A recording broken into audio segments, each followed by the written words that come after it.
LLB Audiobooks presents The Picture of Dorian Gray by Oscar Wilde. Chapter 1. The studio was filled with the rich odor of roses, and when the light summer wind stirred amidst the trees of the garden, there came through the open door the heavy scent of the lilac, or the more delicate perfume of the pink flowering thorn. From the corner of the divan of Persian saddlebags on which he was lying, smoking as usual innumerable cigarettes, Lord Henry Wotton could just catch the gleam of the honey-sweet and honey-colored blossoms of the laburnum, whose tremulous branches seemed hardly able to bear the burden of a beauty so flame-like as theirs. And now and then, the fantastic shadows of birds in flight flitted across the long Tussore silk curtains that were stretched in front of the huge window, producing a kind of momentary Japanese effect, and making him think of those pallid, jade-faced painters who, in an art that is necessarily immobile, seek to convey the sense of swiftness and motion. The sullen murmur of the bees shouldering their way through the long, unmown grass, or circling with monotonous insistence round the black crocketed spires of the early June hollyhocks, seemed to make the stillness more oppressive, and the dim roar of London was like the bourdon note of a distant organ. In the center of the room, clamped to an upright easel, stood the full-length portrait of a young man of extraordinary personal beauty, and in front of it, some little distance away, was sitting the artist himself, Basil Hallward, whose sudden disappearance some years ago caused at the time such public excitement and gave rise to so many strange conjectures. As he looked at the gracious and comely form he had so skillfully mirrored in his art, a smile of pleasure passed across his face and seemed about to linger there. But he suddenly started up and, closing his eyes, placed his fingers upon the lids, as though he sought to imprison within his brain some curious dream from which he feared he might awake. "It is your best work, Basil, the best thing you have ever done," said Lord Henry languidly. "You must certainly send it next year to the Grosvenor. The Academy is too large and too vulgar. The Grosvenor is the only place." "I don't think I will send it anywhere," he answered, tossing his head back in that odd way that used to make his friends laugh at him at Oxford. "No, I won't send it anywhere." Lord Henry elevated his eyebrows and looked at him in amazement through the thin blue wreaths of smoke that curled up in such fanciful whirls from his heavy, opium-tainted cigarette. "Not send it anywhere? My dear fellow, why? Have you any reason? What odd chaps you painters are. You do anything in the world to gain a reputation. As soon as you have one, you seem to want to throw it away.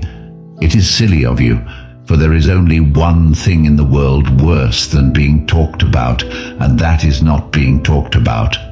A portrait like this would set you far above all the young men in England, and make the old men quite jealous, if old men are ever capable of any emotion." "I know you will laugh at me," he replied, "but I really can't exhibit it. I have put too much of myself into it." Lord Henry stretched his long legs out on the divan and shook with laughter. "Yes, I knew you would laugh, but it is quite true all the same." "Too much of yourself in it?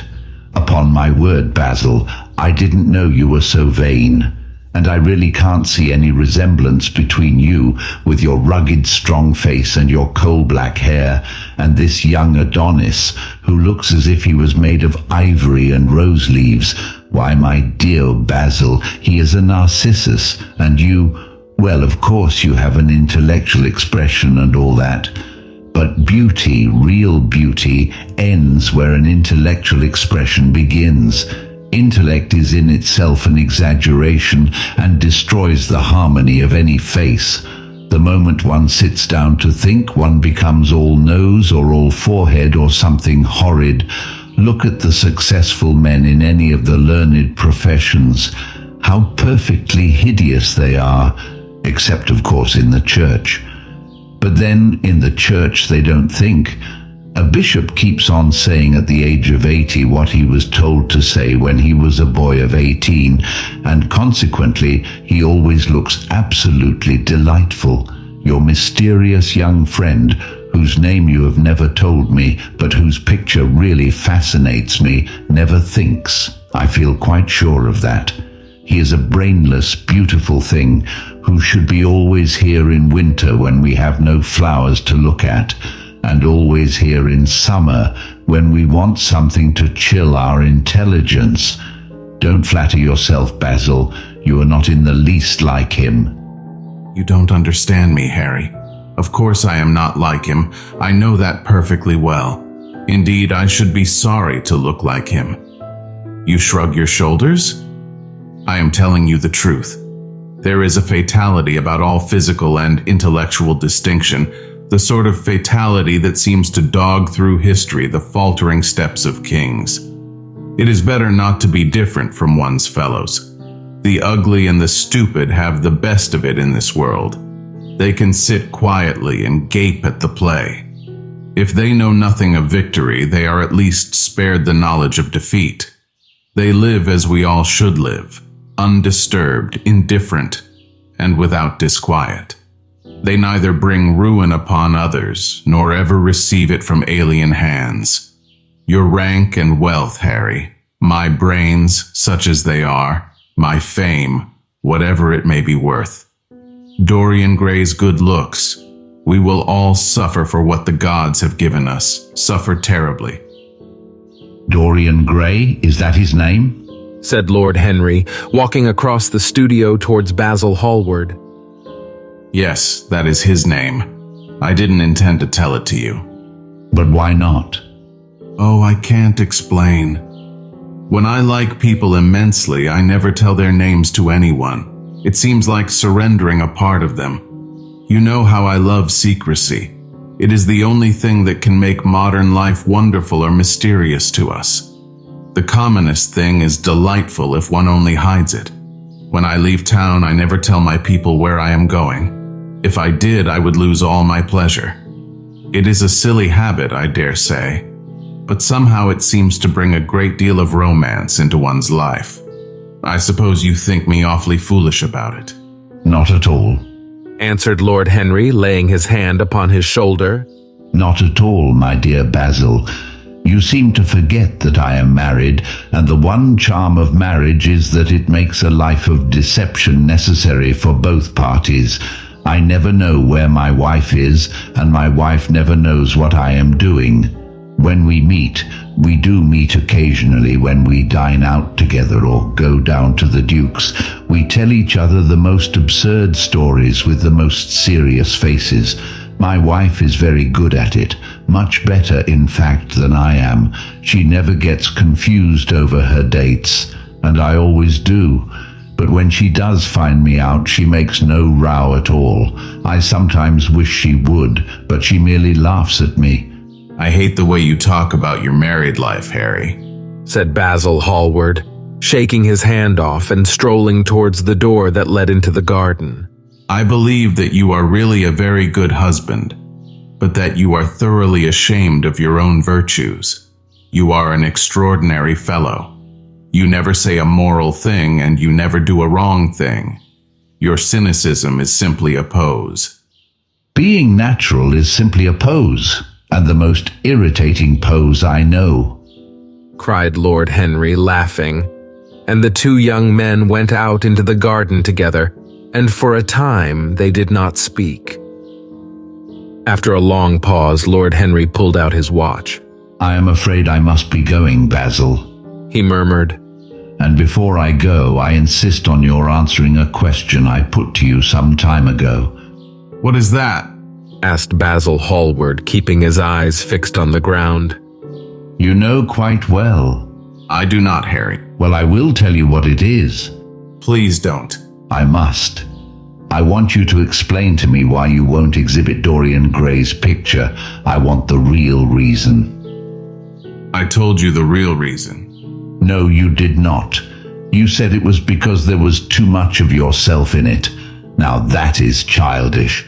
Harry, said Basil Hallward, looking him straight in the face. every portrait that is painted with feeling is a portrait of the artist, not of the sitter. The sitter is merely the accident, the occasion. It is not he who is revealed by the painter. It is rather the painter who, on the colored canvas, reveals himself. The reason I will not exhibit this picture is that I am afraid that I have shown with it the secret of my own soul. Lord Harry laughed. And what is that? He asked. I will tell you, said Hallward, and an expression of perplexity came over his face. I am all expectation, Basil, murmured his companion, looking at him.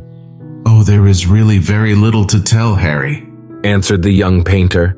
And I am afraid you will hardly understand it. Perhaps you will hardly believe it.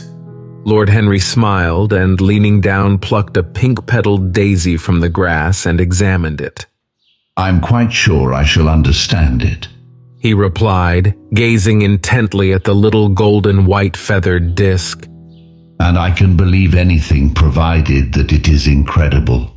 The wind shook some blossoms from the trees, and the heavy lilac blooms with their clustering stars moved to and from in the languid air. A grasshopper began to chirrup in the grass, and a long, thin dragonfly floated by on its brown gauze wings. Lord Henry felt as if he could hear Basil Hallward's heart beating, and he wondered what was coming. Well, this is incredible, repeated Hallward rather bitterly. Incredible to me at times. I don't know what it means. The story is simply this. 2 months ago, I went to a crush at Lady Brandon's. You know we poor painters have to show ourselves in society from time to time, just to remind the public that we are not savages. With an evening coat and a white tie, as you told me once.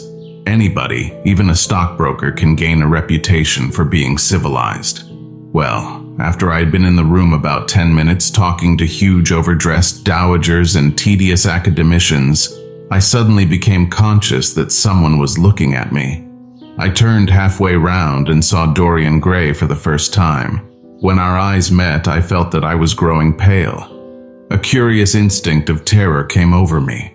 I knew that I had come face to face with someone whose mere personality was so fascinating that, if I allowed it to do so, it would absorb my whole nature, my whole soul, my very art itself. I did not want any external influence in my life. You know yourself, Harry, how independent I am by nature. My father destined me for the army. I insisted on going to Oxford. Then he made me enter my name at the Middle Temple. Before I had eaten half a dozen dinners, I gave up the bar and announced my intention of becoming a painter.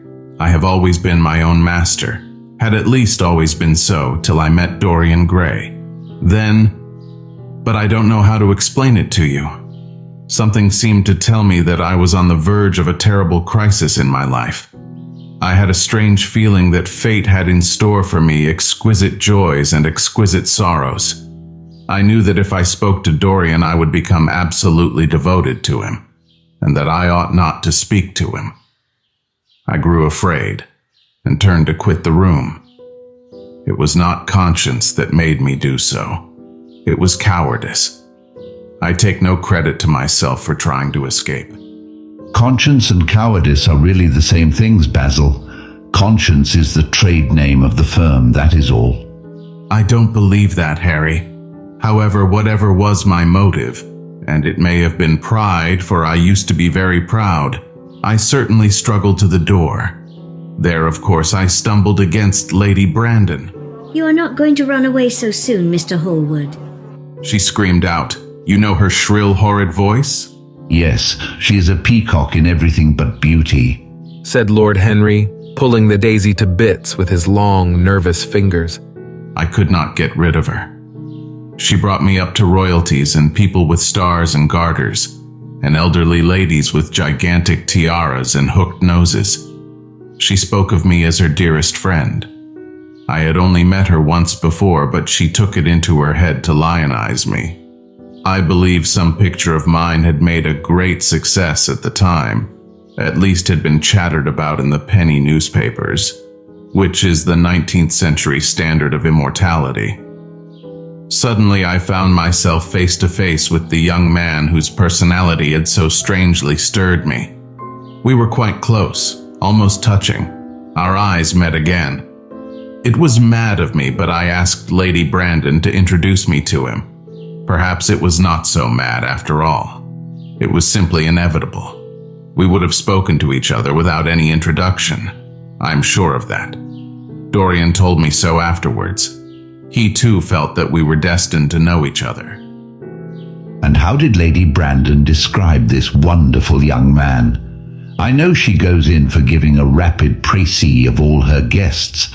I remember her bringing me up to a most truculent and red-faced old gentleman, covered all over with orders and ribbons, and hissing into my ear in a tragic whisper which must have been perfectly audible to everybody in the room, something like, Sir Humpty Dumpty, you know, Afghan frontier, Russian intrigues, very successful man, wife killed by an elephant, quite inconsolable. Wants to marry a beautiful American widow. Everybody does nowadays. Hates Mr. Gladstone, but very much interested in beetles. Ask him what he thinks of Shoveloff. I simply fled. I like to find out people for myself, but poor Lady Brandon treats her guests exactly as an auctioneer treats his goods. She either explains them entirely away or tells one everything about them except what one wants to know. But what did she say about Mr. Dorian Gray? Oh, she murmured. Charming boy. Poor dear mother and I quite inseparable. Engaged to be married to the same man. I mean married on the same day. How very silly of me. Quite forget what he does. Afraid he doesn't do anything. Oh yes, plays the piano. Or is it the violin, dear Mr. Gray? We could neither of us help laughing, and we became friends at once. Laughter is not a bad beginning for a friendship, and it is the best ending for one, said Lord Henry, plucking another daisy. Hallward buried his face in his hands. You don't understand what friendship is, Harry, he murmured. Or what enmity is, for that matter. You like everyone. That is to say, you are indifferent to everyone. How horribly unjust of you, cried Lord Henry, tilting his hat back and looking up at the little clouds that were drifting across the hollowed turquoise of the summer sky, like raveled skeins of glossy white silk. Yes, horribly unjust of you. I make a great difference between people. I choose my friends for their good looks, my acquaintances for their characters, and my enemies for their brains. A man can't be too careful in the choice of his enemies. I have not got one who is a fool. They are all men of some intellectual power, and consequently they all appreciate me. Is that very vain of me? I think it is rather vain. I should think it was, Harry. But according to your category, I must be merely an acquaintance. My dear old Basil, you are much more than an acquaintance. And much less than a friend. A sort of brother, I suppose. Oh, brothers. I don't care for brothers. My elder brother won't die, and my younger brothers seem never to do anything else. Harry. My dear fellow, I'm not quite serious, but I can't help detesting my relations. I suppose it comes from the fact that we can't stand other people having the same faults as ourselves. I quite sympathize with the rage of the English democracy against what they call the vices of the upper classes. They feel that drunkenness, stupidity, and immorality should be their own special property, and that if any one of us makes an ass of himself, he is poaching on their preserves. When poor Southwark got into the divorce court, their indignation was quite magnificent. And yet I don't suppose that 10% of the lower orders live correctly. I don't agree with a single word that you have said, and what is more, Harry, I don't believe you do either. Lord Henry stroked his pointed brown beard and tapped the toe of his patent leather boot with a tasseled malacca cane. How English you are, Basil. If one puts forward an idea to a real Englishman, always a rash thing to do, he never dreams of considering whether the idea is right or wrong. The only thing he considers of any importance is whether one believes it oneself. Now, the value of an idea has nothing whatsoever to do with the sincerity of the man who expresses it. Indeed, the probabilities are that the more insincere the man is, the more purely intellectual will the idea be, as in that case it will not be colored by either his wants, his desires, or his prejudices. However, I don't propose to discuss politics, sociology, or metaphysics with you. I like persons better than principles. Tell me more about Dorian Gray. How often do you see him? Every day. I couldn't be happy if I didn't see him every day. Of course, sometimes it is only for a few minutes. But a few minutes with somebody one worships mean a great deal. But you don't really worship him. I do. How extraordinary. I thought you would never care for anything but your painting. Your art, I should say.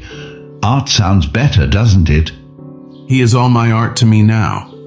I sometimes think, Harry, that there are only two eras of any importance in the history of the world.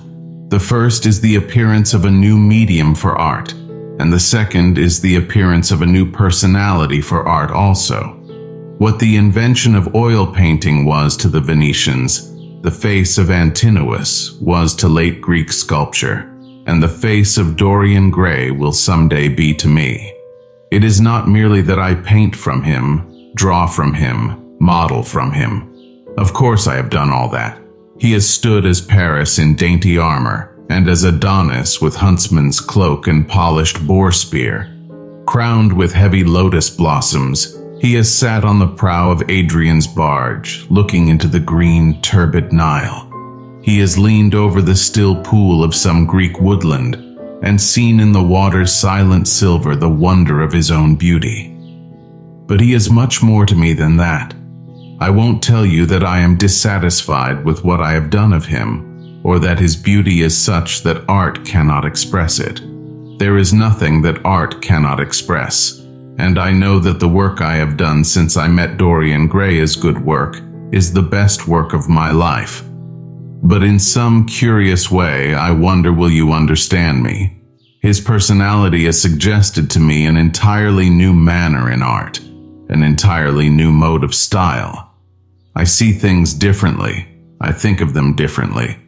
I can now recreate life in a way that was hidden from me before. A dream of form in days of thought. Who is it who says that? I forget, but it is what Dorian Gray has been to me. The merely visible presence of this lad, for he seems to me little more than a lad, though he is really over 20, his merely visible presence. I wonder, can you realize all that that means? Unconsciously, he defines for me the lines of a fresh school, a school that is to have in itself all the passion of the romantic spirit, all the perfection of the spirit that is Greek, the harmony of soul and body, how much that is. We in our madness have separated the two, and have invented a realism that is bestial, an ideality that is void. Harry, if you only knew what Dorian Gray is to me.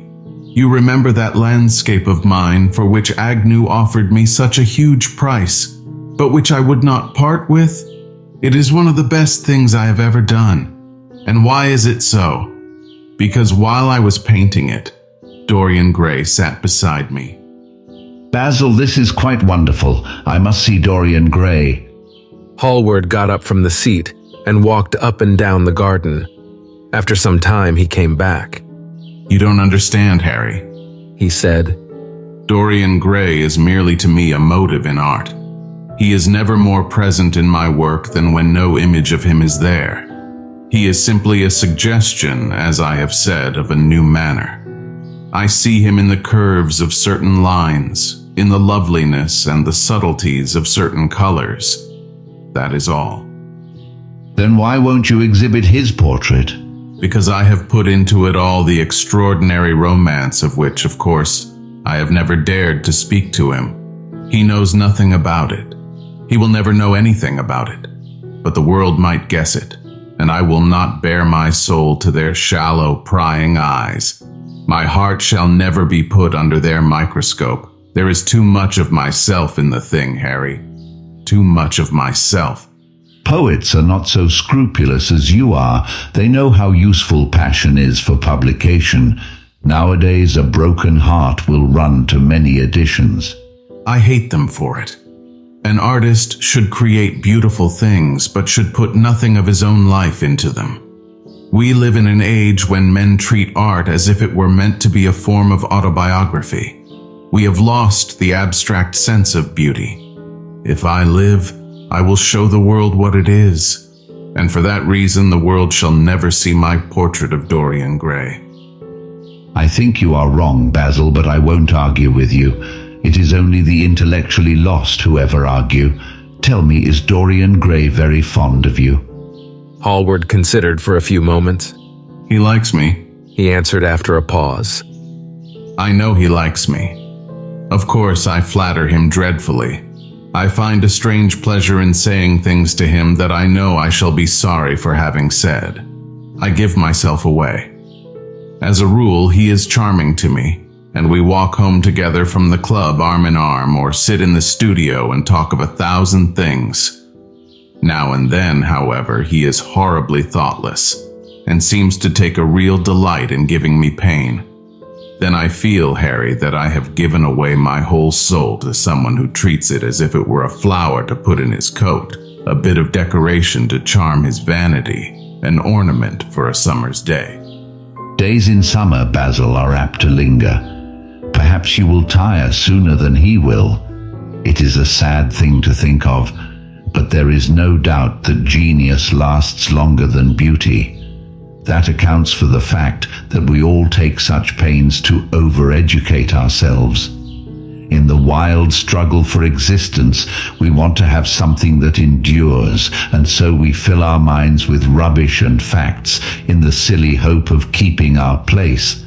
The thoroughly well-informed man, that is the modern ideal, and the mind of the thoroughly well-informed man is a dreadful thing. It is like a bric-a-brac shop, all monsters and dust, and everything priced above its proper value. I think you will tire first all the same. Some day you will look at Gray and he will seem to you to be a little out of drawing, or you won't like his tone of color or something. You will bitterly reproach him in your own heart, and seriously think that he has behaved very badly to you. The next time he calls, you will be perfectly cold and indifferent. It will be a great pity, for it will alter you. The worst of having a romance is that it leaves one so unromantic. Harry, don't talk like that. As long as I live, the personality of Dorian Gray will dominate me. You can't feel what I feel.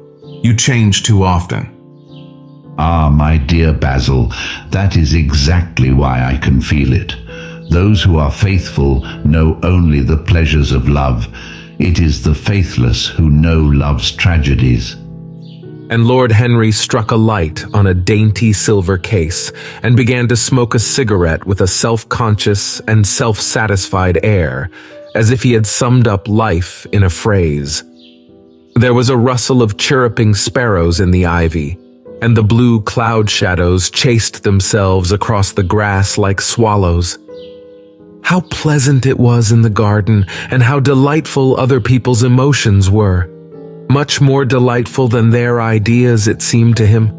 One's own soul and the passions of one's friends. Those were the fascinating things in life. He thought with pleasure of the tedious luncheon that he had missed by staying so long with Basil Hallward. Had he gone to his aunt's, he would have been sure to meet Lord Goodbody there, and the whole conversation would have been about the housing of the poor and the necessity for model lodging houses. It was charming to have escaped all that. As he thought of his aunt, an idea seemed to strike him. He turned to Hallward and said, My dear fellow, I have just remembered. Remembered what, Harry? Where I heard the name of Dorian Gray. Where was it? Asked Hallward with a slight frown. Don't look so angry, Basil. It was at my aunt's, Lady Agatha's. She told me she had discovered a wonderful young man who was going to help her in the East End, and that his name was Dorian Gray. I am bound to state that she never told me he was good-looking. Women have no appreciation of good looks, at least good women have not. She said that he was very earnest and had a beautiful nature. I at once pictured to myself a creature with spectacles and lank hair, horridly freckled, and tramping about on huge feet. I wish I'd known it was your friend. I'm very glad you didn't, Harry. Why? I don't want you to meet him. Mr. Dorian Gray is in the studio, sir, Said the butler coming into the garden. You must introduce me now. Cried Lord Henry, laughing. Basil Hallward turned to the servant who stood blinking in the sunlight. Ask Mr. Gray to wait, Parker. I will be in a few moments. The man bowed and went up the walk. Then he looked at Lord Henry. Dorian Gray is my dearest friend, He said. He has a simple and a beautiful nature. Your aunt was quite right in what she said of him. Don't spoil him for me. Don't try to influence him. Your influence would be bad. The world is wide and has many marvelous people in it. Don't take away from me the one person that makes life absolutely lovely to me, and that gives to my art whatever wonder or charm it possesses. Mind, Harry, I trust you. He spoke very slowly, and the words seemed wrung out of him almost against his will. What nonsense you talk. Said Lord Henry, smiling, and taking Hallward by the arm, he almost led him into the house.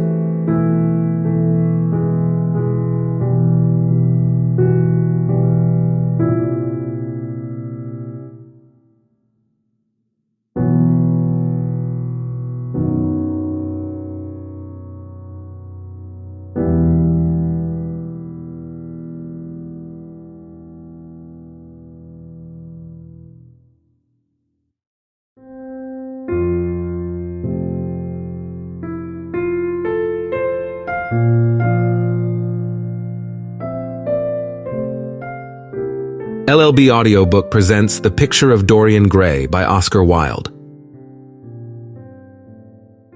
Chapter 2. As they entered, they saw Dorian Gray.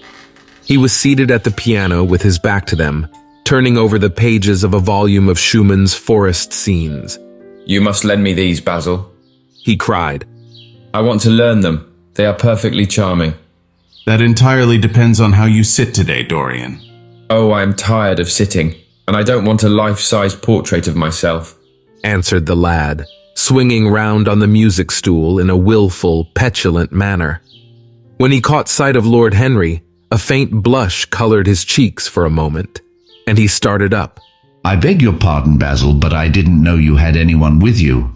This is Lord Henry Wotton Dorian, an old Oxford friend of mine. I have just been telling him what a capital sitter you were, and now you have spoiled everything.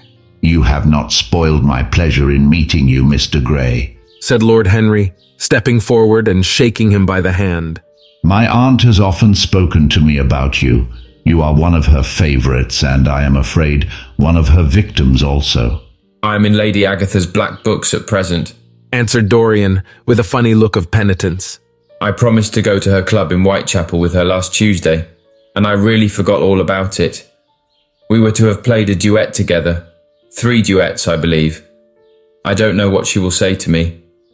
I'm far too frightened to call. Oh, I will make your peace with my aunt.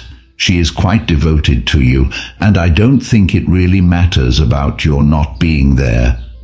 The audience probably thought it was a duet. When Aunt Agatha sits down to the piano, she makes quite enough noise for 2 people. That is very horrid to her, and not very nice to me, Answered Dorian, laughing. Lord Henry looked at him. Yes, he was certainly wonderfully handsome, with his finely curved scarlet lips, his frank blue eyes, his crisp gold hair. There was something in his face that made one trust him at once. All the candor of youth was there, as well as all youth's passionate purity. One felt that he had kept himself unspotted from the world. No wonder Basil Hallward worshipped him. He was made to be worshipped. You are too charming to go in for philanthropy, Mr. Gray. Far too charming. And Lord Henry flung himself down on the divan and opened his cigarette case. Hallward had been busy mixing his colors and getting his brushes ready.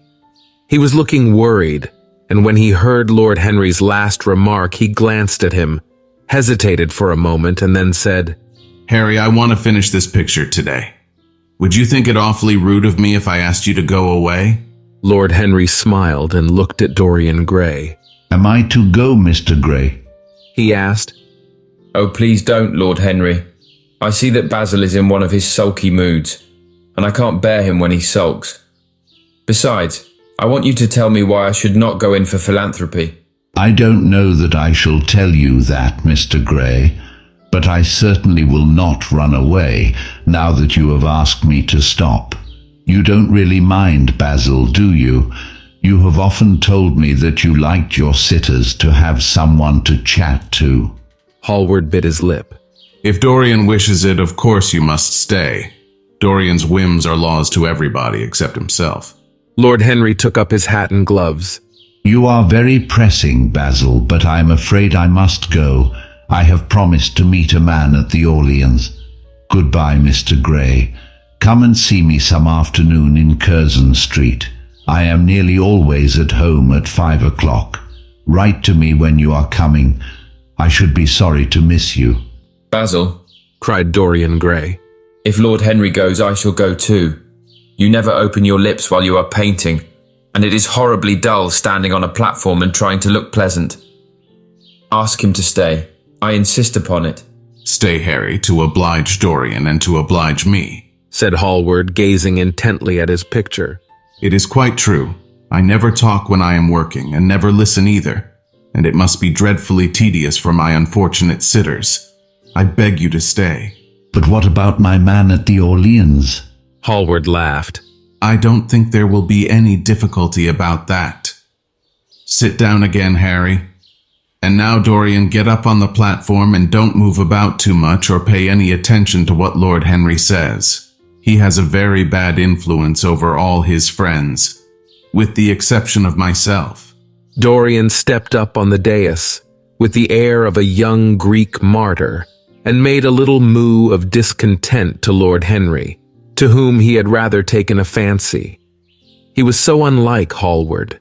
They made a delightful contrast, and he had such a beautiful voice. After a few moments, he said to him, Have you really a very bad influence, Lord Henry? As bad as Basil says. There is no such thing as a good influence, Mr. Gray. All influence is immoral. Immoral from the scientific point of view. Why? Because to influence a person is to give him one's own soul. He does not think his natural thoughts or burn with his natural passions. His virtues are not real to him. His sins, if there are such things as sins, are borrowed. He becomes an echo of someone else's music, an actor of a part that has not been written for him. The aim of life is self-development. To realize one's nature perfectly, that is what each of us is here for. People are afraid of themselves nowadays. They have forgotten the highest of all duties, the duty that one owes to oneself. Of course they are charitable, they feed the hungry and clothe the beggar, but their own souls starve and are naked. Courage has gone out of our race. Perhaps we never really had it. The terror of society, which is the basis of morals, the terror of God, which is the secret of religion, these are the two things that govern us, and yet... Just turn your head a little more to the right, Dorian, like a good boy, said Hallward, deep in his work, and conscious only that a look had come into the lad's face that he had never seen there before. And yet, continued Lord Henry, in his low, musical voice, and with that graceful wave of the hand that was always so characteristic of him, and that he had even in his Eton days. I believe that if one man were to live his life out fully and completely, were to give form to every feeling, expression to every thought, reality to every dream, I believe that the world would gain such a fresh impulse of joy that we would forget all the maladies of medievalism and return to the Hellenic ideal, to something finer, richer than the Hellenic ideal, it may be. But the bravest man among us is afraid of himself. The mutilation of the savage has its tragic survival in the self-denial that mars our lives. We are punished for our refusals. Every impulse that we strive to strangle broods in the mind and poisons us. The body sins once and has done with its sin, for action is a mode of purification. Nothing remains then but the recollection of a pleasure or the luxury of a regret.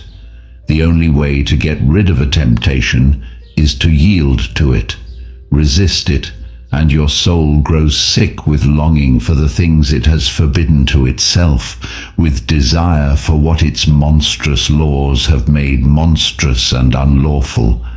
It has been said that the great events of the world take place in the brain. It is in the brain, and the brain only, that the great sins of the world take place also. You, Mr. Gray, you yourself, with your rose-red youth and your rose-white boyhood, you have had passions that have made you afraid, thoughts that have filled you with terror, daydreams and sleeping dreams whose mere memory might stain your cheek with shame. Stop, murmured Dorian Gray. Stop. You bewilder me. I don't know what to say. There is some answer to you, but I cannot find it. Don't speak. Let me think, or rather let me try not to think. For nearly 10 minutes he stood there motionless, with parted lips and eyes strangely bright. He was dimly conscious that entirely fresh impulses were at work within him, and they seemed to him to have come really from himself. The few words that Basil's friend had said to him, words spoken by chance, no doubt, and with willful paradox in them, had yet touched some secret chord that had never been touched before, but that he felt was now vibrating and throbbing to curious pulses. Music had stirred him like that. Music had troubled him many times, but music was not articulate. It was not a new world, but rather a new chaos that it created in us. Words, mere words, how terrible they were, how clear and vivid and cruel. One could not escape from them, and yet what a subtle magic there was in them. They seemed to be able to give a plastic form to formless things and to have a music of their own, as sweet as that of viol or of lute. Mere words! Was there anything so real as words? Yes, there had been things in his boyhood that he had not understood. He understood them now. Life suddenly became fiery colored to him. It seemed to him that he had been walking in fire. Why had he not known it? Lord Henry watched him with his sad smile. He knew the precise psychological moment when to say nothing. He felt intensely interested. He was amazed at the sudden impression that his words had produced, and, remembering a book that he had read when he was 16, which had revealed to him much that he had not known before, he wondered whether Dorian Gray was passing through the same experience. He had merely shot an arrow into the air. Had it hit the mark? How fascinating the lad was. Hallward painted away with that marvelous bold touch of his that had the true refinement and perfect delicacy that come only from strength. He was unconscious of the silence. Basil, I'm tired of standing, cried Dorian Gray suddenly. I must go out and sit in the garden. The air is stifling here. My dear fellow, I am so sorry. When I am painting, I can't think of anything else. But you never sat better. You were perfectly still, and I have caught the effect I wanted. The half-parted lips and the bright look in the eyes. I don't know what Harry has been saying to you, but he has certainly made you have the most wonderful expression. I suppose he has been paying you compliments. You mustn't believe a word that he says. He has certainly not been paying me compliments. Perhaps that is the reason I don't think I believe anything he has told me. You know you believe it all, said Lord Henry, looking at him with his dreamy, heavy-lidded eyes. I will go out to the garden with you. It is horridly hot in the studio. Basil, let us have something iced to drink, something with strawberries in it. Certainly, Harry. Just touch the bell, and when Parker comes, I will tell him what you want. I have got to work up this background, so I will join you later on. Don't keep Dorian too long. I have never been in better form for painting than I am today. This is going to be my masterpiece. It is my masterpiece as it stands. Lord Henry went out to the garden and found Dorian Gray burying his face in the great cool lilac blossoms, feverishly drinking in their perfume as if it had been wine. He came close to him and put his hand upon his shoulder. You are quite right to do that, he murmured. Nothing can cure the soul but the senses, just as nothing can cure the senses but the soul. The lad started and drew back. He was bareheaded, and the leaves had tossed his rebellious curls and tangled all their gilded threads. There was a look of fear in his eyes, such as people have when they are suddenly awakened. His finely chiseled nostrils quivered, and some hidden nerve shook the scarlet of his lips and left them trembling. Yes, continued Lord Henry. That is one of the great secrets of life, to cure the soul by means of the senses, and the senses by means of the soul. You are a wonderful creature. You know more than you think you know, just as you know less than you want to know. Dorian Gray frowned and turned his head away. He could not help liking the tall, graceful young man who was standing by him. His romantic olive-colored face and worn expression interested him. There was something in his low, languid voice that was absolutely fascinating. His cool, white, flower-like hands even had a curious charm. They moved as he spoke, like music, and seemed to have a language of their own. But he felt afraid of him, and ashamed of being afraid. Why had it been left for a stranger to reveal him to himself? He had known Basil Hallward for months, but the friendship between them had never altered him. Suddenly there had come someone across his life who seemed to have disclosed to him life's mystery. And yet, what was there to be afraid of? He was not a schoolboy or a girl. It was absurd to be frightened. Let us go and sit in the shade, said Lord Henry. Parker has brought out the drinks, and if you stay any longer in this glare, you will be quite spoiled, and Basil will never paint you again. You really must not let yourself become sunburnt. It would be very unbecoming to you. What does it matter? Cried Dorian, laughing as he sat down on the seat at the end of the garden. It should matter everything to you, Mr. Gray. Why? Because you have now the most marvelous youth, and youth is the one thing worth having. I don't feel that, Lord Henry. No, you don't feel it now. Someday, when you are old and wrinkled and ugly, when thought has seared your forehead with its lines, and passion branded your lips with its hideous fires, you will feel it. You will feel it terribly. Now, wherever you go, you charm the world. Will it always be so? You have a wonderfully beautiful face, Mr. Gray. Don't frown, you have. And beauty is a form of genius, is higher indeed than genius, as it needs no explanation. It is one of the great facts of the world, like sunlight or springtime, or the reflection in dark waters of that silver shell we call the moon. It cannot be questioned. It has its divine right of sovereignty. It makes princes of those who have it. You smile? Ah, when you have lost it, you won't smile. People say sometimes that beauty is only superficial. That may be so, but at least it is not so superficial as thought. To me, beauty is the wonder of wonders. It is only shallow people who do not judge by appearances.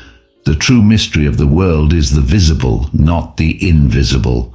Yes, Mr. Gray, the gods have been good to you, but what the gods give they quickly take away. You have only a few years in which really to live.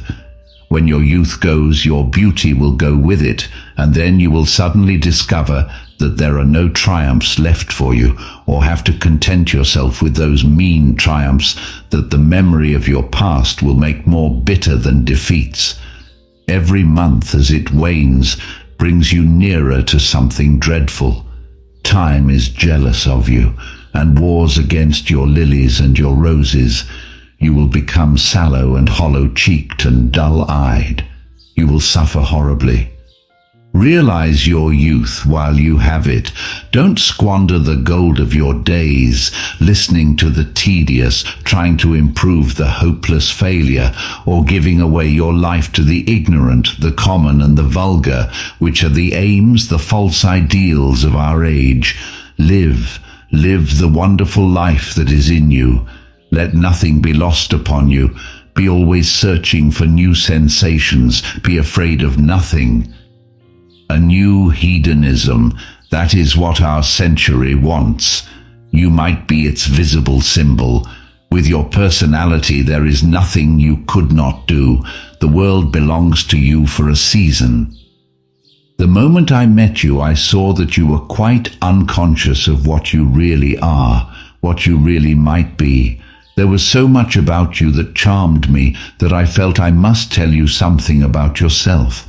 I thought how tragic it would be if you were wasted, for there is such a little time that your youth will last, such a little time. The common hill flowers wither, but they blossom again. The laburnum will be as golden next June as it is now. In a month there will be purple stars on the clematis, and year after year the green night of its leaves will have its purple stars. But we never get back our youth. The pulse of joy that beats in us at 20 becomes sluggish. Our limbs fail, our senses rot. We degenerate into hideous puppets haunted by the memory of the passions of which we were too much afraid, and the exquisite temptations that we did not dare to yield to. Youth, youth. There is absolutely nothing in the world but youth. Dorian Gray listened, open-eyed and wondering. The spray of lilac fell from his hand upon the gravel. A furry bee came and buzzed round it for a moment. Then it began to scramble all over the fretted purple of the tiny blossoms. He watched it with that strange interest in trivial things that we try to develop when things of high import make us afraid, or when we are stirred by some new emotion for which we cannot find expression, or when some thought that terrifies us lays sudden siege to the brain and calls on us to yield. After a time it flew away. He saw it creeping into the stained trumpet of a Tyrian convolvulus. The flower seemed to quiver, and then swayed gently to and fro. Suddenly Hallward appeared at the door of the studio and made frantic signs for them to come in. They turned to each other and smiled. "I am waiting," cried Hallward. "Do come in. The light is quite perfect, and you can bring your drinks." They rose up and sauntered down the walk together. 2 green and white butterflies fluttered past them, and in the pear tree at the end of the garden, a thrush began to sing. "You are glad you have met me, Mr. Gray," said Lord Henry, looking at him. Yes, I'm glad now. I wonder, shall I always be glad? "Always. That is a dreadful word. It makes me shudder when I hear it. Women are so fond of using it. They spoil every romance by trying to make it last forever. It is a meaningless word too. The only difference between a caprice and a lifelong passion is that the caprice lasts a little longer." As they entered the studio, Dorian Gray put his hand upon Lord Henry's arm. In that case, let our friendship be a caprice, he murmured, flushing at his own boldness, then stepped upon the platform and resumed his pose. Lord Henry flung himself into a large wicker armchair and watched him. The sweep and dash of the brush on the canvas made the only sound that broke the stillness, except when Hallward stepped back now and then to look at his work from a distance. In the slanting beams that streamed through the open doorway, the dust danced and was golden. The heavy scent of the roses seemed to brood over everything. After about a quarter of an hour, Hallward stopped painting, looked for a long time at Dorian Gray, and then for a long time at the picture, biting the end of one of his huge brushes and smiling. It is quite finished, he cried at last, and stooping down, he wrote his name in thin vermilion letters on the left-hand corner of the canvas. Lord Henry came over and examined the picture. It was certainly a wonderful work of art, and a wonderful likeness as well. My dear fellow, I congratulate you most warmly, he said.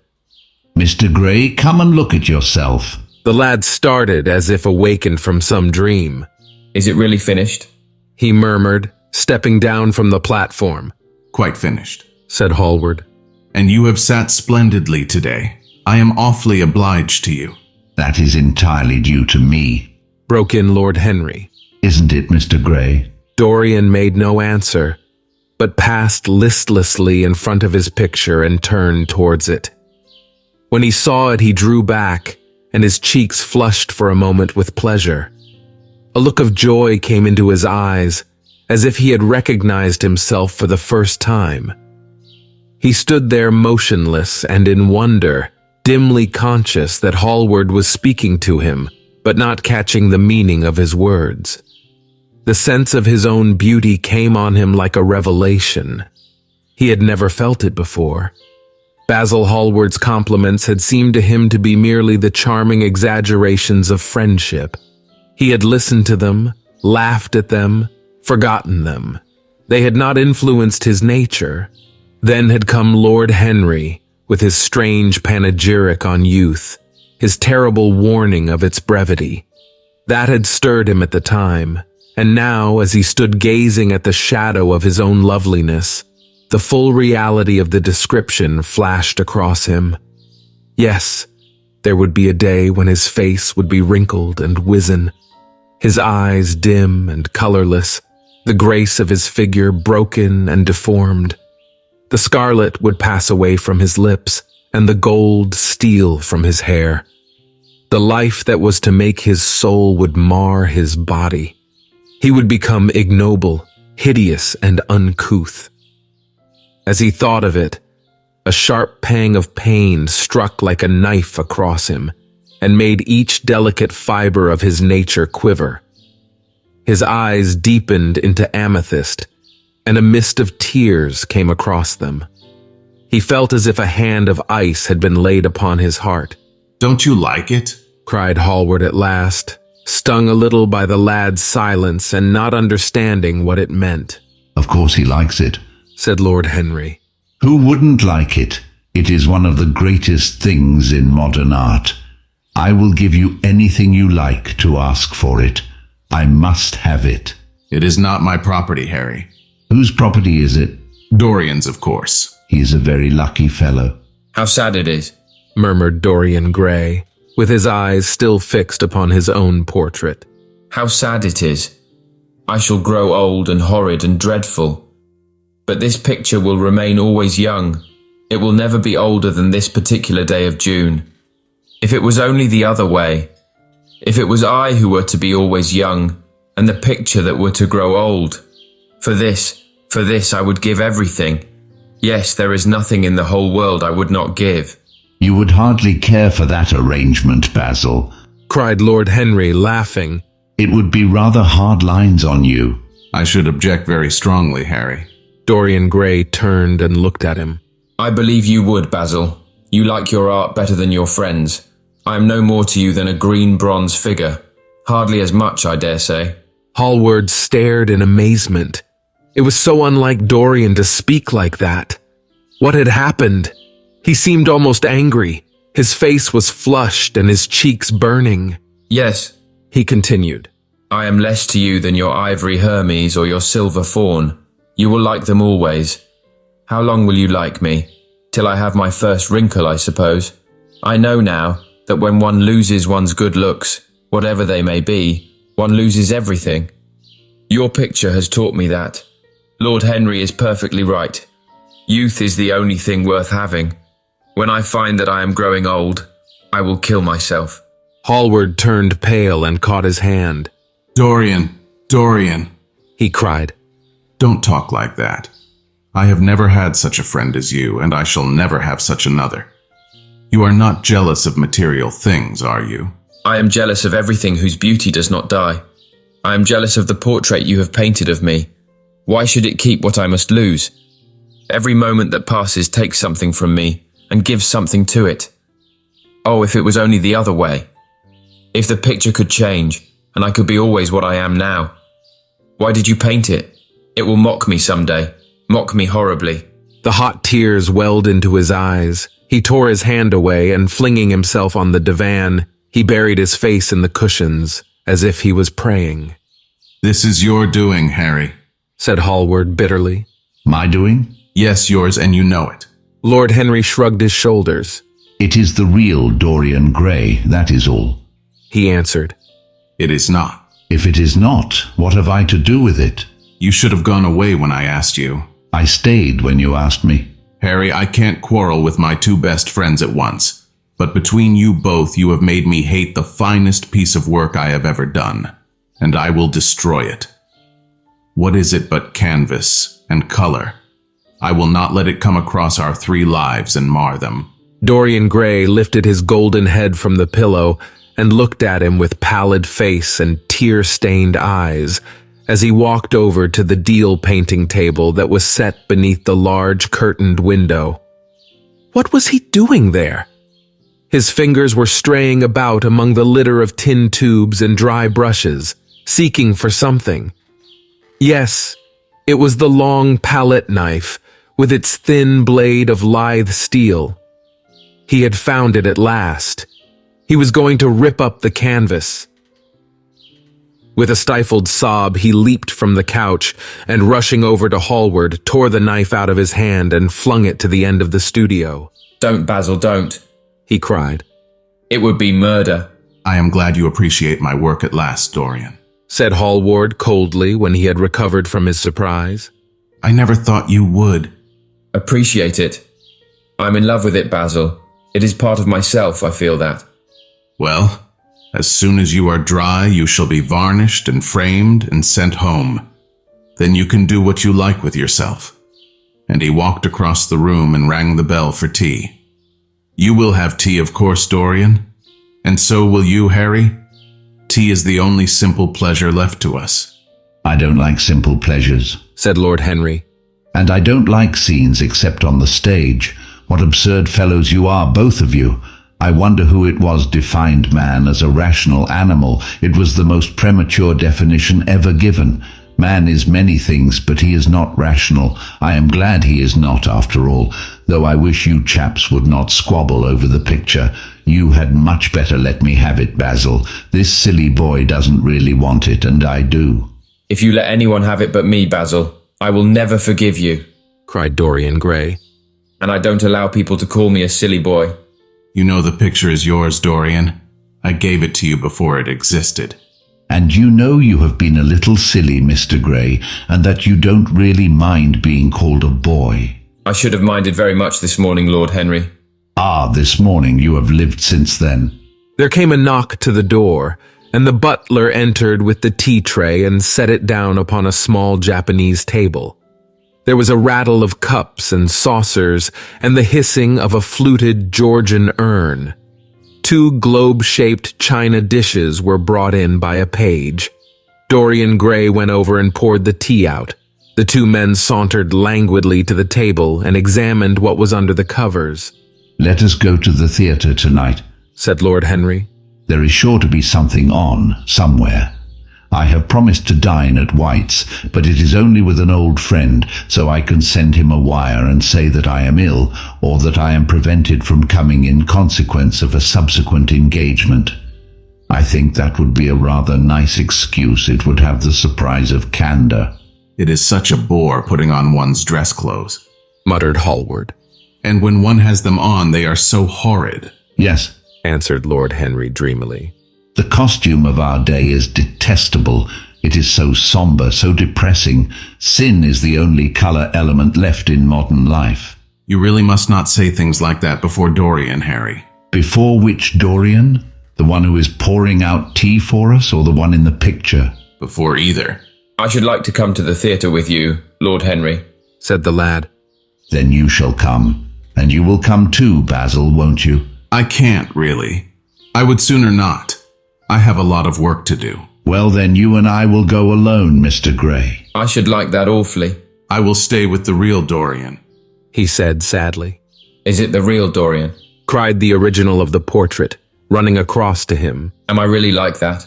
Yes, you are just like that. How wonderful, Basil. At least you are like it in appearance, but it will never alter, said Hallward. That is something. What a fuss people make about fidelity, murmured Lord Henry. And after all, it is purely a question for physiology. It has nothing to do with our own will. It is either an unfortunate accident or an unpleasant result of temperament. Young men want to be faithful and are not. Old men want to be faithless and cannot. That is all one can say. Don't go to the theatre tonight, Dorian, said Hallward. Stop and dine with me. I can't, really. Why? Because I have promised Lord Henry to go with him. He won't like you better for keeping your promises. He always breaks his own. I beg you not to go. Dorian Gray laughed and shook his head. I entreat you.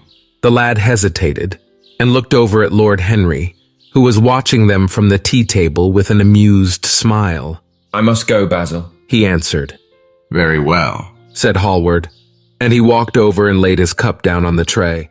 It is rather late, and as you have to dress, you had better lose no time. Goodbye, Harry. Goodbye, Dorian. Come and see me soon. Come tomorrow. Certainly. You won't forget. No, of course not. And, Harry. Yes, Basil? Remember what I asked you when in the garden this morning? I've forgotten it. I trust you. I wish I could trust myself, said Lord Henry, laughing. Come, Mr. Grey. My hansom is outside and I can drop you at your own place. Goodbye, Basil. It has been a most interesting afternoon. As the door closed behind them, Hallward flung himself down on a sofa, and a look of pain came into his face.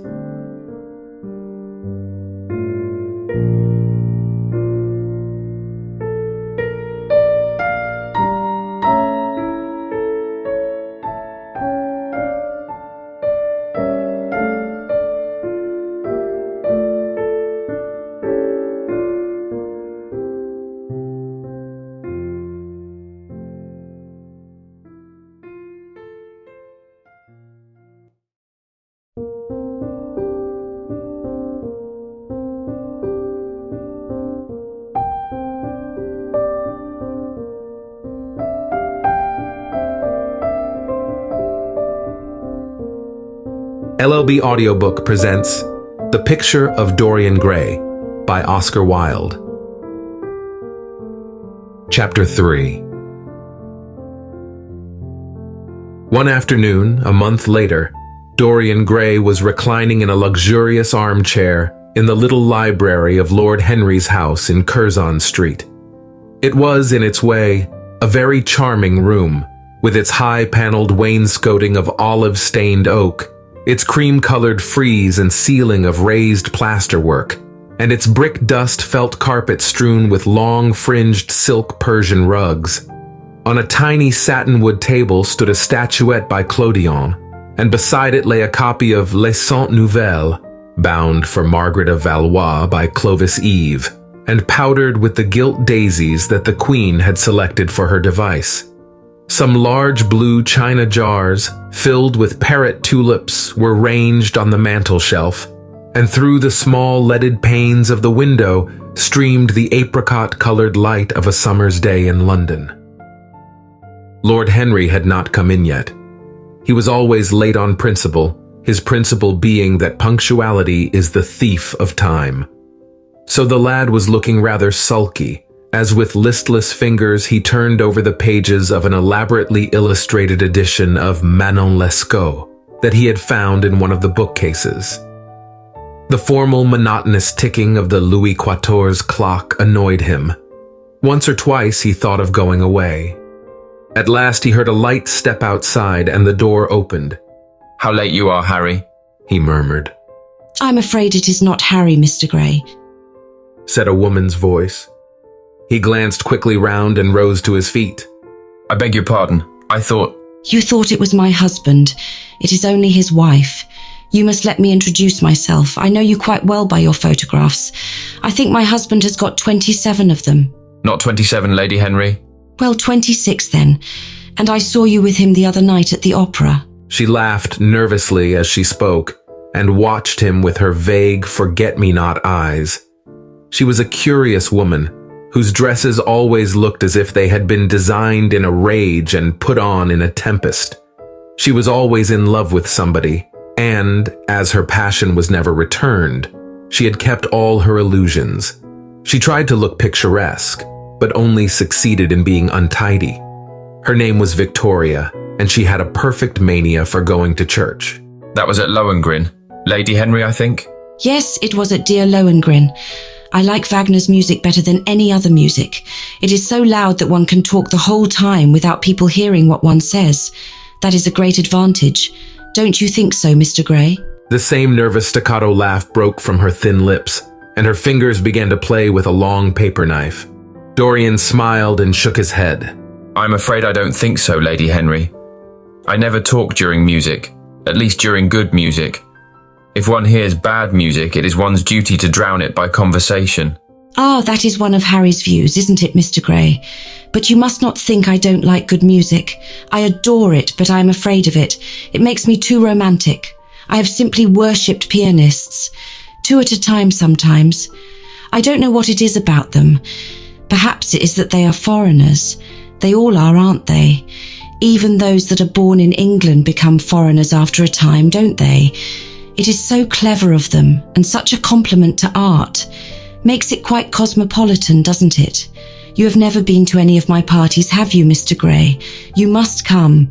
I can't afford orchids, but I spare no expense in foreigners. They make one's rooms look so picturesque. But here is Harry.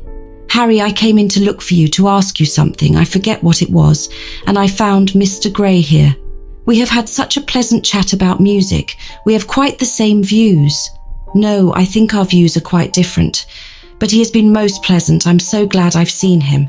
I am charmed, my love, quite charmed, said Lord Henry, elevating his dark crescent-shaped eyebrows and looking at them both with an amused smile. So sorry I'm late, Dorian. I went to look after a piece of old brocade in Wardour Street and had to bargain for hours for it. Nowadays, people know the price of everything and the value of nothing. I'm afraid I must be going, exclaimed Lady Henry, after an awkward silence with her silly, sudden laugh. I've promised to drive with the Duchess. Goodbye, Mr. Gray. Goodbye, Harry. You are dining out, I suppose. So am I. Perhaps I shall see you at Lady Thornbury's. I dare say, my dear, said Lord Henry, shutting the door behind her as she flitted out of the room, looking like a bird of paradise that had been out in the rain, and leaving a faint odor of patchouli behind her. Then he shook hands with Dorian Gray, lit a cigarette, and flung himself down on the sofa. Never marry a woman with straw-colored hair, Dorian, he said after a few puffs. Why, Harry? Because they are so sentimental. But I like sentimental people. Never marry at all, Dorian. Men marry because they are tired. Women because they are curious. Both are disappointed. I don't think I'm likely to marry, Harry. I'm too much in love. That is one of your aphorisms. I'm putting it into practice as I do everything you say. Whom are you in love with? Said Lord Henry, looking at him with a curious smile. With an actress? Said Dorian Gray, blushing.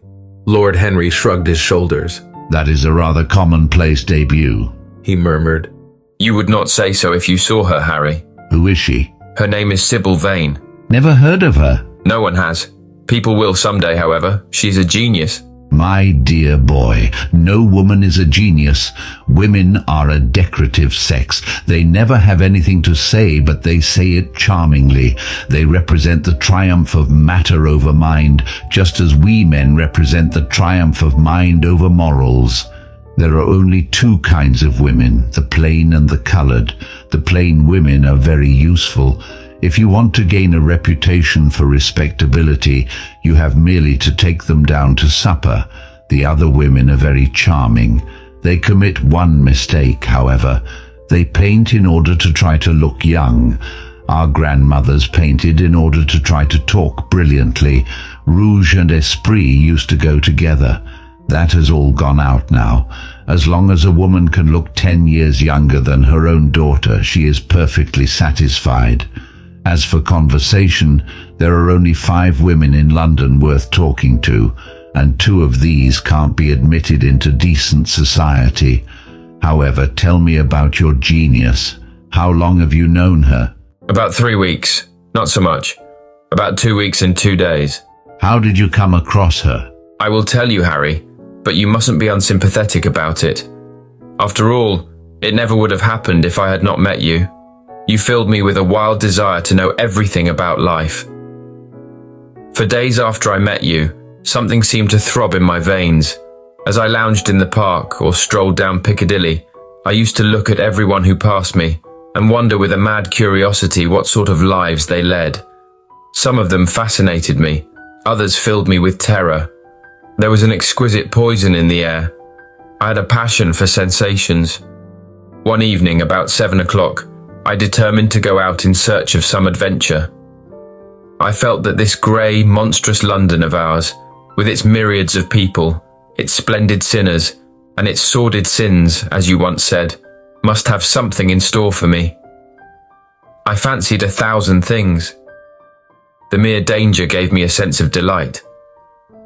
I remembered what you had said to me on that wonderful night when we first dined together, about the search for beauty being the poisonous secret of life. I don't know what I expected, but I went out and wandered eastward, soon losing my way in a labyrinth of grimy streets and black grassless squares. About 8:30, I passed by a little third-rate theatre, with great flaring gas jets and gaudy playbills. A hideous Jew, in the most amazing waistcoat I ever beheld in my life, was standing at the entrance smoking a vile cigar. He had greasy ringlets, and an enormous diamond blazed in the centre of a soiled shirt. "Have a box, my lord," he said, when he saw me, and he took off his hat with an act of gorgeous civility. There was something about him, Harry, that amused me. He was such a monster. You will laugh at me, I know, but I really went in and paid a whole guinea for the stage box. To the present day I can't make out why I did so, and yet if I hadn't, my dear Harry, if I hadn't, I would have missed the greatest romance of my life. I see you're laughing. It is horrid of you. I'm not laughing, Dorian. At least I'm not laughing at you. But you should not say the greatest romance of your life. You should say the first romance of your life. You will always be loved, and you will always be in love with love. There are exquisite things in store for you. This is merely the beginning. Do you think my nature so shallow? cried Dorian Gray angrily. No, I think your nature so deep. How do you mean? My dear boy, people who only love once in their lives are really shallow people. What they call their loyalty and their fidelity, I call either the lethargy of custom or the lack of imagination. Faithlessness is to the emotional life what consistency is to the intellectual life, simply a confession of failure. But I don't want to interrupt you. Go on with your story. Well, I found myself seated in a horrid little private box, with a vulgar drop scene staring me in the face. I looked out behind the curtain and surveyed the house. It was a tawdry affair, all cupids and cornucopias, like a third-rate wedding cake. The gallery and pit were fairly full, but the 2 rows of dingy stalls were quite empty, and there was hardly a person in what I suppose they called the dress circle. Women went about with oranges and ginger beer, and there was a terrible consumption of nuts going on. It must have been just like the palmy days of the British drama. Just like, I should fancy, and very horrid. I began to wonder what on earth I should do when I caught sight of the playbill. What do you think the play was, Harry? I should think The Idiot Boy, or Dumb but Innocent. Our fathers used to like that sort of piece, I believe. The longer I live, Dorian, the more keenly I feel that whatever was good enough for our fathers is not good enough for us. In art, as in politics, les grands-pères ont toujours tort. This play was good enough for us, Harry.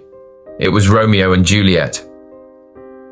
I must admit I was rather annoyed at the idea of seeing Shakespeare done in such a wretched hole of a place. Still, I felt interested in a sort of way. At any rate, I determined to wait for the first act. There was a dreadful orchestra, presided over by a young Jew who sat at a cracked piano that nearly drove me away, but at last the drop scene was drawn up, and the play began. Romeo was a stout elderly gentleman, with corked eyebrows, a husky tragedy voice, and a figure like a beer barrel. Mercutio was almost as bad. He was played by the low comedian, who had introduced gags of his own, and was on most familiar terms with the pit. They were as grotesque as the scenery, and that looked as if it had come out of a pantomime of 50 years ago. But Juliet, Harry, imagine a girl, hardly 17 years of age, with a little flower-like face, a small Greek head with plaited coils of dark brown hair, eyes that were violet wells of passion, lips that were like the petals of a rose.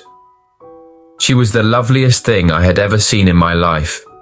You said to me once that pathos left you unmoved, but that beauty, mere beauty, could fill your eyes with tears. I tell you, Harry, I could hardly see this girl for the mist of tears that came across me. And her voice, I never heard such a voice. It was very low at first, with deep mellow notes that seemed to fall singly upon one's ear. Then it became a little louder and sounded like a flute or a distant hautbois. In the garden scene it had all the tremulous ecstasy that one hears just before dawn when nightingales are singing. There were moments later on when it had the wild passion of violins. You know how a voice can stir one. Your voice and the voice of Sybil Vane are two things that I shall never forget. When I close my eyes I hear them, and each of them says something different. I don't know which to follow. Why should I not love her? Harry, I do love her. She is everything to me in life. Night after night I go to see her play. One evening she is Rosalind, and the next evening she is Imogen. I've seen her die in the gloom of an Italian tomb, sucking the poison from her lover's lips. I have watched her wandering through the forest of Arden, disguised as a pretty boy in hose and doublet and dainty cap. She has been mad, and has come into the presence of a guilty king, and given him rue to wear, and bitter herbs to taste of. She has been innocent, and the black hands of jealousy have crushed her reed-like throat. I have seen her in every age and in every costume. Ordinary women never appeal to one's imagination. They are limited to their century. No glamour ever transfigures them. One knows their minds as easily as one knows their bonnets. One can always find them. There is no mystery in one of them. They ride in the park in the morning and chatter at tea parties in the afternoon. They have their stereotyped smile and their fashionable manner. They are quite obvious. But an actress, how different an actress is. Why didn't you tell me that the only thing worth loving is an actress? Because I have loved so many of them, Dorian. Oh yes, horrid people with dyed hair and painted faces. Don't run down dyed hair and painted faces. There is an extraordinary charm in them sometimes. I wish now I had not told you about Sybil Vane. You could not have helped telling me, Dorian. All through your life you will tell me everything you do. Yes, Harry, I believe that is true. I cannot help telling you things. You have a curious influence over me. If I ever did a crime, I would come and confide it to you. You would understand me. People like you, the willful sunbeams of life, don't commit crimes, Dorian. But I am much obliged for the compliment all the same. And now tell me, reach me the matches like a good boy. Thanks. Tell me, what are your relations with Sybil Vane? Dorian Gray leaped to his feet with flushed cheeks and burning eyes. Harry, Sybil Vane is sacred. It is only the sacred things that are worth touching, Dorian, said Lord Henry with a strange touch of pathos in his voice. But why should you be annoyed? I suppose she will be yours someday. When one is in love, one always begins by deceiving oneself, and one always ends by deceiving others. That is what the world calls romance. You know her at any rate, I suppose? Of course I know her. On the first night I was at the theatre, the horrid old Jew came round to the box after the performance was over and offered to bring me behind the scenes and introduce me to her. I was furious with him and told him that Juliet had been dead for hundreds of years and that her body was lying in a marble tomb in Verona. I think, from his blank look of amazement, that he thought I had taken too much champagne or something. I'm not surprised. I was not surprised either. Then he asked me if I wrote for any of the newspapers. I told him I never even read them. He seemed terribly disappointed at that and confided to me that all the dramatic critics were in a conspiracy against him and that they were all to be bought. I believe he was quite right there, but on the other hand, most of them are not at all expensive. Well, he seemed to think they were beyond his means. By this time the lights were being put out in the theatre and I had to go. He wanted me to try some cigars, which he strongly recommended. I declined. The next night, of course, I arrived at the theatre again. When he saw me, he made me a low bow and assured me that I was a patron of art. He was a most offensive brute, though he had an extraordinary passion for Shakespeare.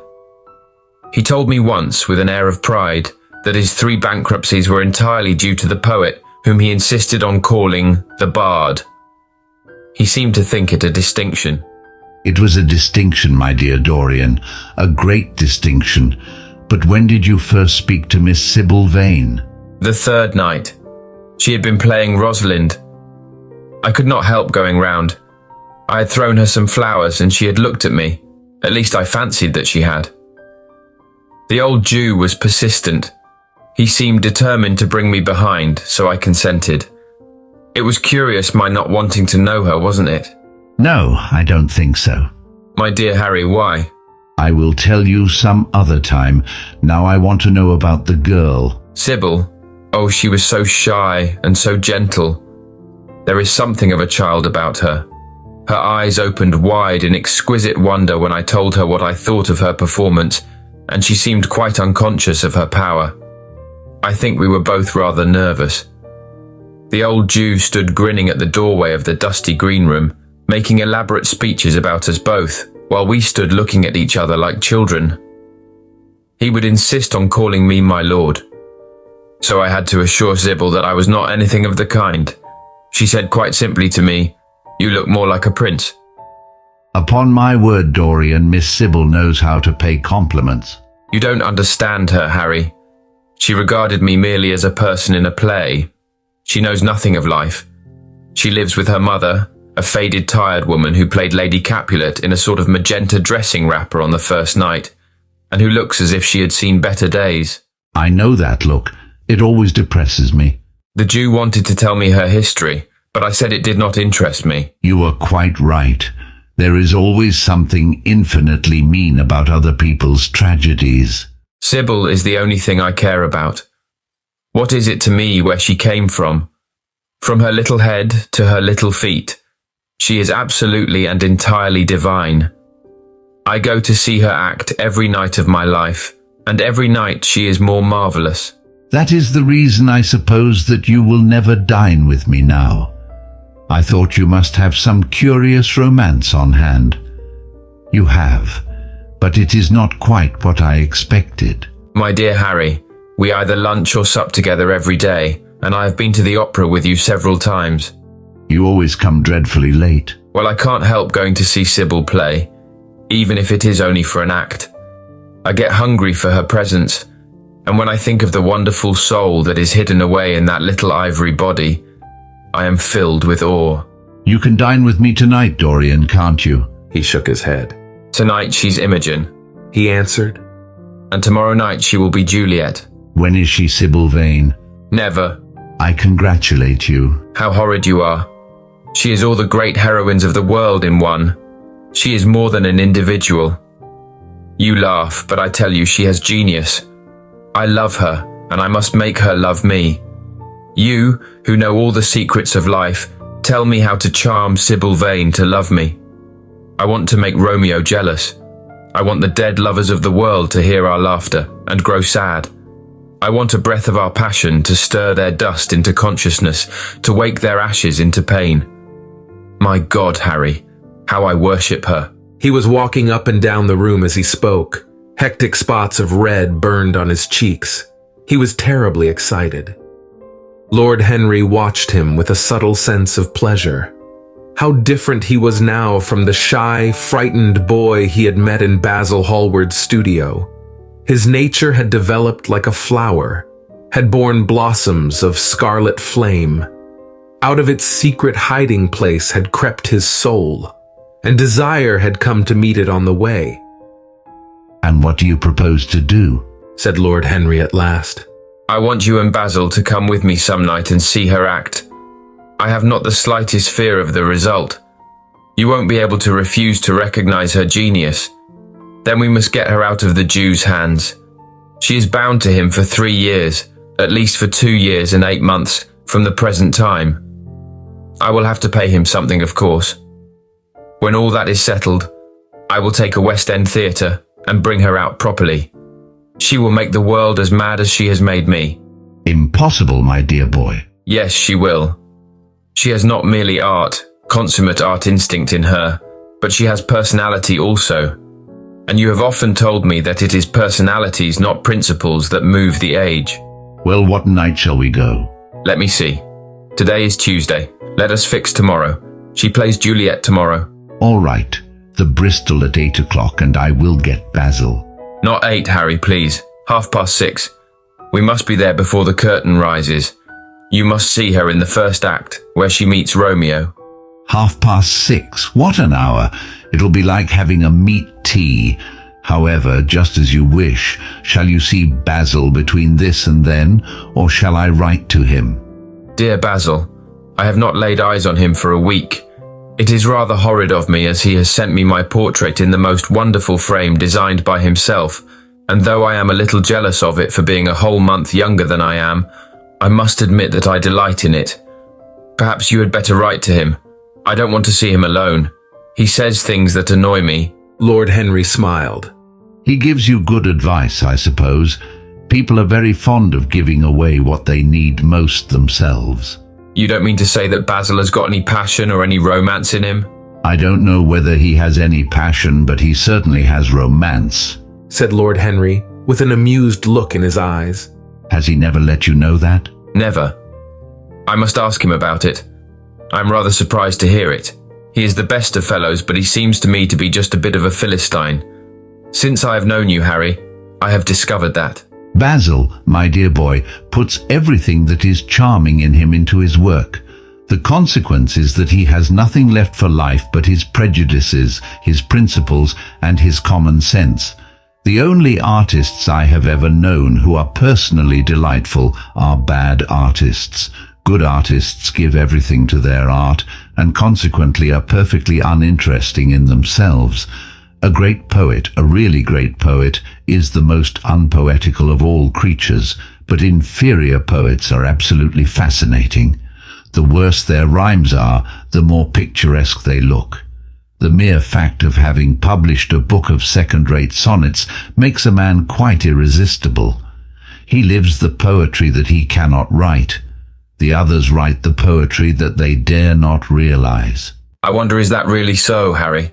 Said Dorian Gray, putting some perfume on his handkerchief out of a large gold-topped bottle that stood on the table. It must be, if you say so. And now I must be off.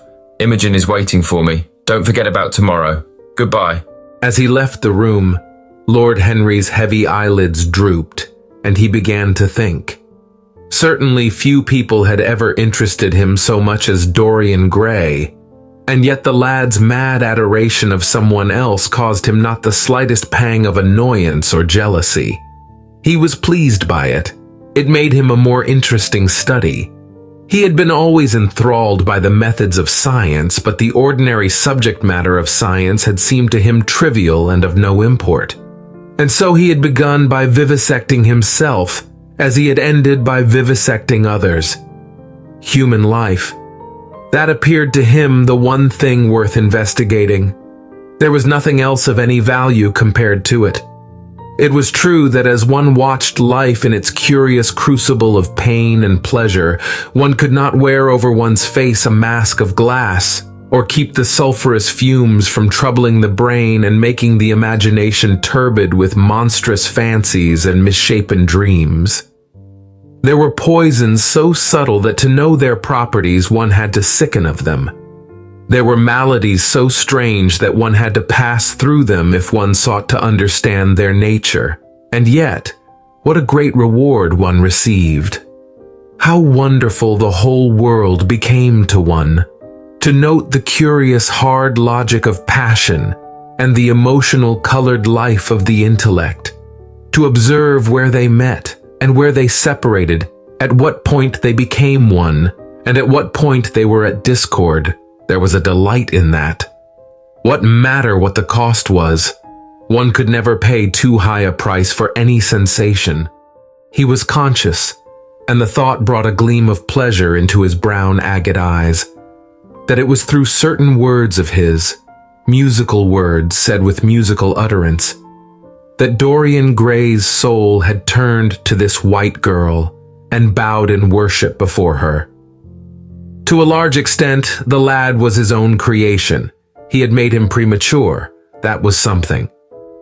Ordinary people waited till life disclosed to them its secrets, but to the few, to the elect, the mysteries of life were revealed before the veil was drawn away. Sometimes this was the effect of art, and chiefly of the art of literature, which dealt immediately with the passions and the intellect. But now and then, a complex personality took the place and assumed the office of art, was indeed in its way a real work of art, life having its elaborate masterpieces, just as poetry has, or sculpture, or painting. Yes, the lad was premature. He was gathering his harvest while it was yet spring. The pulse and passion of youth were in him, but he was becoming self-conscious. It was delightful to watch him. With his beautiful face and his beautiful soul, he was a thing to wonder at. It was no matter how it all ended or was destined to end. He was like one of those gracious figures in a pageant or a play, whose joys seem to be remote from one, but whose sorrows stir one's sense of beauty, and whose wounds are like red roses. Soul and body, body and soul, how mysterious they were. There was animalism in the soul, and the body had its moments of spirituality. The senses could refine and the intellect could degrade. Who could say where the fleshly impulse ceased, or the psychical impulse began? How shallow were the arbitrary definitions of ordinary psychologists, and yet how difficult to decide between the claims of the various schools. Was the soul a shadow seated in the house of sin? Or was the body really in the soul, as Giordano Bruno thought? The separation of spirit from matter was a mystery, and the union of spirit with matter was a mystery also. He began to wonder whether we should ever make psychology so absolute a science that each little spring of life would be revealed to us. As it was, we always misunderstood ourselves and rarely understood others. Experience was of no ethical value. It was merely the name we gave to our mistakes. Men had, as a rule, regarded it as a mode of warning, had claimed for it a certain moral efficacy in the formation of character, had praised it as something that taught us what to follow and showed us what to avoid. But there was no motive power in experience. It was as little of an active cause as conscience itself. All that it really demonstrated was that our future would be the same as our past, and that the sin we had done once and with loathing we would do many times, and with joy. It was clear to him that the experimental method was the only method by which one could arrive at any scientific analysis of the passions. And certainly Dorian Gray was a subject made to his hand, and seemed to promise rich and fruitful results. His sudden mad love for Sybil Vane was a psychological phenomenon of no small interest. There was no doubt that curiosity had much to do with it, curiosity and the desire for new experiences, Yet it was not a simple but rather a very complex passion. What there was in it, of the purely sensuous instinct of boyhood, had been transformed by the workings of the imagination, changed into something that seemed to the boy himself to be remote from sense, and was for that very reason all the more dangerous. It was the passions about whose origin we deceived ourselves that tyrannized most strongly over us. Our weakest motives were those of whose nature we were conscious. It often happened that when we thought we were experimenting on others, we were really experimenting on ourselves. While Lord Henry sat dreaming on these things, a knock came to the door, and his valet entered and reminded him it was time to dress for dinner. He got up and looked out into the street. The sunset had smitten into scarlet gold the upper windows of the houses opposite. The panes glowed like plates of heated metal. The sky above was like a faded rose. He thought of Dorian Gray's young, fiery-colored life and wondered how it was all going to end. When he arrived home about 12:30, he saw a telegram lying on the hall table. He opened it and found it was from Dorian. It was to tell him that he was engaged to be married to Sybil Vane.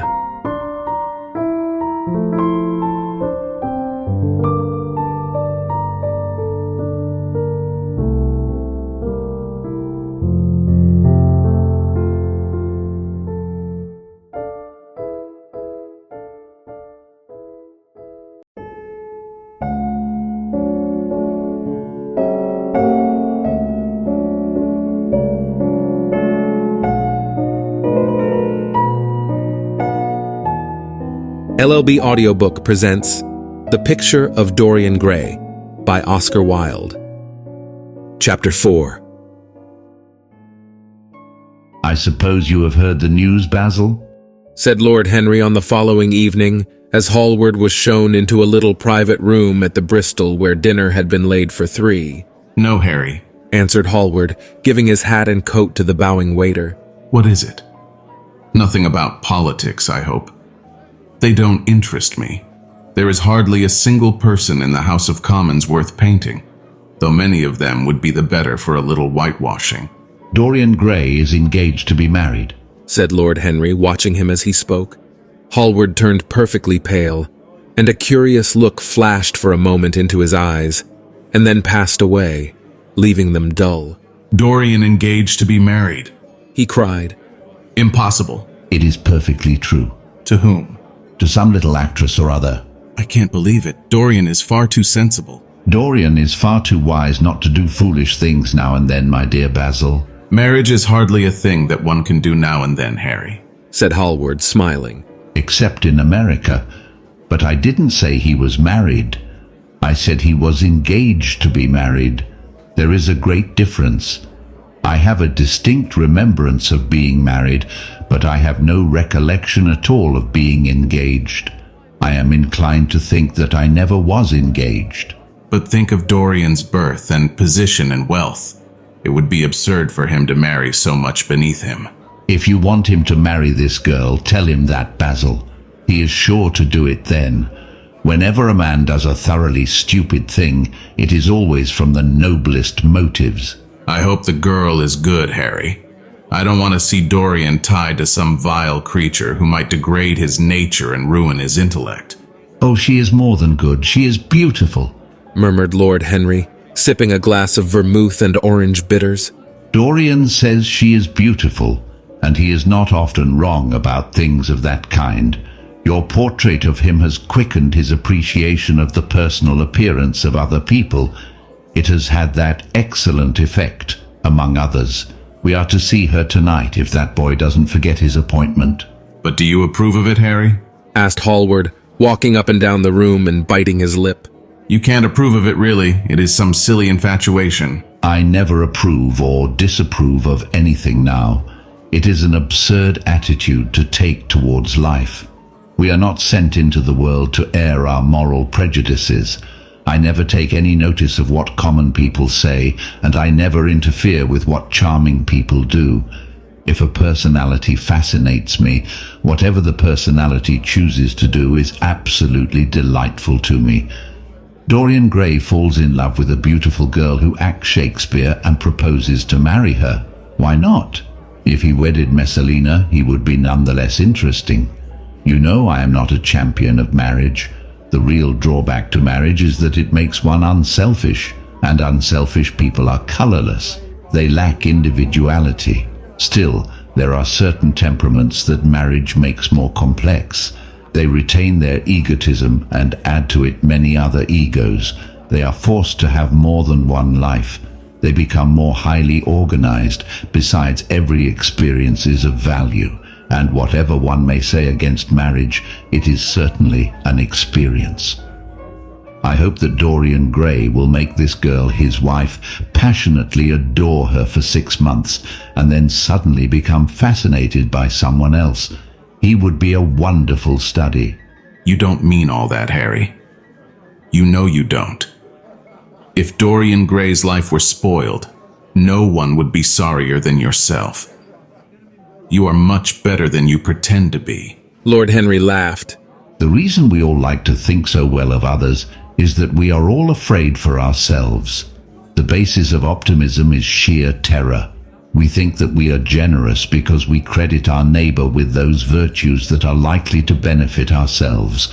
We praise the banker that we may overdraw our account and find good qualities in the highwayman in the hope that he may spare our pockets. I mean everything that I have said. I have the greatest contempt for optimism, and as for a spoiled life, no life is spoiled but one whose growth is arrested.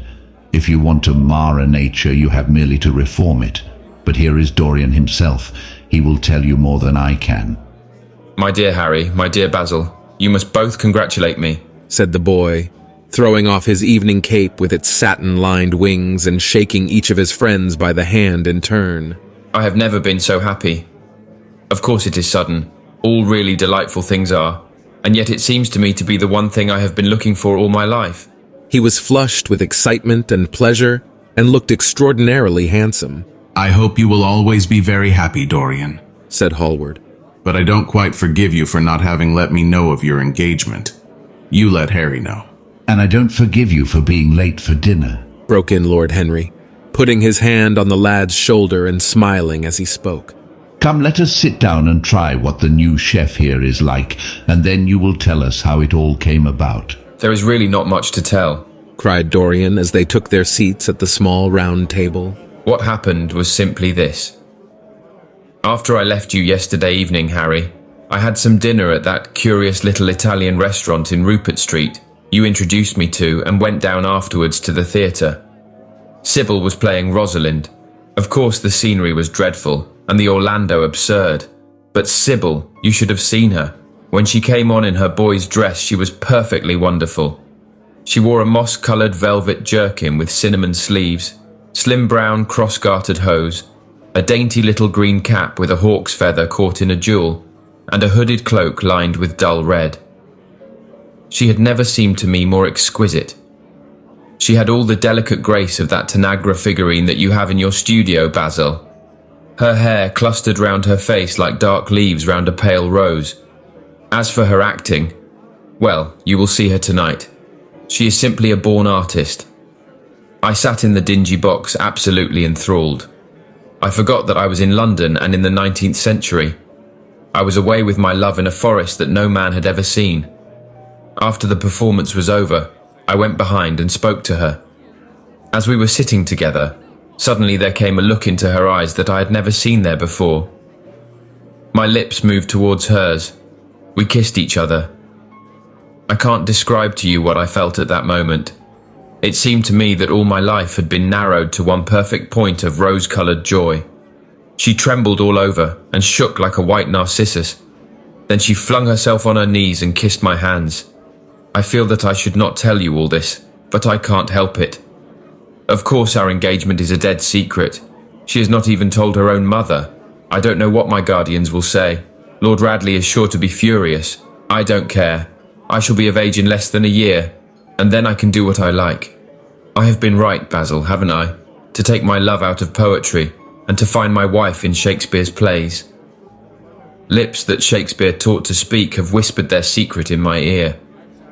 I've had the arms of Rosalind around me and kissed Juliet on the mouth. Yes, Dorian, I suppose you were right, said Hallward slowly. Have you seen her today? Asked Lord Henry. Dorian Gray shook his head. I left her in the Forest of Arden. I shall find her in an orchard in Verona. Lord Henry sipped his champagne in a meditative manner. At what particular point did you mention the word marriage, Dorian? And what did she say in answer? Perhaps you forgot all about it. My dear Harry, I did not treat it as a business transaction, and I did not make any formal proposal. I told her that I loved her, and she said she was not worthy to be my wife. Not worthy. Why, the whole world is nothing to me compared to her. Women are wonderfully practical, murmured Lord Henry. Much more practical than we are. In situations of that kind, we often forget to say anything about marriage, and they always remind us. Hallward laid his hand upon his arm. Don't, Harry. You have annoyed Dorian.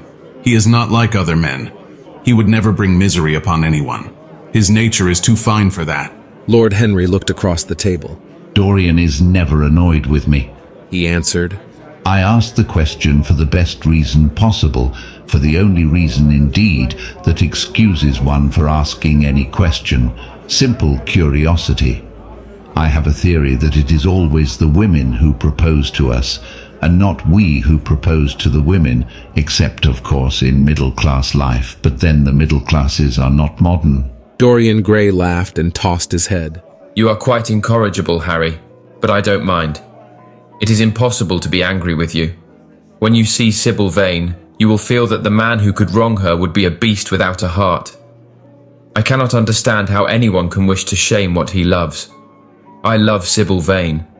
I wish to place her on a pedestal of gold and to see the world worship the woman who is mine. What is marriage? An irrevocable vow. And it is an irrevocable vow that I want to take. Her trust makes me faithful. Her belief makes me good. When I am with her, I regret all that you have taught me. I become different from what you have known me to be. I am changed, and the mere touch of Sybil Vane's hand makes me forget you and all your wrong, fascinating, poisonous, delightful theories. You'll always like me, Dorian, said Lord Henry. Will you have some coffee, you fellows? Waiter, bring coffee and fine champagne and some cigarettes. No, don't mind the cigarettes, I have some. Basil, I can't allow you to smoke cigars. You must have a cigarette. A cigarette is the perfect type of a perfect pleasure. It is exquisite, and it leaves one unsatisfied. What more can you want? Yes, Dorian, you will always be fond of me. I represent to you all the sins you have never had the courage to commit. What nonsense you talk, Harry, cried Dorian Gray, lighting his cigarette from a fire-breathing silver dragon that the waiter had placed on the table. Let us go down to the theatre. When you see Sybil, you will have a new ideal of life. She will represent something to you that you have never known. I've known everything, said Lord Henry with a sad look in his eyes. But I am always ready for a new emotion. I'm afraid that there is no such thing for me at any rate. Still, your wonderful girl may thrill me. I love acting. It is so much more real than life. Let us go. Dorian, you will come with me. I am so sorry, Basil, but there is only room for two in the brougham. You must follow us in a hansom. They got up and put on their coats, sipping their coffee standing. Hallward was silent and preoccupied. There was a gloom over him. He could not bear this marriage, and yet it seemed to him to be better than many other things that might have happened. After a few moments, they all passed downstairs. He drove off by himself, as had been arranged, and watched the flashing lights of the little brougham in front of him. A strange sense of loss came over him. He felt that Dorian Gray would never again be to him all that he had been in the past. His eyes darkened, and the crowded, flaring streets became blurred to him. When the cab drew up at the doors of the theater, it seemed to him that he had grown years older.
LLB Audiobook presents The Picture of Dorian Gray by Oscar Wilde.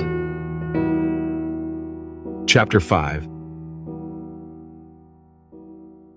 For some reason or other, the house was crowded that night, and the fat Jew manager who met them at the door was beaming from ear to ear with an oily, tremulous smile. He escorted them to their box with a sort of pompous humility, waving his fat, jeweled hands and talking at the top of his voice. Dorian Gray loathed him more than ever. He felt as if he had come to look for Miranda and had been met by Caliban. Lord Henry, upon the other hand, rather liked him. At least he declared he did, and insisted on shaking him by the hand, and assured him that he was proud to meet a man who had discovered a real genius and gone bankrupt over Shakespeare. Hallward amused himself with watching the faces in the pit. The heat was terribly oppressive, and the huge sunlight flamed like a monstrous dahlia with petals of fire. The youths in the gallery had taken off their coats and waistcoats and hung them over the side. They talked to each other across the theater and shared their oranges with the tawdry painted girls who sat by them. Some women were laughing in the pit. Their voices were horribly shrill and discordant. The sound of the popping of corks came from the bar. What a place to find one's divinity in, said Lord Henry. Yes, Answered Dorian Gray. it was here I found her, and she is divine beyond all living things. When she acts, you will forget everything. These common people here, with their coarse faces and brutal gestures, become quite different when she is on the stage. They sit silently and watch her. They weep and laugh as she wills them to do. She makes them as responsive as a violin. She spiritualizes them, and one feels that they are of the same flesh and blood as one's self. Oh, I hope not, Murmured Lord Henry, who was scanning the occupants of the gallery through his opera glass. Don't pay any attention to him, Dorian, Said Hallward. I understand what you mean, and I believe in this girl. Anyone you love must be marvelous, and any girl that has the effect you describe must be fine and noble. To spiritualize one's age, that is something worth doing. If this girl can give a soul to those who have lived without one, if she can create the sense of beauty in people whose lives have been sordid and ugly, if she can strip them of their selfishness and lend them tears for sorrows that are not their own, she is worthy of all your adoration, worthy of the adoration of the world. This marriage is quite right. I did not think so at first, but I admit it now. God made Sybil Vane for you. Without her, you would have been incomplete. Thanks, Basil. Answered Dorian Gray, pressing his hand. I knew that you would understand me. Harry is so cynical, he terrifies me. But here is the orchestra. It is quite dreadful, but it only lasts for about 5 minutes. Then the curtain rises, and you will see the girl to whom I am going to give all my life, to whom I have given everything that is good in me. A quarter of an hour afterwards, amidst an extraordinary turmoil of applause, Sybil Vane stepped onto the stage. Yes, she was certainly lovely to look at. One of the loveliest creatures, Lord Henry thought, that he had ever seen.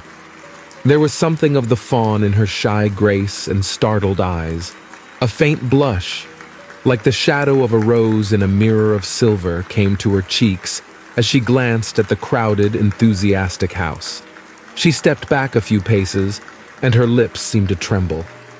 Basil Hallward leaped to his feet and began to applaud. Dorian Gray sat motionless, gazing on her like a man in a dream. Lord Henry peered through his opera glass, murmuring, Charming, charming. The scene was the hall of Capulet's house, and Romeo, in his pilgrim's dress, had entered with Mercutio and his friends. The band, such as it was, struck up a few bars of music, and the dance began. Through the crowd of ungainly, shabbily dressed actors, Sybil Vane moved like a creature from a finer world. Her body swayed as she danced, as a plant sways in the water. The curves of her throat were like the curves of a white lily. Her hands seemed to be made of cool ivory. Yet she was curiously listless. She showed no sign of joy when her eyes rested on Romeo. the few lines she had to speak. Good pilgrim, you do wrong your hand too much, which mannerly devotion shows in this. For saints have hands that pilgrims' hands do touch, and palm to palm is holy palmer's kiss. With the brief dialogue that follows, were spoken in a thoroughly artificial manner. The voice was exquisite, but from the point of view of tone, it was absolutely false. It was wrong in color. It took away all the life from the verse. It made the passion unreal. Dorian Gray grew pale as he watched her. Neither of his friends dared to say anything to him. She seemed to them to be absolutely incompetent. They were horribly disappointed. Yet they felt that the true test of any Juliet is the balcony scene of the second act. They waited for that. If she failed there was nothing in her. She looked charming as she came out in the moonlight. That could not be denied. But the staginess of her acting was unbearable and grew worse as she went on. Her gestures became absurdly artificial. She overemphasized everything that she had to say. The beautiful passage? Thou knowest the mask of night is on my face. Else would a maiden blush bepaint my cheek for that which thou hast heard me speak tonight. Was declaimed with the painful precision of a schoolgirl who has been taught to recite by some second-rate professor of elocution. When she leaned over the balcony and came to those wonderful lines, Although I joy in thee, I have no joy of this contract tonight. It is too rash, too unadvised, too sudden, too like the lightning which doth cease to be ere one can say, it lightens, sweet good night. This bud of love by summer's ripening breath may prove a beauteous flower when next we meet. She spoke the words as if they conveyed no meaning to her. It was not nervousness. Indeed, so far from being nervous, she seemed absolutely self-contained. It was simply bad art. She was a complete failure. Even the common, uneducated audience of the pit and gallery lost their interest in the play. They got restless and began to talk loudly and to whistle. The Jew manager, who was standing at the back of the dress circle, stamped and swore with rage. The only person unmoved was the girl herself. When the second act was over, there came a storm of hisses, and Lord Henry got up from his chair and put on his coat. She is quite beautiful, Dorian, he said. But she can't act. Let us go. I'm going to see the play through, answered the lad in a hard, bitter voice. I'm awfully sorry that I have made you waste an evening, Harry. I apologize to both of you. My dear Dorian, I should think Miss Vane was ill, interrupted Hallward. We will come some other night. I wish she was ill, he rejoined. But she seems to me to be simply callous and cold. She has entirely altered. Last night she was a great artist. Tonight she is merely a commonplace, mediocre actress. Don't talk like that about anyone you love, Dorian. Love is a more wonderful thing than art. They are both simply forms of imitation, murmured Lord Henry. But do let us go. Dorian, you must not stay here any longer. It is not good for one's morals to see bad acting. Besides, I don't suppose you will want your wife to act, so what does it matter if she plays Juliet like a wooden doll? She is very lovely, and if she knows as little about life as she does about acting, she will be a delightful experience. There are only two kinds of people who are really fascinating. People who know absolutely everything, and people who know absolutely nothing. Good heavens, my dear boy, don't look so tragic. The secret of remaining young is never to have an emotion that is unbecoming. Come to the club with Basil and myself. We will smoke cigarettes and drink to the beauty of Sybil Vane. She is beautiful. What more can you want? Please go away, Harry, cried the lad. I really want to be alone. Basil, you don't mind my asking you to go? Can't you see that my heart is breaking? The hot tears came to his eyes. His lips trembled, and rushing to the back of the box, he leaned up against the wall, hiding his face in his hands. Let us go, Basil, said Lord Henry with a strange tenderness in his voice, and the two young men passed out together. A few moments afterwards, the footlights flared up, and the curtain rose on the third act. Dorian Gray went back to his seat. He looked pale and proud and indifferent. The play dragged on and seemed interminable. Half of the audience went out, tramping in heavy boots and laughing. The whole thing was a fiasco. The last act was played to almost empty benches. As soon as it was over, Dorian Gray rushed behind the scenes into the green room. The girl was standing alone there, with a look of triumph on her face. Her eyes were lit with an exquisite fire. There was a radiance about her. Her parted lips were smiling over some secret of their own. When he entered, she looked at him, and an expression of infinite joy came over her. How badly I acted tonight, Dorian, she cried. Horribly. He answered, gazing at her in amazement. Horribly. It was dreadful. Are you ill? You have no idea what it was. You have no idea what I suffered. The girl smiled. Dorian, she answered, lingering over his name with long-drawn music in her voice, as though it were sweeter than honey to the red petals of her lips. Dorian, you should have understood. But you understand now, don't you? Understand what? He asked angrily. Why I was so bad tonight. Why I shall always be bad. Why I shall never act well again. He shrugged his shoulders. You are ill, I suppose. When you are ill, you shouldn't act. You make yourself ridiculous. My friends were bored. I was bored. She seemed not to listen to him. She was transfigured with joy. An ecstasy of happiness dominated her. Dorian, Dorian, she cried. Before I knew you, acting was the one reality of my life. It was only in the theatre that I lived. I thought that it was all true. I was Rosalind one night and Portia the other. The joy of Beatrice was my joy, and the sorrows of Cordelia were mine also. I believed in everything. The common people who acted with me seemed to me to be godlike. The painted scenes were my world. I knew nothing but shadows, and I thought them real. You came, oh my beautiful love, and you freed my soul from prison. You taught me what reality really is. Tonight, for the first time in my life, I saw through the hollowness, the sham, the silliness of the empty pageant in which I had always played.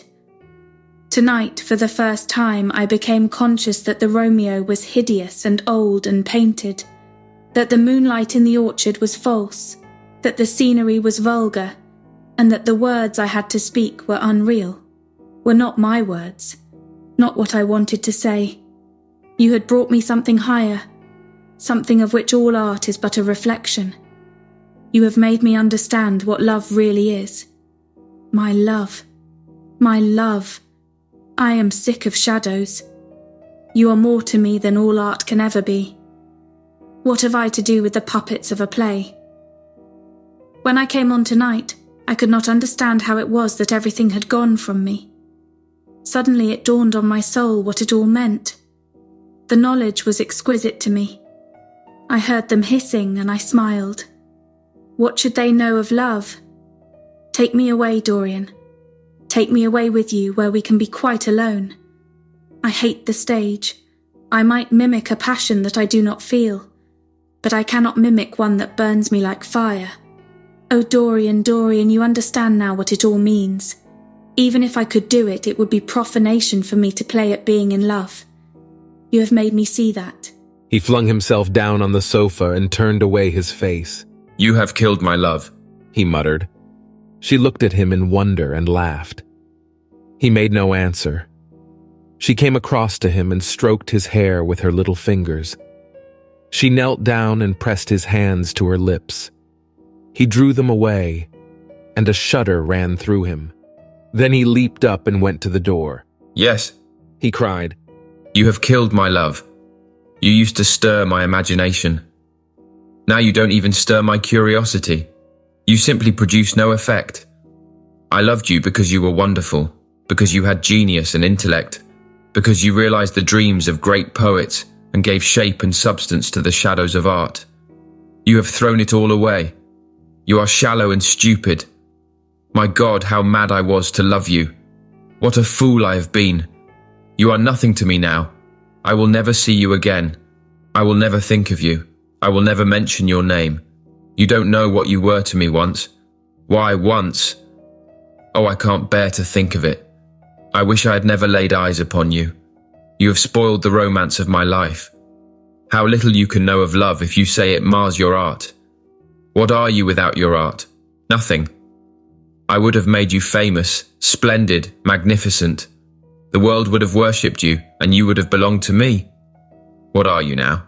A third-rate actress with a pretty face? The girl grew white and trembled. She clenched her hands together and her voice seemed to catch in her throat. You are not serious, Dorian, she murmured. You are acting. Acting? I leave that to you. You do it so well, he answered bitterly. She rose from her knees and with a piteous expression of pain in her face, came across the room to him. She put her hand upon his arm and looked into his eyes. He thrust her back. Don't touch me, he cried.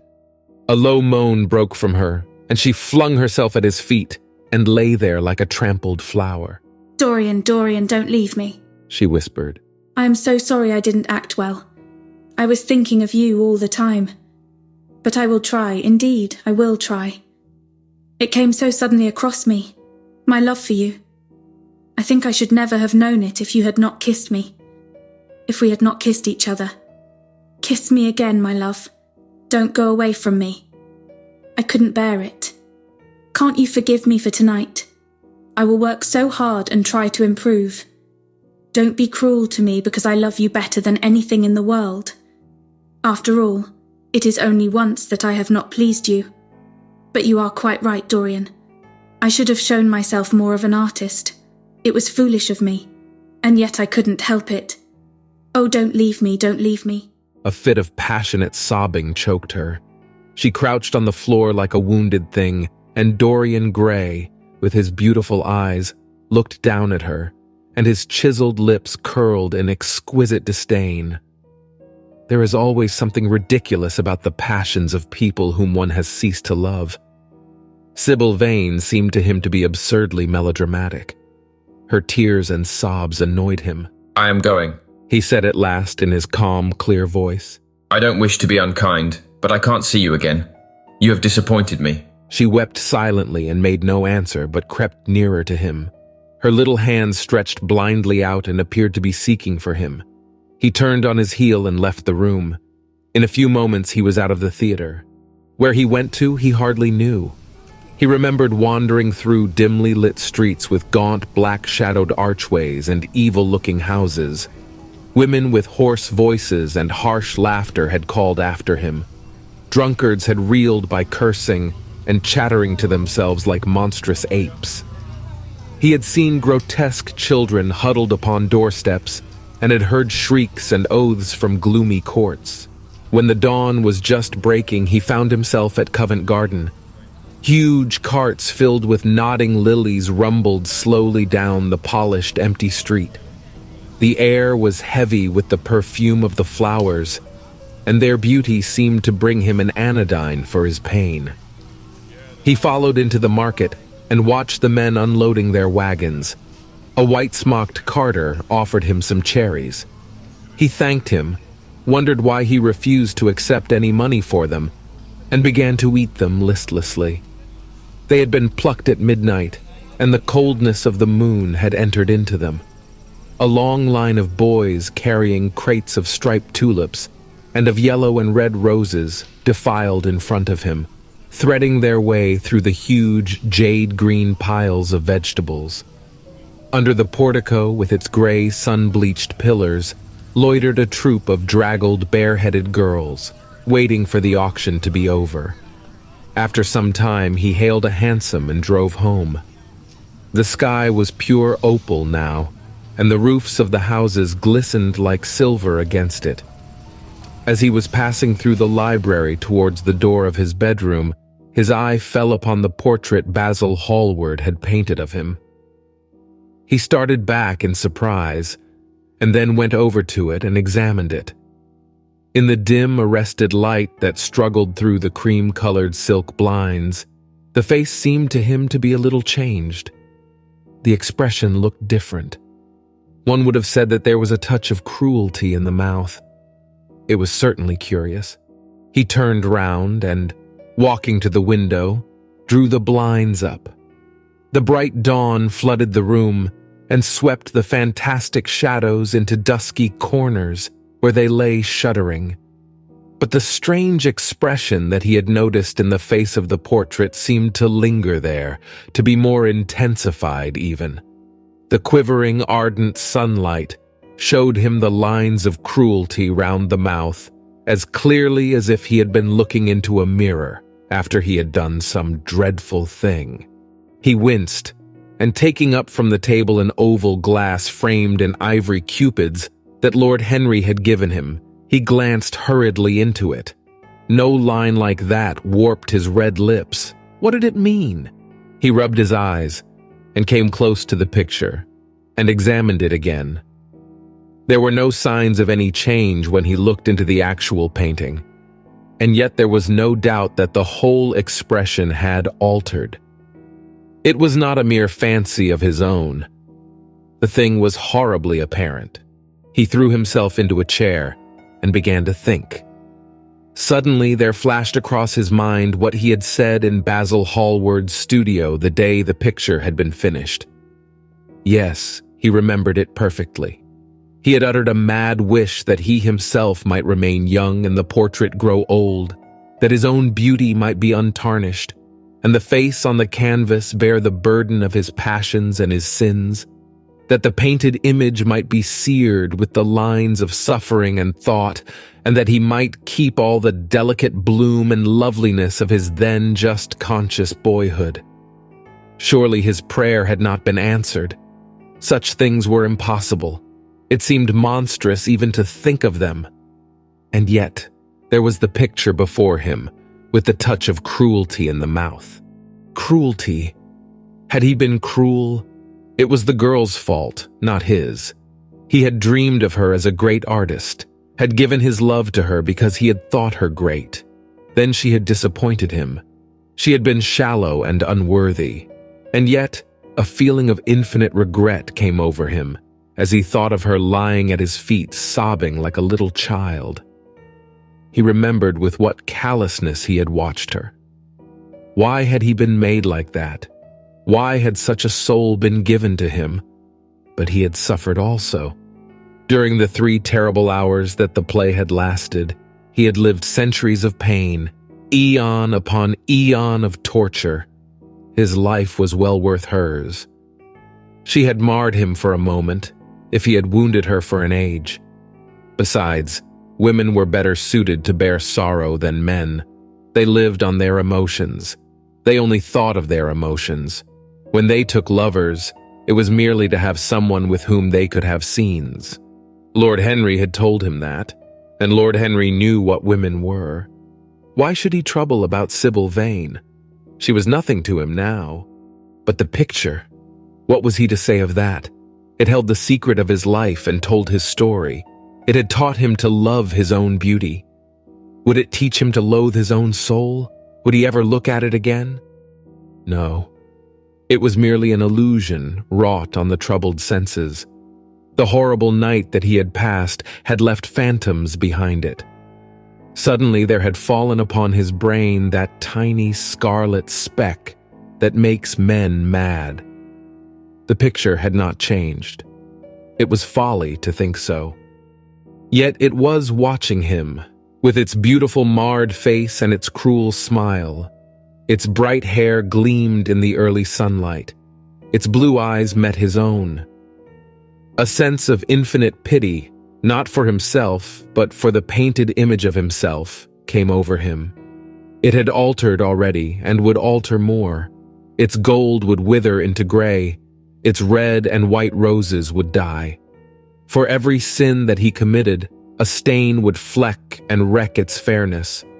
But he would not sin. The picture, changed or unchanged, would be to him the visible emblem of conscience. He would resist temptation. He would not see Lord Henry anymore, would not at any rate listen to those subtle poisonous theories that in Basil Hallward's garden had first stirred within him the passion for impossible things. He would go back to Sybil Vane, make her amends, marry her, try to love her again. Yes, it was his duty to do so. She must have suffered more than he had. Poor child. He had been selfish and cruel to her. The fascination that she had exercised over him would return. They would be happy together. His life with her would be beautiful and pure. He got up from his chair and drew a large screen right in front of the portrait, shuddering as he glanced at it. How horrible, he murmured to himself, and he walked across to the window and opened it. When he stepped out on the grass, he drew a deep breath. The fresh morning air seemed to drive away all his somber passions. He thought only of Sybil Vane. A faint echo of his love came back to him. He repeated her name over and over again.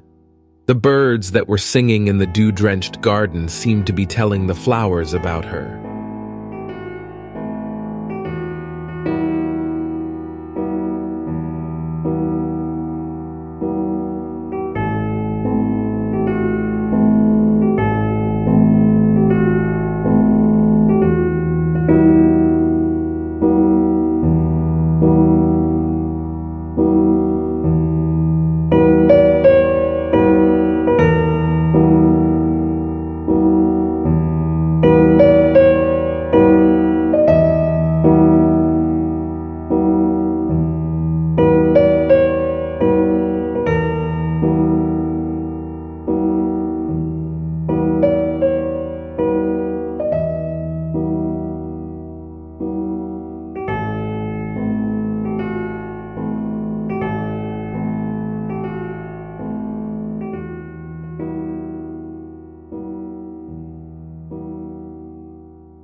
LLB Audiobook presents The Picture of Dorian Gray by Oscar Wilde.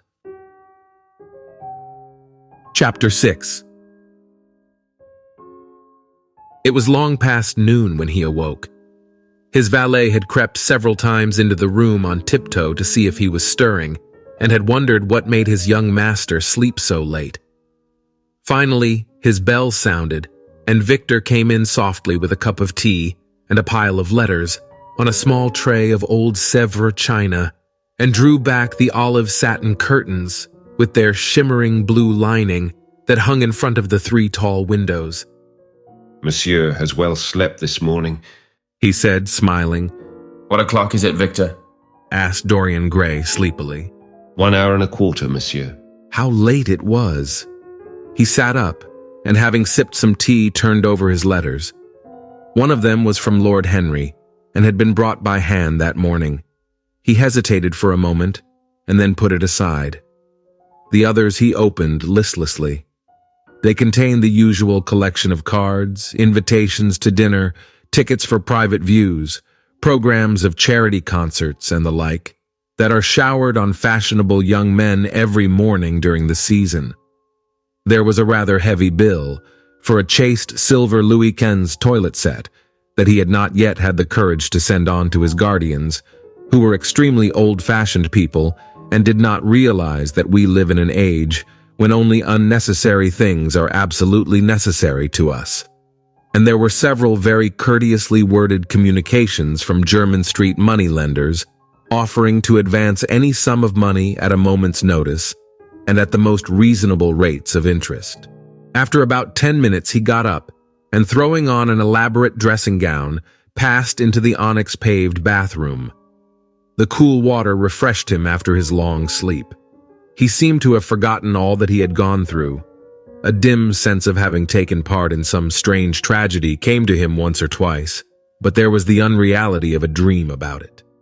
As soon as he was dressed, he went into the library and sat down to a light French breakfast that had been laid out for him on a small round table close to an open window. It was an exquisite day. The warm air seemed laden with spices. A bee flew in and buzzed round the blue dragon bowl filled with sulphur yellow roses that stood in front of him. He felt perfectly happy. Suddenly his eye fell on the screen that he had placed in front of the portrait, and he started. Too cold for monsieur? Asked his valet, putting an omelette on the table. I shut the window? Dorian shook his head. I'm not cold, he murmured. Was it all true? Had the portrait really changed? Or had it been simply his own imagination that had made him see a look of evil where there had been a look of joy? Surely a painted canvas could not alter. The thing was absurd. It would serve as a tale to tell Basil someday. It would make him smile. And yet, how vivid was his recollection of the whole thing. First in the dim twilight, and then in the bright dawn, he had seen the touch of cruelty in the warped lips. He almost dreaded his valet leaving the room. He knew that when he was alone, he would have to examine the portrait. He was afraid of certainty. When the coffee and cigarettes had been brought, and the man turned to go, he felt a mad desire to tell him to remain. As the door closed behind him, he called him back. The man stood waiting for his orders. Dorian looked at him for a moment. I'm not at home to anyone, Victor, he said with a sigh. The man bowed and retired. He rose from the table, lit a cigarette, and flung himself down on a luxuriously cushioned couch that stood facing the screen. The screen was an old one of gilt Spanish leather, stamped and wrought with a rather florid Louis XIV pattern. He scanned it curiously, wondering if it had ever before concealed the secret of a man's life. Should he move it aside after all? Why not let it stay there? What was the use of knowing? If the thing was true, it was terrible. If it was not true, why trouble about it? But what if, by some fate or deadlier chance, other eyes than his spied behind and saw the horrible change? What should he do if Basil Hallward came and asked to look at his own picture? He would be sure to do that. No, the thing had to be examined, and at once. Anything would be better than this dreadful state of doubt. He got up and locked both doors. At least he would be alone when he looked upon the mask of his shame. Then he drew the screen aside and saw himself face to face. It was perfectly true. The portrait had altered. As he often remembered afterwards, and always with no small wonder, he found himself at first gazing at the portrait with a feeling of almost scientific interest. That such a change should have taken place was incredible to him, and yet it was a fact. Was there some subtle affinity between the chemical atoms that shaped themselves into form and color on the canvas and the soul that was within him? Could it be that what that soul thought they realized, that what it dreamed they made true? Or was there some other more terrible reason?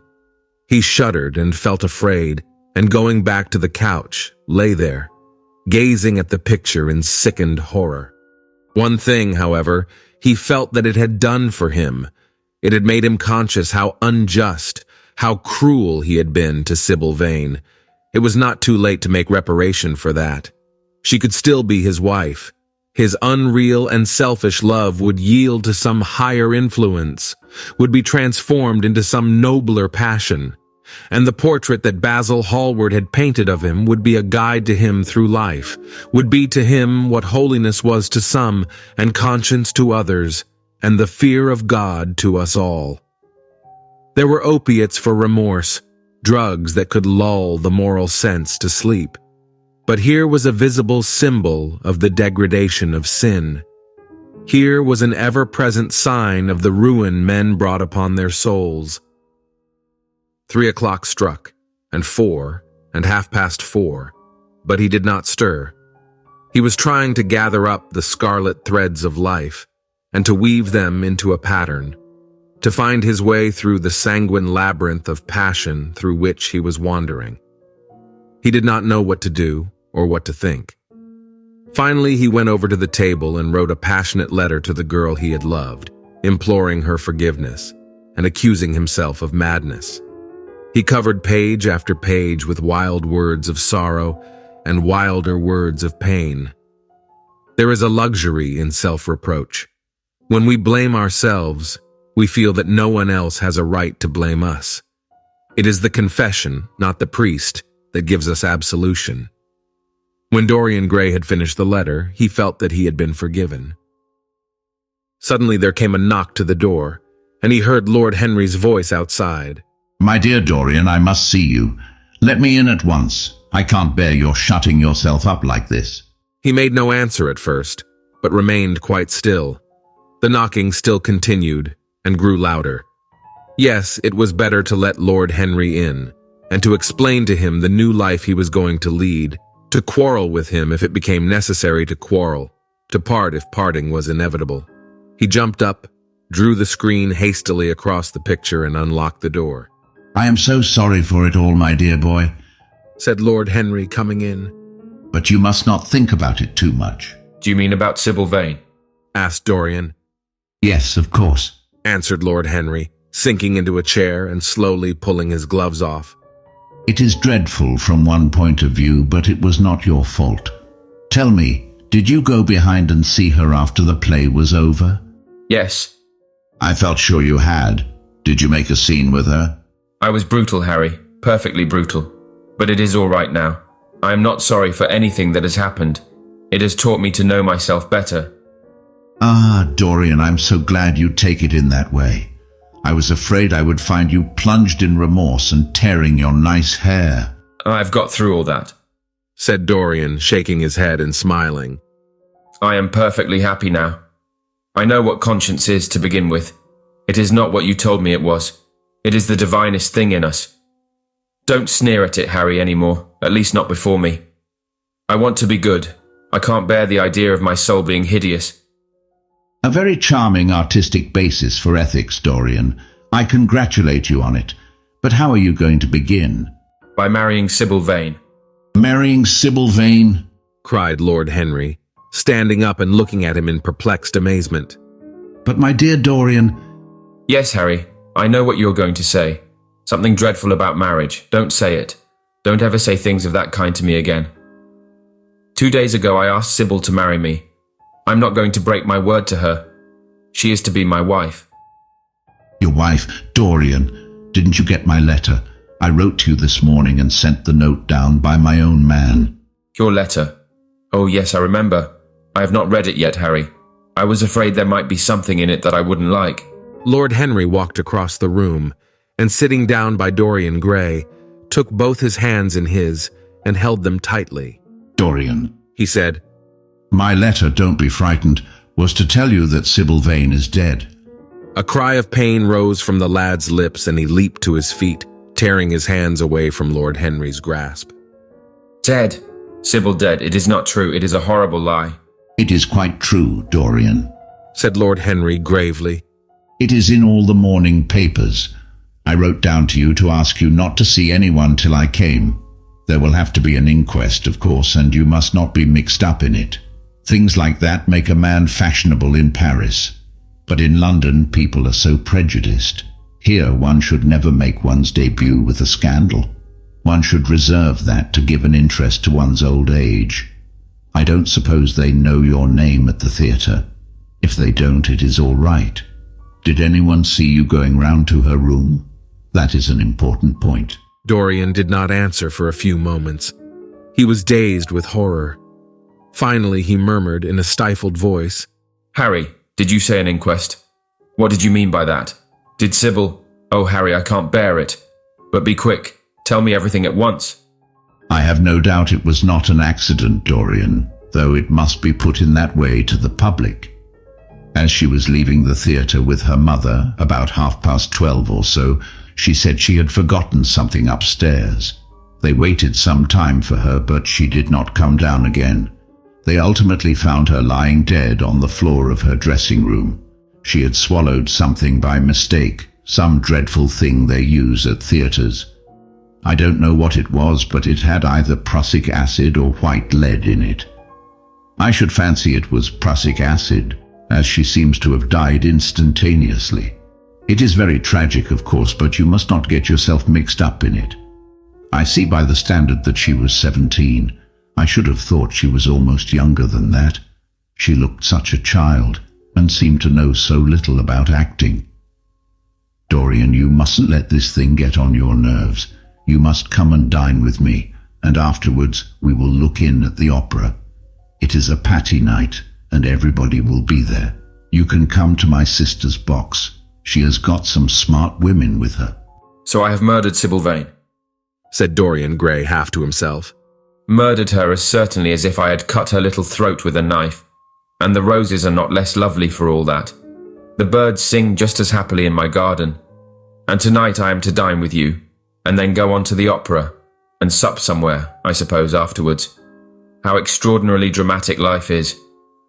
If I had read all this in a book, Harry, I think I would have wept over it. Somehow, now that it has happened actually, and to me, it seems far too wonderful for tears. Here is the first passionate love letter I have ever written in my life. Strange that my first passionate love letter should have been addressed to a dead girl. Can they feel, I wonder, those white silent people we call the dead? Sybil, can she feel or know or listen? Oh, Harry, how I loved her once. It seems years ago to me now. She was everything to me. Then came that dreadful night. Was it really only last night? When she played so badly and my heart almost broke. She explained it all to me. It was terribly pathetic, but I was not moved a bit. I thought her shallow. Then something happened that made me afraid. I can't tell you what it was, but it was awful. I said I would go back to her. I felt I had done wrong, and now she is dead. My God, my God. Harry, what shall I do? You don't know the danger I am in, and there is nothing to keep me straight. She would have done that for me. She had no right to kill herself. It was selfish of her." "My dear Dorian, the only way a woman can ever reform a man is by boring him so completely that he loses all possible interest in life. If you had married this girl, you would have been wretched. Of course you would have treated her kindly. One can always be kind to people about whom one cares nothing. But she would have soon found out that you were absolutely indifferent to her. And when a woman finds that out about her husband, she either becomes dreadfully dowdy or wears very smart bonnets that some other woman's husband has to pay for. I say nothing about the social mistake, but I assure you that in any case the whole thing would have been an absolute failure." "I suppose it would," muttered the lad, walking up and down the room and looking horribly pale. "But I thought it was my duty. It is not my fault that this terrible tragedy has prevented my doing what was right. I remember your saying once that there is a fatality about good resolutions, that they are always made too late. Mine certainly were." Good resolutions are simply a useless attempt to interfere with scientific laws.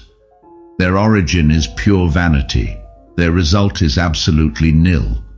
They give us now and then some of those luxurious, sterile emotions that have a certain charm for us. That is all that can be said for them. "Harry," cried Dorian Gray, coming over and sitting down beside him. "Why is it that I cannot feel this tragedy as much as I want to? I don't think I'm heartless, do you?" "You have done too many foolish things in your life to be entitled to give yourself that name, Dorian," answered Lord Henry, with his sweet, melancholy smile. The lad frowned. "I don't like that explanation, Harry," he rejoined. "But I'm glad you don't think I'm heartless. I'm nothing of the kind. I know I am not. And yet I must admit that this thing that has happened does not affect me as it should. It seems to me to be simply like a wonderful ending to a wonderful play. It has all the terrible beauty of a great tragedy, a tragedy in which I took part, but by which I have not been wounded." "It is an interesting question," said Lord Henry, who found an exquisite pleasure in playing on the lad's unconscious egotism. "An extremely interesting question. I fancy that the explanation is this. It often happens that the real tragedies of life occur in such an inartistic manner that they hurt us by their crude violence, their absolute incoherence, their absurd want of meaning, their entire lack of style. They affect us just as vulgarity affects us. They give us an impression of sheer brute force, and we revolt against that. Sometimes, however, a tragedy that has artistic elements of beauty crosses our lives. If these elements of beauty are real, the whole thing simply appeals to our sense of dramatic effect. Suddenly we find that we are no longer the actors, but the spectators of the play, or rather we are both. We watch ourselves, and the mere wonder of the spectacle enthralls us. In the present case, what is it that has really happened? Someone has killed herself for love of you. I wish I had ever had such an experience. It would have made me in love with love for the rest of my life. The people who have adored me, there have not been very many, but there have been some, have always insisted on living on, long after I had ceased to care for them, or they to care for me. They have become stout and tedious, and when I meet them they go in at once for reminiscences. That awful memory of woman, what a fearful thing it is, and what an utter intellectual stagnation it reveals. One should absorb the color of life, but one should never remember its details. Details are always vulgar. Of course, now and then things linger. I once wore nothing but violets all through one season as mourning for a romance that would not die. Ultimately, however, it did die. I forget what killed it. I think it was her proposing to sacrifice the whole world for me. That is always a dreadful moment. It fills one with the terror of eternity. Well, would you believe it? A week ago, at Lady Hampshire's, I found myself seated at dinner next the lady in question, and she insisted on going over the whole thing again and digging up the past and raking up the future. I had buried my romance in a bed of poppies. She dragged it out again and assured me that I had spoiled her life. I am bound to state that she ate an enormous dinner, so I did not feel any anxiety. But what a lack of taste she showed. The one charm of the past is that it is the past. But women never know when the curtain has fallen. They always want a sixth act, and as soon as the interest of the play is entirely over, they propose to continue it. If they were allowed to have their way, every comedy would have a tragic ending, and every tragedy would culminate in a farce. They are charmingly artificial, but they have no sense of art. You are more fortunate than I am. I assure you, Dorian, that not one of the women I have known would have done for me what Sybil Vane did for you. Ordinary women always console themselves. Some of them do it by going in for sentimental colors. Never trust a woman who wears mauve, whatever her age may be, or a woman over 35 who is fond of pink ribbons. It always means that they have a history. Others find a great consolation in suddenly discovering the good qualities of their husbands. They flaunt their conjugal felicity in one's face, as if it was the most fascinating of sins. Religion consoles some. Its mysteries have all the charm of a flirtation, a woman once told me, and I can quite understand it. Besides, nothing makes one so vain as being told that one is a sinner. There is really no end to the consolations that women find in modern life. Indeed, I have not mentioned the most important one of all. What is that, Harry? Said Dorian Gray listlessly. Oh, the obvious one, taking someone else's admirer when one loses one's own, in good society that always whitewashes a woman. But really, Dorian, how different Sybil Vane must have been from all the women one meets. There is something to me quite beautiful about her death. I am glad I am living in a century when such wonders happen.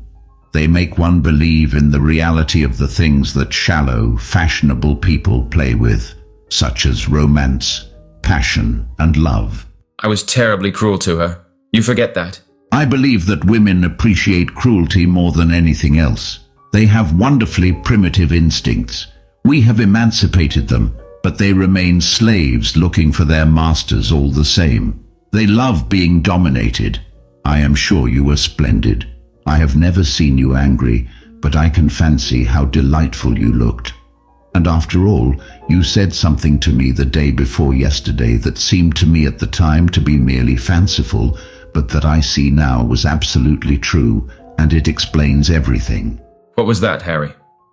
You said to me that Sybil Vane represented to you all the heroines of romance, that she was Desdemona one night and Ophelia the other, that if she died as Juliet, she came to life as Imogen. She will never come to life again now, murmured the lad, burying his face in his hands. No, she will never come to life. She has played her last part, but you must think of that lonely death in the tawdry dressing room, simply as a strange, lurid fragment from some Jacobean tragedy, as a wonderful scene from Webster, or Ford, or Cyril Tourneur. The girl never really lived, and so she has never really died. To you, at least, she was always a dream, a phantom that flitted through Shakespeare's plays and left them lovelier for its presence, a reed through which Shakespeare's music sounded richer and more full of joy. The moment she touched actual life, she marred it, and it marred her, and so she passed away. Mourn for Ophelia, if you like. Put ashes on your head because Cordelia was strangled. Cry out against heaven because the daughter of Brabantio died. But don't waste your tears over Sybil Vane. She was less real than they are. There was a silence. The evening darkened in the room. Noiselessly and with silver feet, the shadows crept in from the garden. The colors faded wearily out of things. After some time, Dorian Gray looked up. "You have explained me to myself, Harry," he murmured, with something of a sigh of relief. "I felt all that you have said, but somehow I was afraid of it, and I could not express it to myself. How well you know me. But we will not talk again of what has happened.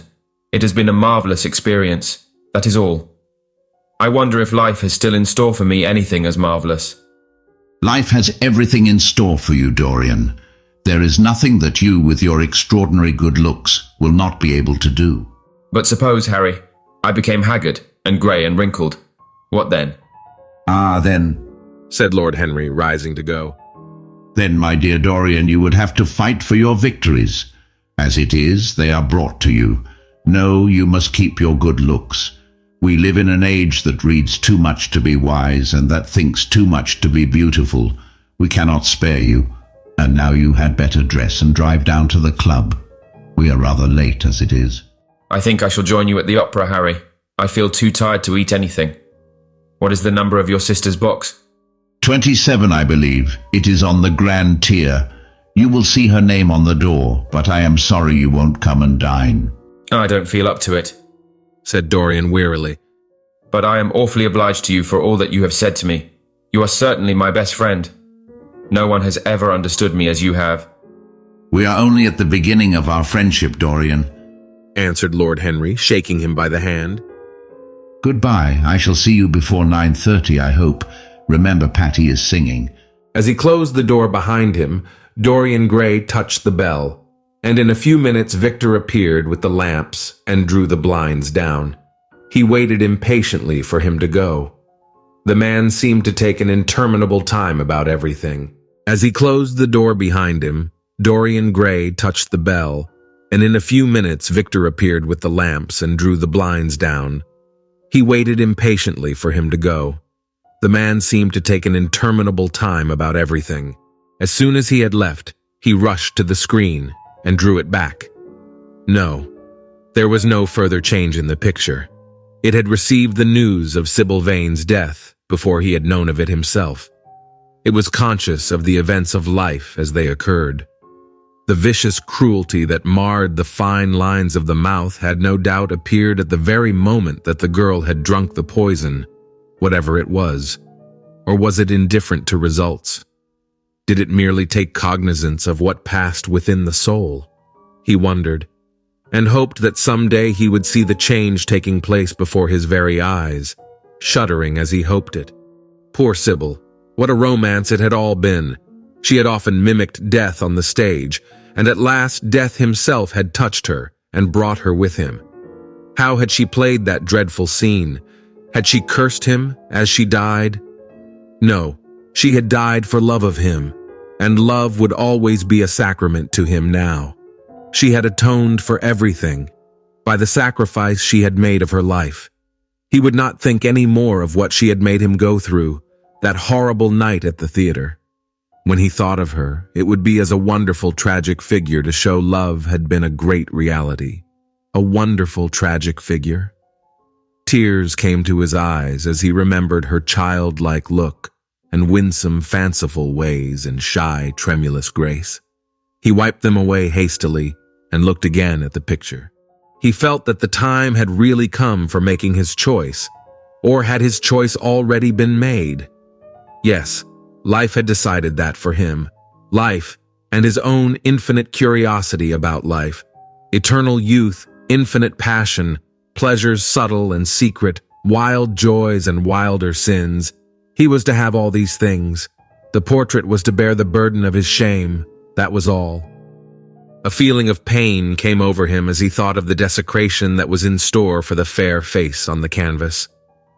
Once, in boyish mockery of Narcissus, he had kissed, or feigned to kiss, those painted lips that now smiled so cruelly at him.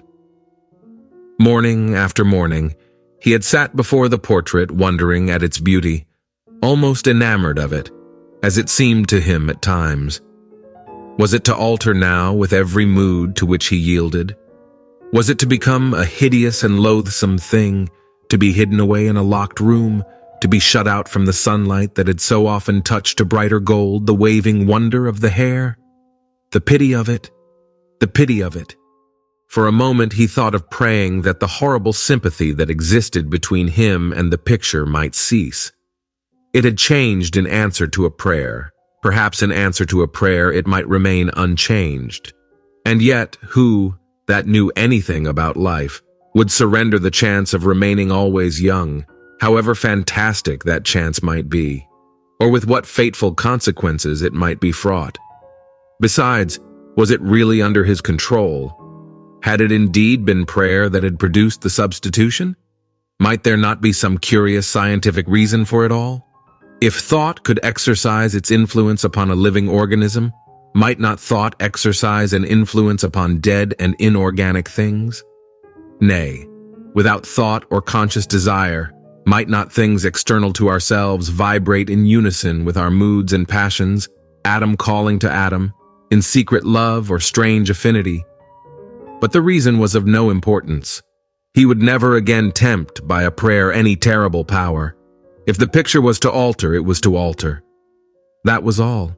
Why inquire too closely into it? For there would be a real pleasure in watching it. He would be able to follow his mind into its secret places. This portrait would be to him the most magical of mirrors. As it had revealed to him his own body, so it would reveal to him his own soul. And when winter came upon it, he would still be standing where spring trembles on the verge of summer.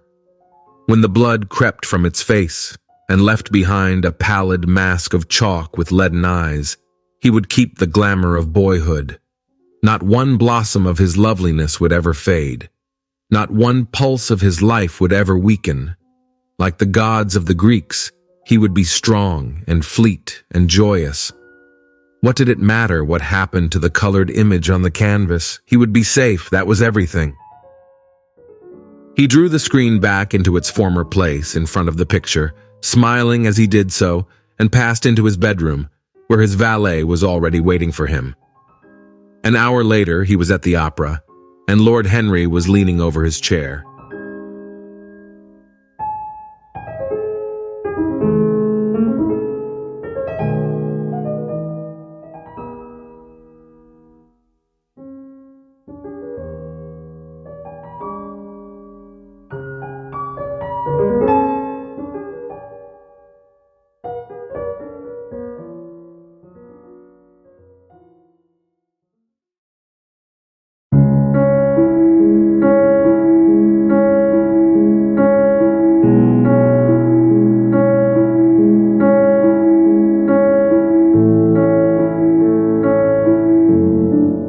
LLB Audiobook presents The Picture of Dorian Gray by Oscar Wilde. Chapter 7. As he was sitting at breakfast next morning, Basil Hallward was shown into the room. "I am so glad I have found you, Dorian," he said gravely. "I called last night and they told me you were at the opera. Of course I knew that was impossible. But I wish you had left word where you had really gone to. I passed a dreadful evening, half afraid that one tragedy might be followed by another.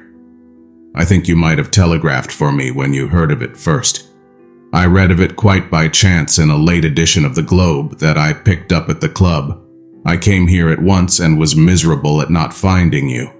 I can't tell you how heartbroken I am about the whole thing. I know what you must suffer. But where were you? Did you go down and see the girl's mother? For a moment, I thought of following you there.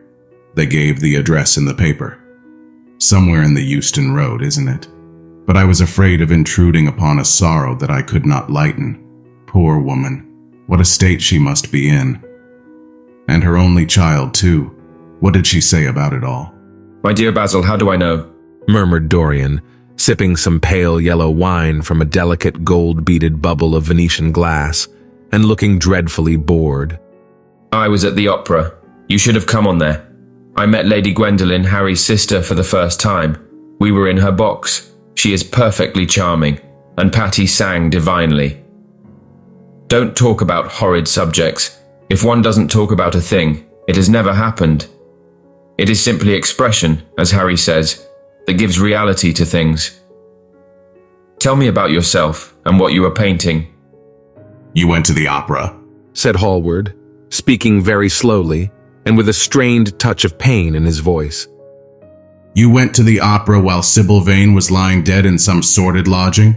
You can talk to me of other women being charming, and of Patty singing divinely before the girl you loved has even the quiet of a grave to sleep in? Why, man, there are horrors in store for that little white body of hers.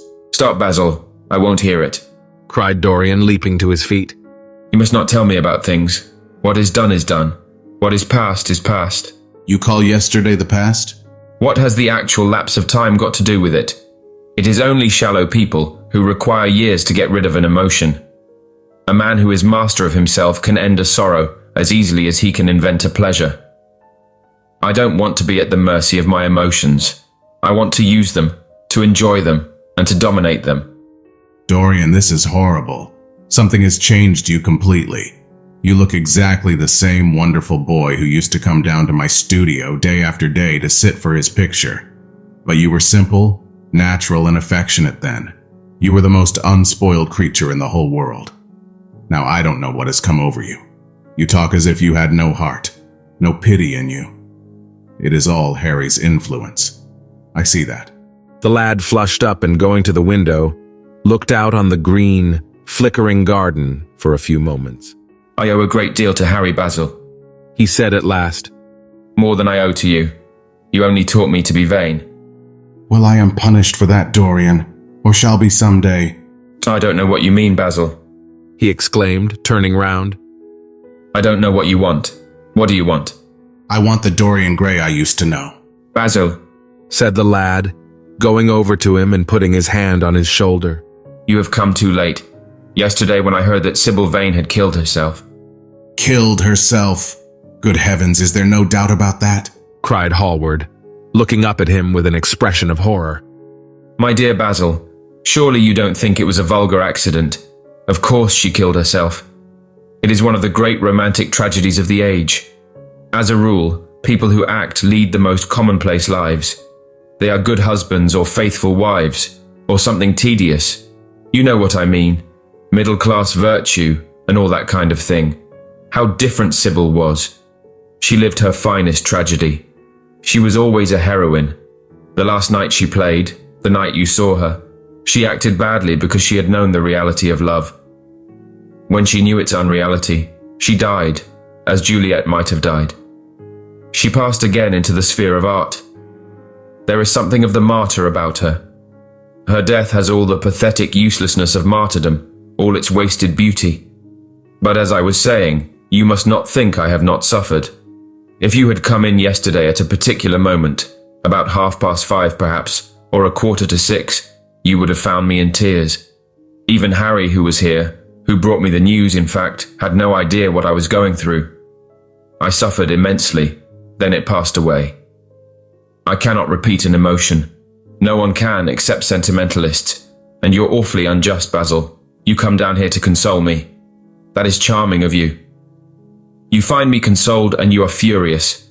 How like a sympathetic person. You remind me of a story Harry told me about a certain philanthropist who spent 20 years of his life in trying to get some grievance redressed, or some unjust law altered. I forget exactly what it was. Finally he succeeded, and nothing could exceed his disappointment. He had absolutely nothing to do, almost died of ennui, and became a confirmed misanthrope.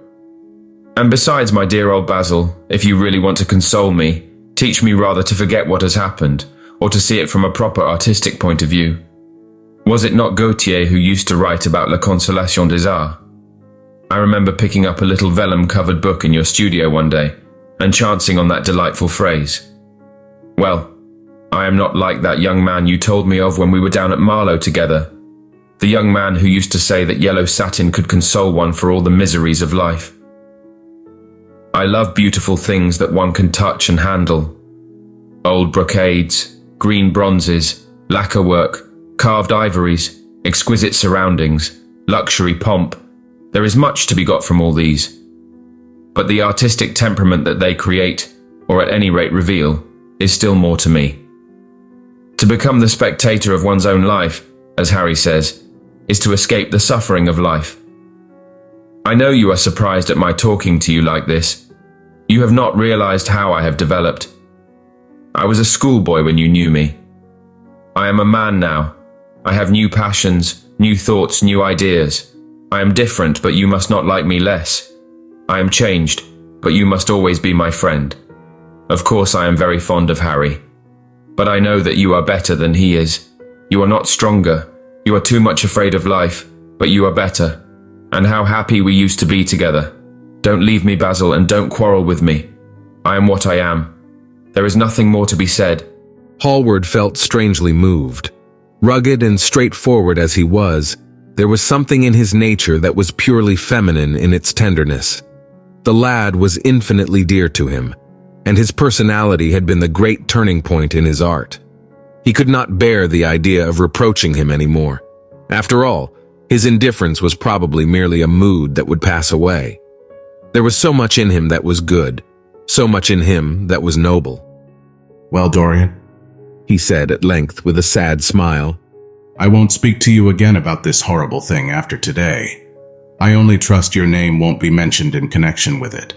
The inquest is to take place this afternoon. Have they summoned you? Dorian shook his head, and a look of annoyance passed over his face at the mention of the word inquest.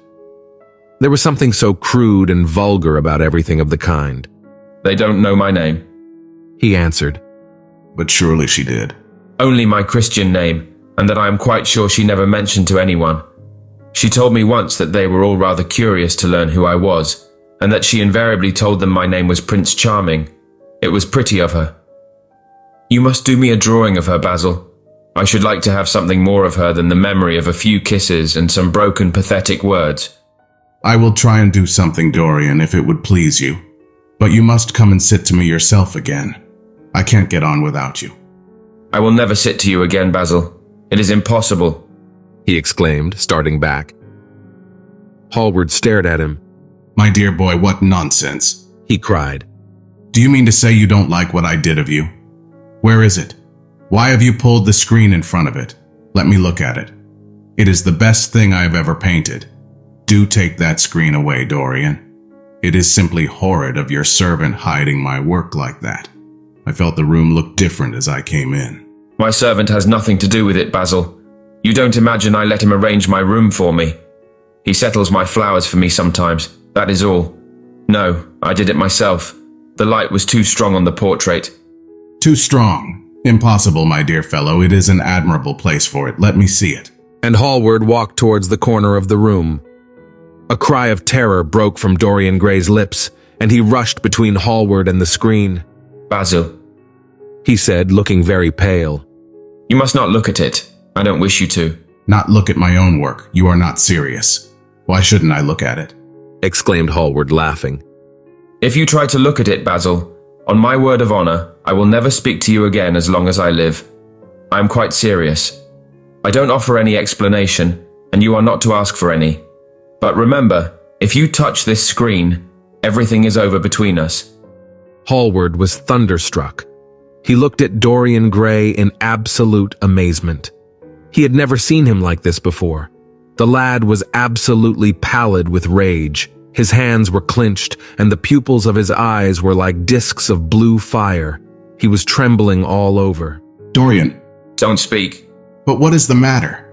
Of course I won't look at it if you don't want me to, he said rather coldly, turning on his heel and going over towards the window. But really, it seems rather absurd that I shouldn't see my own work, especially as I am going to exhibit it in Paris in the autumn. I shall probably have to give it another coat of varnish before that, so I must see it someday, and why not today? To exhibit it. You want to exhibit it? Exclaimed Dorian Gray, a strange sense of terror creeping over him. Was the world going to be shown his secret?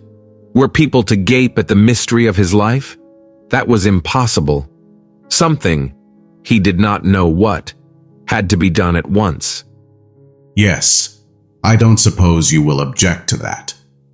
Georges Petit is going to collect all my best pictures for a special exhibition in the Rue de Sèze, which will open the first week in October. The portrait will only be away a month. I should think you could easily spare it for that time. In fact, you are sure to be out of town, and if you hide it always behind a screen, you can't care much about it. Dorian Gray passed his hand over his forehead. There were beads of perspiration there. He felt that he was on the brink of a horrible danger. You told me a month ago that you would never exhibit it, he said. Why have you changed your mind? You people who go in for being consistent have just as many moods as others. The only difference is that your moods are rather meaningless. You can't have forgotten that you assured me most solemnly that nothing in the world would induce you to send it to any exhibition. You told Harry exactly the same thing. He stopped suddenly, and a gleam of light came into his eyes. He remembered that Lord Henry had said to him once, half seriously and half in jest, "If you want to have an interesting quarter of an hour, get Basil to tell you why he won't exhibit your picture. He told me why he wouldn't, and it was a revelation to me." Yes, perhaps Basil too had his secret. He would ask him and try. Basil, he said, coming over quite close and looking him straight in the face. We have each of us a secret. Let me know yours, and I will tell you mine. What was your reason for refusing to exhibit my picture? Hallward shuddered in spite of himself. Dorian, if I told you, you might like me less than you do, and you would certainly laugh at me. I could not bear your doing either of those two things. If you wish me never to look at your picture again, I am content. I have always you to look at.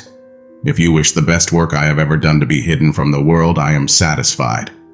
Your friendship is dearer to me than any fame or reputation. No, Basil, you must tell me, murmured Dorian Gray. I think I have a right to know. His feeling of terror had passed away, and curiosity had taken its place. He was determined to find out Basil Hallward's mystery. Let us sit down, Dorian, said Hallward, looking pale and pained. Let us sit down. I will sit in the shadow, and you shall sit in the sunlight. Our lives are like that. Just answer me one question. Have you noticed in the picture something that you did not like? Something that probably at first did not strike you, but that revealed itself to you suddenly? Basil, cried the lad, clutching the arms of his chair with trembling hands and gazing at him with wild, startled eyes. I see you did. Don't speak. Wait till you hear what I have to say. It is quite true that I have worshipped you with far more romance of feeling than a man usually gives to a friend. Somehow, I had never loved a woman. I suppose I never had time. Perhaps, as Harry says, a really grande passion is the privilege of those who have nothing to do, and that is the use of the idle classes in a country. Well, from the moment I met you, your personality had the most extraordinary influence over me. I quite admit that I adored you madly, extravagantly, absurdly. I was jealous of everyone to whom you spoke. I wanted to have you all to myself.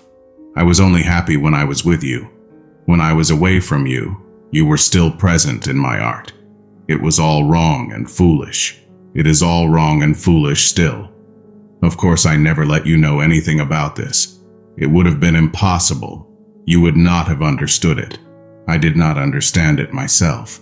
One day I determined to paint a wonderful portrait of you. It was to have been my masterpiece. It is my masterpiece. But as I worked at it, every flake and film of color seemed to me to reveal my secret. I grew afraid that the world would know of my idolatry.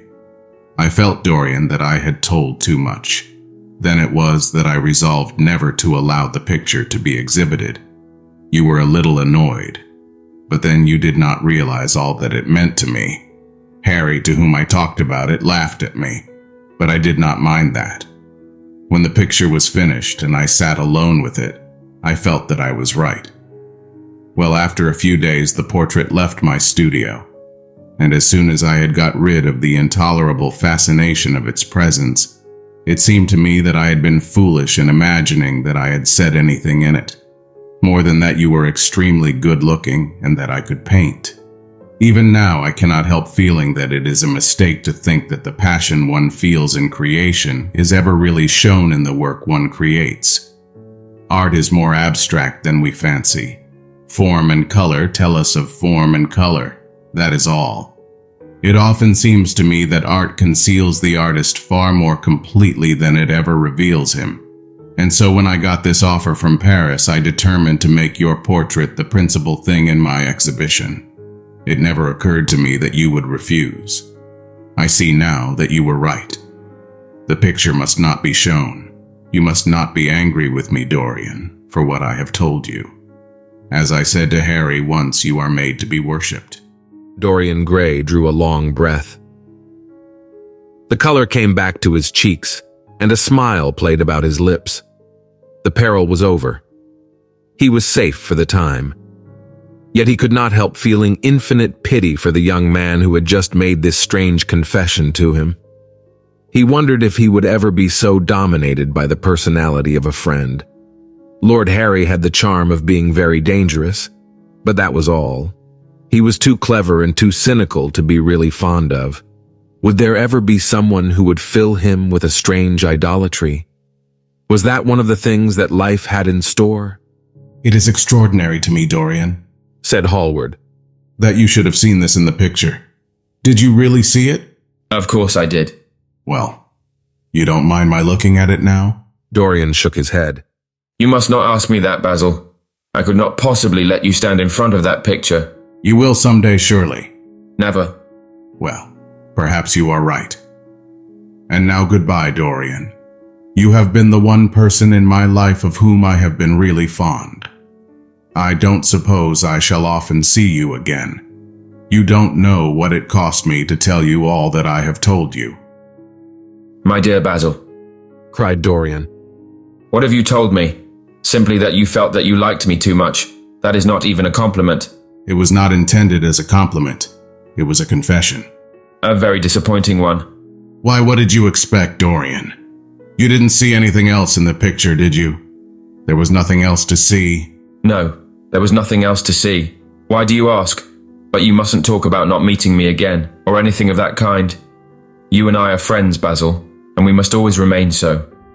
You have got Harry. Oh, Harry, cried the lad with a ripple of laughter. Harry spends his days in saying what is incredible, and his evenings in doing what is improbable. Just the sort of life I would like to lead. But still, I don't think I would go to Harry if I was in trouble. I would sooner go to you, Basil. But you won't sit to me again? Impossible. You spoil my life as an artist by refusing, Dorian. No man comes across two ideal things. Few come across one. I can't explain it to you, Basil, but I must never sit to you again. I will come and have tea with you. That will be just as pleasant. Pleasanter for you, I am afraid, murmured Hallward regretfully. And now goodbye. I'm sorry you won't let me look at the picture once again. But that can't be helped. I quite understand what you feel about it. As he left the room, Dorian Gray smiled to himself. Poor Basil. How little he knew of the true reason. And how strange it was that instead of having been forced to reveal his own secret, he had succeeded, almost by chance, in wresting a secret from his friend. How much that strange confession explained to him. Basil's absurd fits of jealousy, his wild devotion, his extravagant panegyrics, his curious reticences, he understood them all now, and he felt sorry. There was something tragic in a friendship so colored by romance. He sighed and touched the bell. The portrait must be hidden away at all costs. He could not run such a risk of discovery again. It had been mad of him to have the thing remain, even for an hour, in a room to which any of his friends had access.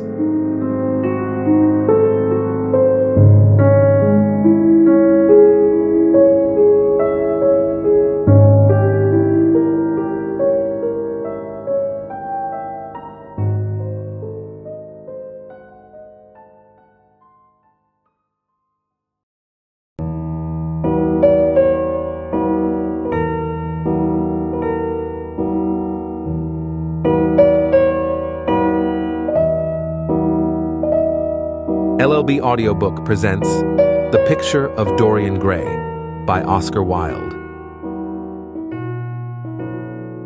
Chapter 8. When his servant entered, he looked at him steadfastly and wondered if he had thought of peering behind the screen. The man was quite impassive and waited for his orders. Dorian lit a cigarette and walked over to the glass and glanced into it. He could see the reflection of Victor's face perfectly. It was like a placid mask of servility. There was nothing to be afraid of there, yet he thought it best to be on his guard. Speaking very slowly, he told him to tell the housekeeper that he wanted to see her, and then to go to the frame makers and ask him to send 2 of his men round at once. It seemed to him that as the man left the room, he peered in the direction of the screen. Or was that only his fancy? After a few moments, Mrs. Leaf, a dear old lady in a black silk dress with a photograph of the late Mr. Leaf framed in a large gold brooch at her neck and old-fashioned thread mittens on her wrinkled hands, bustled into the room. "Well, Master Dorian," she said. "what can I do for you? I beg your pardon, sir." Here came a courtesy. "I shouldn't call you Master Dorian any more, but Lord bless you, sir, I have known you since you were a baby, and many's the trick you've played on poor old Leaf. Not that you were not always a good boy, sir, but boys will be boys, Master Dorian, and jam is a temptation to the young, isn't it, sir?" He laughed. You must always call me Master Dorian, Leaf. I will be very angry with you if you don't, and I assure you, I am quite as fond of jam now as I used to be. Only when I'm asked out to tea I am never offered any. I want you to give me the key of the room at the top of the house. "The old schoolroom, Master Dorian. Why, it's full of dust. I must get it arranged and put straight before you go into it. It's not fit for you to see, Master Dorian. It is not indeed." I don't want it put straight, Leaf. I only want the key. "Well, Master Dorian, you'll be covered with cobwebs if you goes into it. Why, it hasn't been opened for nearly 5 years, not since his lordship died." He winced at the mention of his dead uncle's name. He had hateful memories of him. That does not matter, Leaf, he replied. All I want is the key. "And here is the key, Master Dorian," said the old lady, after going over the contents of her bunch with tremulously uncertain hands. "Here is the key. I'll have it off the ring in a moment. But you don't think of living up there, Master Dorian, and you so comfortable here." No, Leaf, I don't. I merely want to see the place, and perhaps store something in it, that is all. Thank you, Leaf. I hope your rheumatism is better, and mind you send me up jam for breakfast.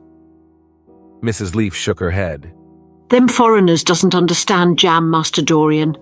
They calls it compote, but I'll bring it to you myself some morning if you lets me." That will be very kind of you, Leaf, he answered, looking at the key, and having made him an elaborate courtesy, the old lady left the room, her face wreathed in smiles. She had a strong objection to the French valet. It was a poor thing, she felt, for anyone to be born a foreigner. As the door closed, Dorian put the key in his pocket and looked round the room. His eye fell on a large purple satin coverlet, heavily embroidered with gold, a splendid piece of late 17th century Venetian work that his uncle had found in a convent near Bologna. Yes, that would serve to wrap the dreadful thing in. It had perhaps served often as a pall for the dead. Now it was to hide something that had a corruption of its own, worse than the corruption of death itself. Something that would breed horrors and yet would never die. What the worm was to the corpse, his sins would be to the painted image on the canvas. They would mar its beauty and eat away its grace. They would defile it and make it shameful, and yet the thing would still live on. It would be always alive. He shuddered, and for a moment he regretted that he had not told Basil the true reason why he had wished to hide the picture away. Basil would have helped him to resist Lord Henry's influence and the still more poisonous influences that came from his own temperament. The love that he bore him, for it was really love, had something noble and intellectual in it. It was not that mere physical admiration of beauty that is born of the senses, and that dies when the senses tire. It was such love as Michelangelo had known, and Montaigne and Winckelmann and Shakespeare himself. Yes, Basil could have saved him, but it was too late now. The past could always be annihilated. Regret, denial, or forgetfulness could do that. But the future was inevitable. There were passions in him that would find their terrible outlet, dreams that would make the shadow of their evil real. He took up from the couch the great purple and gold texture that covered it, and holding it in his hands, passed behind the screen. Was the face on the canvas viler than before? It seemed to him that it was unchanged, and yet his loathing of it was intensified. Gold hair, blue eyes, and rose-red lips. They all were there. It was simply the expression that had altered. That was horrible in its cruelty, compared to what he saw in it of censure or rebuke. How shallow Basil's reproaches about Sybil Vane had been. How shallow, and of what little account. His own soul was looking out at him from the canvas and calling him to judgment. A look of pain came across him, and he flung the rich pall over the picture. As he did so, a knock came to the door. He passed out as his servant entered. The persons are here, monsieur. He felt that the man must be got rid of at once. He must not be allowed to know where the picture was being taken to. There was something sly about him, and he had thoughtful, treacherous eyes. Sitting down at the writing table, he scribbled a note to Lord Henry, asking him to send him round something to read, and reminding him that they were to meet at 8:15 that evening. Wait for an answer, he said, handing it to him. And show the men in here. In 2 or 3 minutes there was another knock, and Mr. Ashton himself, the celebrated frame-maker of South Audley Street, came in with a somewhat rough-looking young assistant. Mr. Ashton was a florid, red-whiskered little man whose admiration for art was considerably tempered by the inveterate impecuniosity of most of the artists who dealt with him. As a rule, he never left his shop.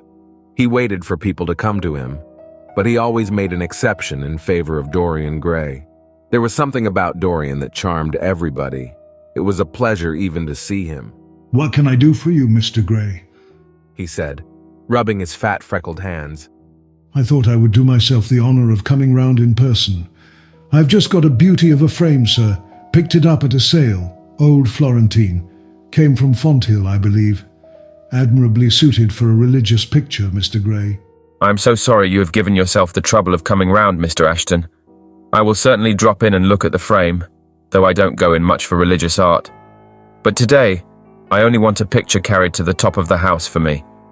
It is rather heavy, so I thought I would ask you to lend me a couple of your men.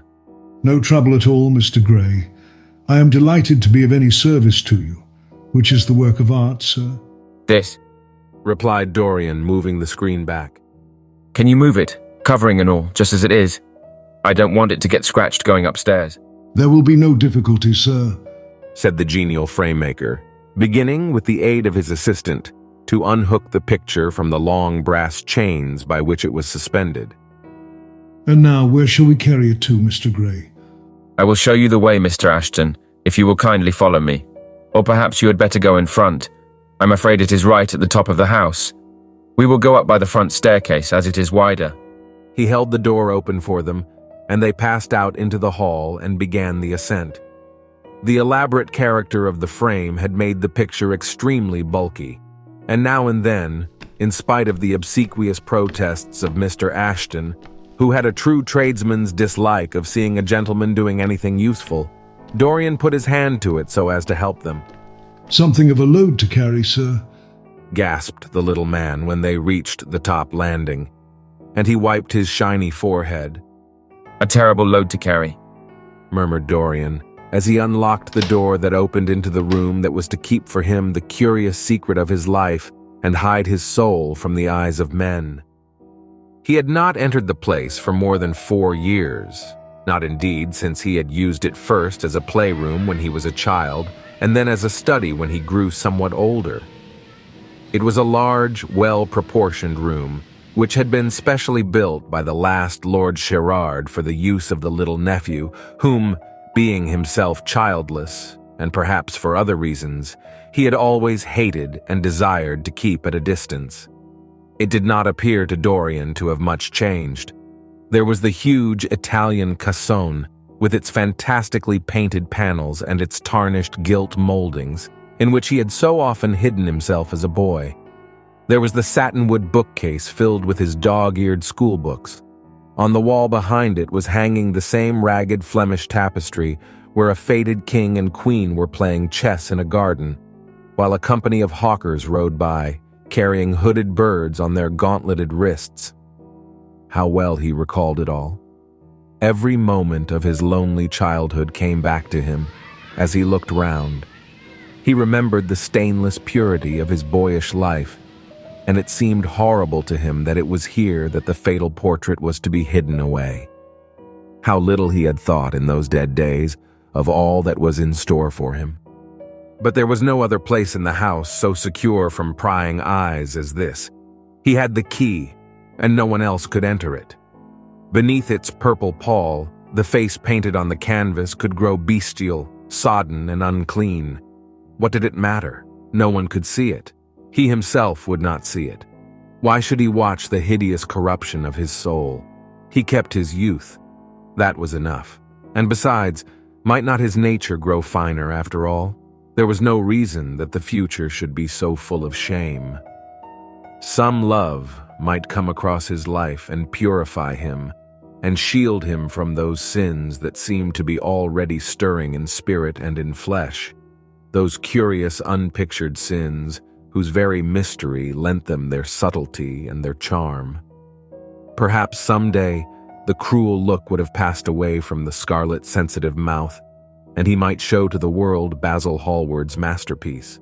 No, that was impossible. The thing upon the canvas was growing old, hour by hour, and week by week. Even if it escaped the hideousness of sin, the hideousness of age was in store for it. The cheeks would become hollow or flaccid. Yellow crow's feet would creep round the fading eyes and make them horrible. The hair would lose its brightness. The mouth would gape or droop, would be foolish or gross, as the mouths of old men are. There would be the wrinkled throat, the cold, blue-veined hands, the twisted body, that he remembered in the uncle who had been so stern to him in his boyhood. The picture had to be concealed. There was no help for it. "Bring it in, Mr. Ashton, please," he said wearily, turning round.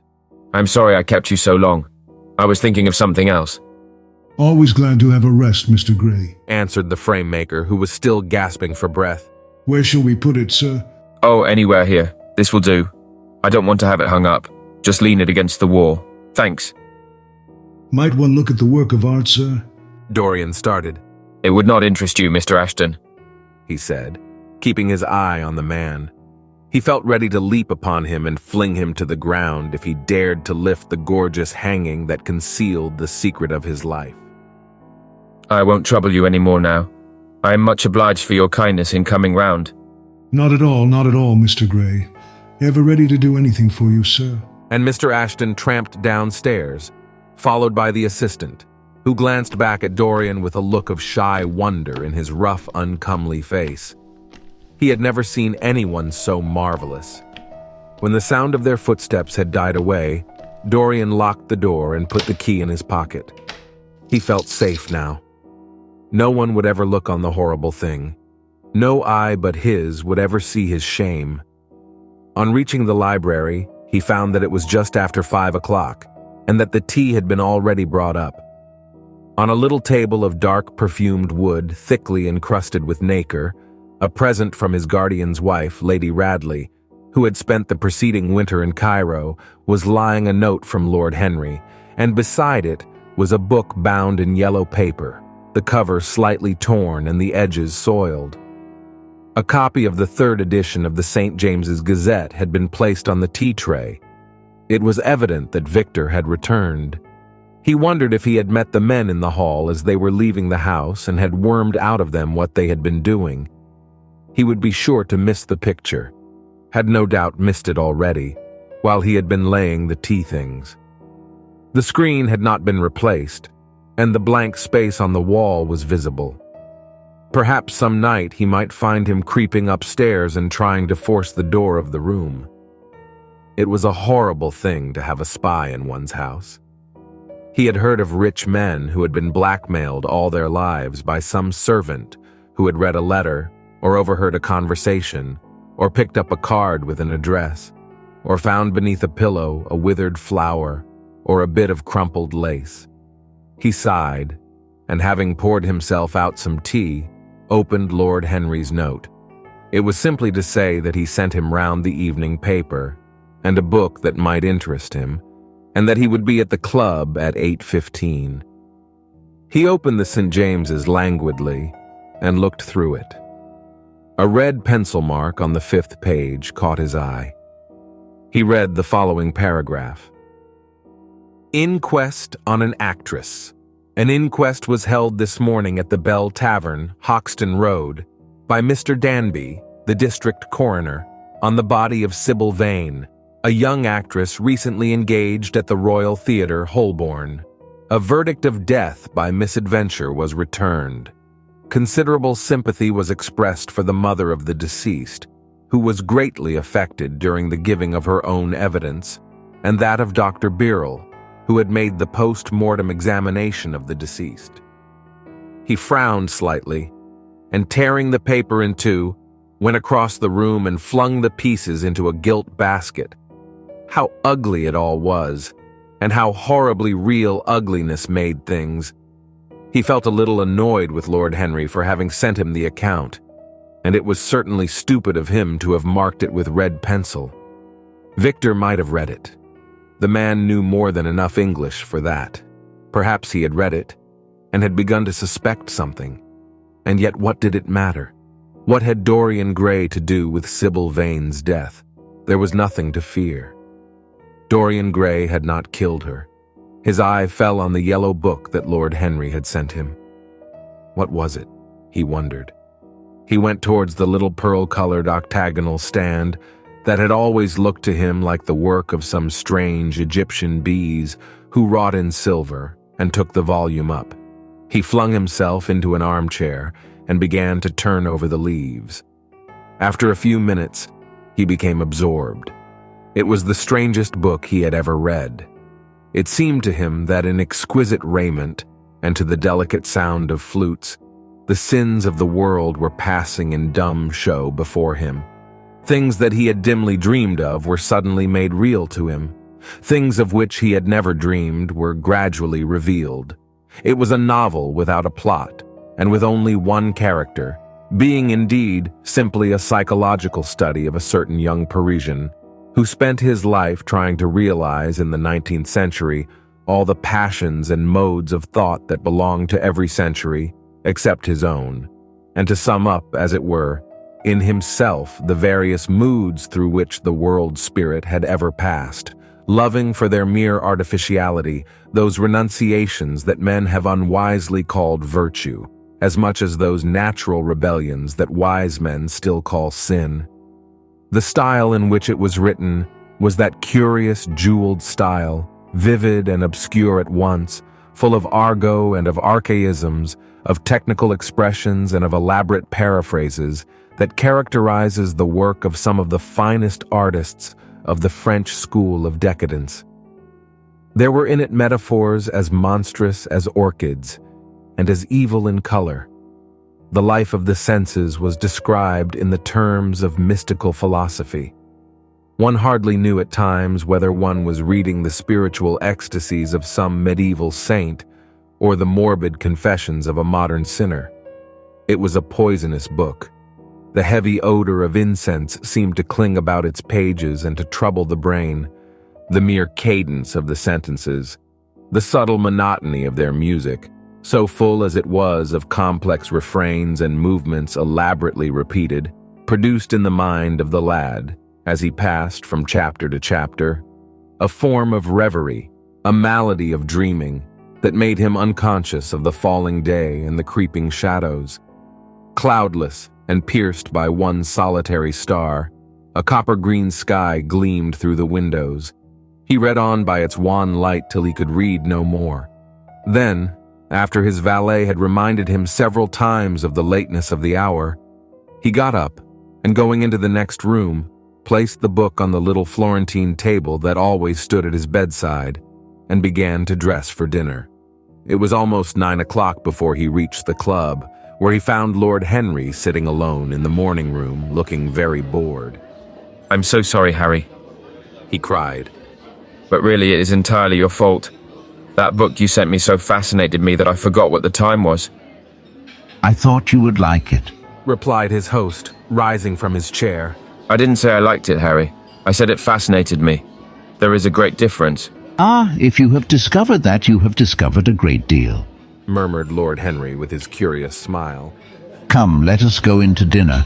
It is dreadfully late, and I'm afraid the champagne will be too much iced."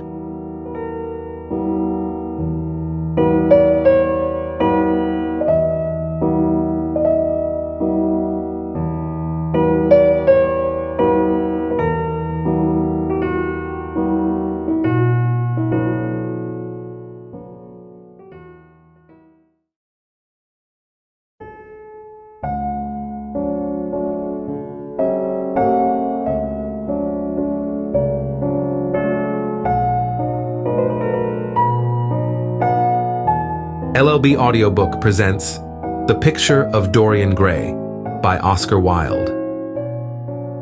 Chapter 9. For years, Dorian Gray could not free himself from the memory of this book, or perhaps it would be more accurate to say that he never sought to free himself from it.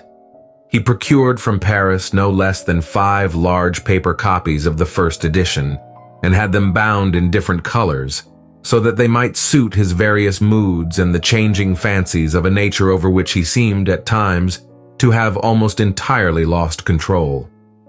The hero, the wonderful young Parisian, in whom the romantic temperament and the scientific temperament were so strangely blended, became to him a kind of prefiguring type of himself. And indeed, the whole book seemed to him to contain the story of his own life, written before he had lived it. In one point, he was more fortunate than the book's fantastic hero. He never knew, never indeed had any cause to know, that somewhat grotesque dread of mirrors, and polished metal surfaces, and still water, which came upon the young Parisian so early in his life, and was occasioned by the sudden decay of a beauty that had once, apparently, been so remarkable. It was with an almost cruel joy, and perhaps in nearly every joy, as certainly in every pleasure cruelty has its place, that he used to read the latter part of the book, with its really tragic, if somewhat overemphasized, account of the sorrow and despair of one who had himself lost what in others, and in the world, he had most valued. He, at any rate, had no cause to fear that. The boyish beauty that had so fascinated Basil Hallward, and many others besides him, seemed never to leave him. Even those who had heard the most evil things against him, and from time to time strange rumors about his mode of life crept through London and became the chatter of the clubs, could not believe anything to his dishonor when they saw him. He had always the look of one who had kept himself unspotted from the world. Men who talked grossly became silent when Dorian Gray entered the room. There was something in the purity of his face that rebuked them. His mere presence seemed to recall to them the innocence that they had tarnished. They wondered how one so charming and graceful as he was could have escaped the stain of an age that was at once sordid and sensuous. He himself, on returning home from one of those mysterious and prolonged absences that gave rise to such strange conjecture among those who were his friends, or thought that they were so, would creep upstairs to the locked room, open the door with the key that never left him, and stand, with a mirror, in front of the portrait that Basil Hallward had painted of him, looking now at the evil and aging face on the canvas, and now at the fair young face that laughed back at him from the polished glass. The very sharpness of the contrast used to quicken his sense of pleasure. He grew more and more enamored of his own beauty, more and more interested in the corruption of his own soul. He would examine with minute care, and often with a monstrous and terrible delight, the hideous lines that seared the wrinkling forehead or crawled around the heavy, sensual mouth, wondering sometimes which were the more horrible, the signs of sin or the signs of age. He would place his white hands beside the coarse, bloated hands of the picture and smile. He mocked the misshapen body and the failing limbs. There were moments indeed at night, when lying sleepless in his own delicately scented chamber, or in the sordid room of the little ill-famed tavern near the docks, which, under an assumed name and in disguise, it was his habit to frequent, he would think of the ruin he had brought upon his soul, with a pity that was all the more poignant because it was purely selfish. But moments such as these were rare. That curiosity about life that many years before Lord Henry had first stirred in him as they sat together in the garden of their friend seemed to increase with gratification. The more he knew, the more he desired to know. He had mad hungers that grew more ravenous as he fed them. Yet he was not really reckless, at any rate in his relations to society. Once or twice every month during the winter, and on each Wednesday evening while the season lasted, he would throw open to the world his beautiful house and have the most celebrated musicians of the day to charm his guests with the wonders of their art. His little dinners, in the settling of which Lord Henry always assisted him, were noted as much for the careful selection and placing of those invited, as for the exquisite taste shown in the decoration of the table, with its subtle symphonic arrangements of exotic flowers and embroidered cloths, and antique plate of gold and silver. Indeed, there were many, especially among the very young men, who saw or fancied that they saw in Dorian Gray the true realization of a type of which they had often dreamed in Eton or Oxford days, a type that was to combine something of the real culture of the scholar with all the grace and distinction and perfect manner of a citizen of the world. To them, he seemed to belong to those whom Dante describes as having sought to make themselves perfect by the worship of beauty. Like Gautier, he was one for whom the visible world existed. And certainly, to him, life itself was the first, the greatest of the arts, and for it all the other arts seemed to be but a preparation. Fashion, by which what is really fantastic becomes for a moment universal, and dandyism, which in its own way is an attempt to assert the absolute modernity of beauty, had of course their fascination for him. His mode of dressing, and the particular styles that he affected from time to time, had their marked influence on the young exquisites of the Mayfair balls and Pall Mall Club windows, who copied him in everything that he did, and tried to reproduce the accidental charm of his graceful, though to him only half-serious, fopperies. For while he was but too ready to accept the position that was almost immediately offered to him on his coming of age, and found, indeed, a subtle pleasure in the thought that he might really become to the London of his own day what to imperial Neronian Rome the author of the Satyricon had once been, yet in his inmost heart he desired to be something more than a mere arbiter elegantiarum, to be consulted on the wearing of a jewel, or the knotting of a necktie, or the conduct of a cane. He sought to elaborate some new scheme of life that would have its reasoned philosophy and its ordered principles, and find in the spiritualizing of the senses its highest realization. The worship of the senses has often, and with much justice, been decried, men feeling a natural instinct of terror about passions and sensations that seem stronger than ourselves, and that we are conscious of sharing with the less highly organized forms of existence.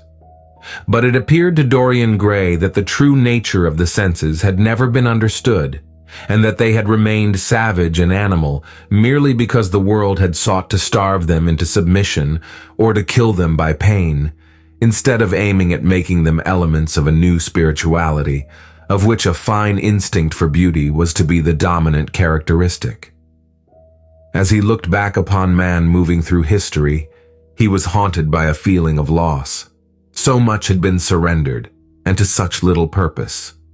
There had been mad, willful rejections, monstrous forms of self-torture and self-denial, whose origin was fear, and whose result was a degradation infinitely more terrible than that fancied degradation from which, in their ignorance, they had sought to escape. nature in her wonderful irony driving the anchorite out to herd with the wild animals of the desert, and giving to the hermit the beasts of the field as his companions. Yes, there was to be, as Lord Henry had prophesied, a new hedonism that was to recreate life, and to save it from that harsh, uncomely Puritanism that is having, in our own day, its curious revival. It was to have its service of the intellect, certainly, yet it was never to accept any theory or system that would involve the sacrifice of any mode of passionate experience. Its aim, indeed, was to be experience itself, and not the fruits of experience, sweet or bitter as they might be. Of the asceticism that deadens the senses, as of the vulgar profligacy that dulls them, it was to know nothing. But it was to teach man to concentrate himself upon the moments of a life that is itself but a moment. There are few of us who have not sometimes wakened before dawn, either after one of those dreamless nights that make one almost enamored of death, or one of those nights of horror and misshapen joy, when through the chambers of the brain sweep phantoms more terrible than reality itself, and instinct with that vivid life that lurks in all grotesques, and that lends to Gothic art its enduring vitality, this art being, one might fancy, especially the art of those whose minds have been troubled with the malady of reverie. Gradually, white fingers creep through the curtains, and they appear to tremble. Black, fantastic shadows crawl into the corners of the room and crouch there. Outside, there is the stirring of birds among the leaves, or the sound of men going forth to their work, or the sigh and sob of the wind coming down from the hills and wandering round the silent house, as though it feared to wake the sleepers. Veil after veil of thin, dusky gauze is lifted, and by degrees the forms and colors of things are restored to them, and we watch the dawn remaking the world in its antique pattern. The wan mirrors get back their mimic life. The flameless tapers stand where we have left them, and beside them lies the half-read book that we had been studying, or the wired flower that we had worn at the ball, or the letter that we had been afraid to read, or that we had read too often. Nothing seems to us changed. Out of the unreal shadows of the night comes back the real life that we had known. We have to resume it where we had left off, and there steals over us a terrible sense of the necessity for the continuance of energy in the same wearisome round of stereotyped habits, or a wild longing, it may be, that our eyelids might open some morning upon a world that had been refashioned anew for our pleasure in the darkness, a world in which things would have fresh shapes and colors, and be changed, or have other secrets. A world in which the past would have little or no place, or survive, at any rate, in no conscious form of obligation or regret. The remembrance even of joy having its bitterness, and the memories of pleasure their pain. It was the creation of such worlds as these that seemed to Dorian Gray to be the true object, or among the true objects of life, and in his search for sensations that would be at once new and delightful, and possess that element of strangeness that is so essential to romance, he would often adopt certain modes of thought that he knew to be really alien to his nature, abandon himself to their subtle influences, and then, having, as it were, caught their color and satisfied his intellectual curiosity, leave them with that curious indifference that is not incompatible with a real ardor of temperament, and that indeed, according to certain modern psychologists, is often a condition of it. It was rumored of him once that he was about to join the Roman Catholic communion, and certainly the Roman ritual had always a great attraction for him. The daily sacrifice, more awful really than all the sacrifices of the antique world, stirred him as much by its superb rejection of the evidence of the senses as by the primitive simplicity of its elements and the eternal pathos of the human tragedy that it sought to symbolize.